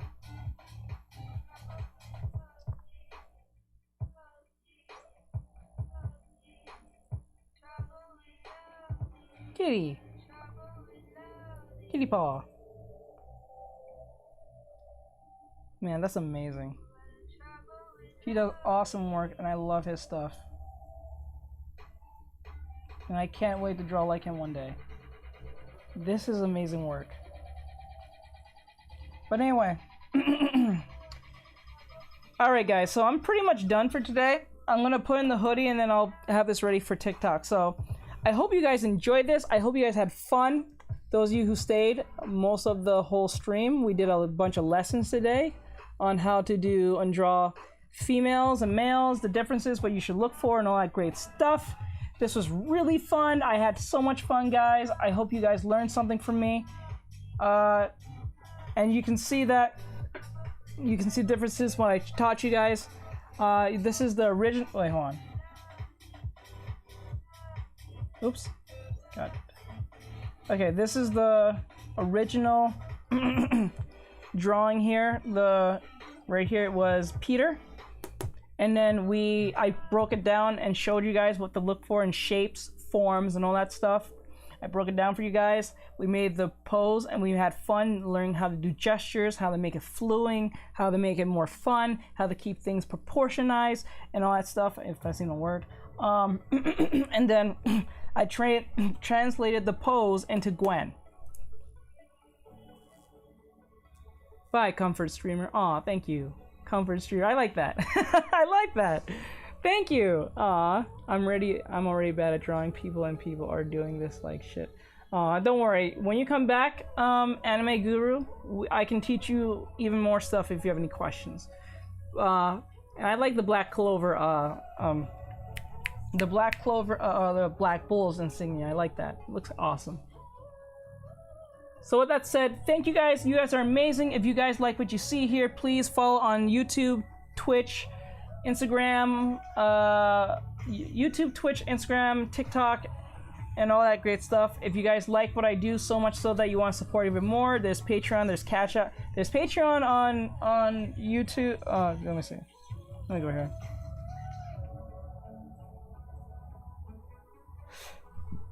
There's Patreon here.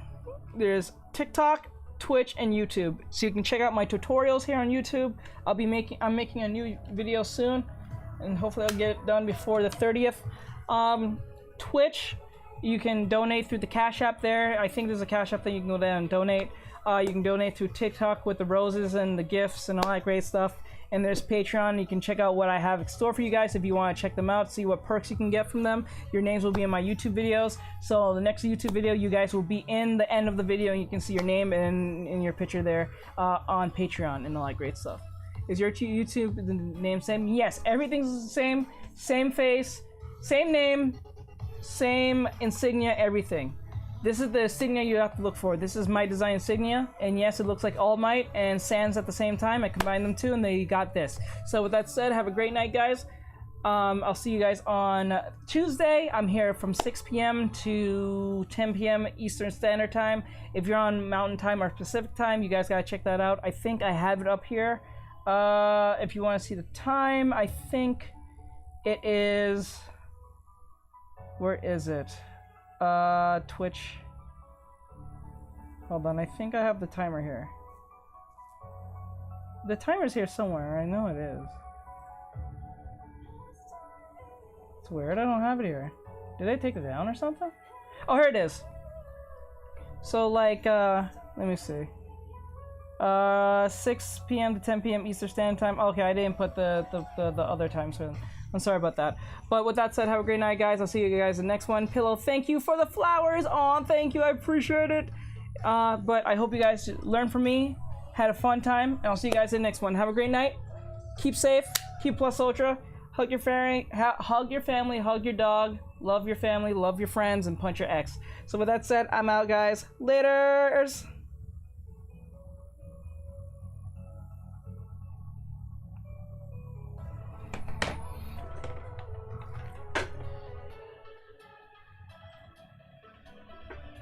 Okay, I think Gabby's still in here. I'm not sure.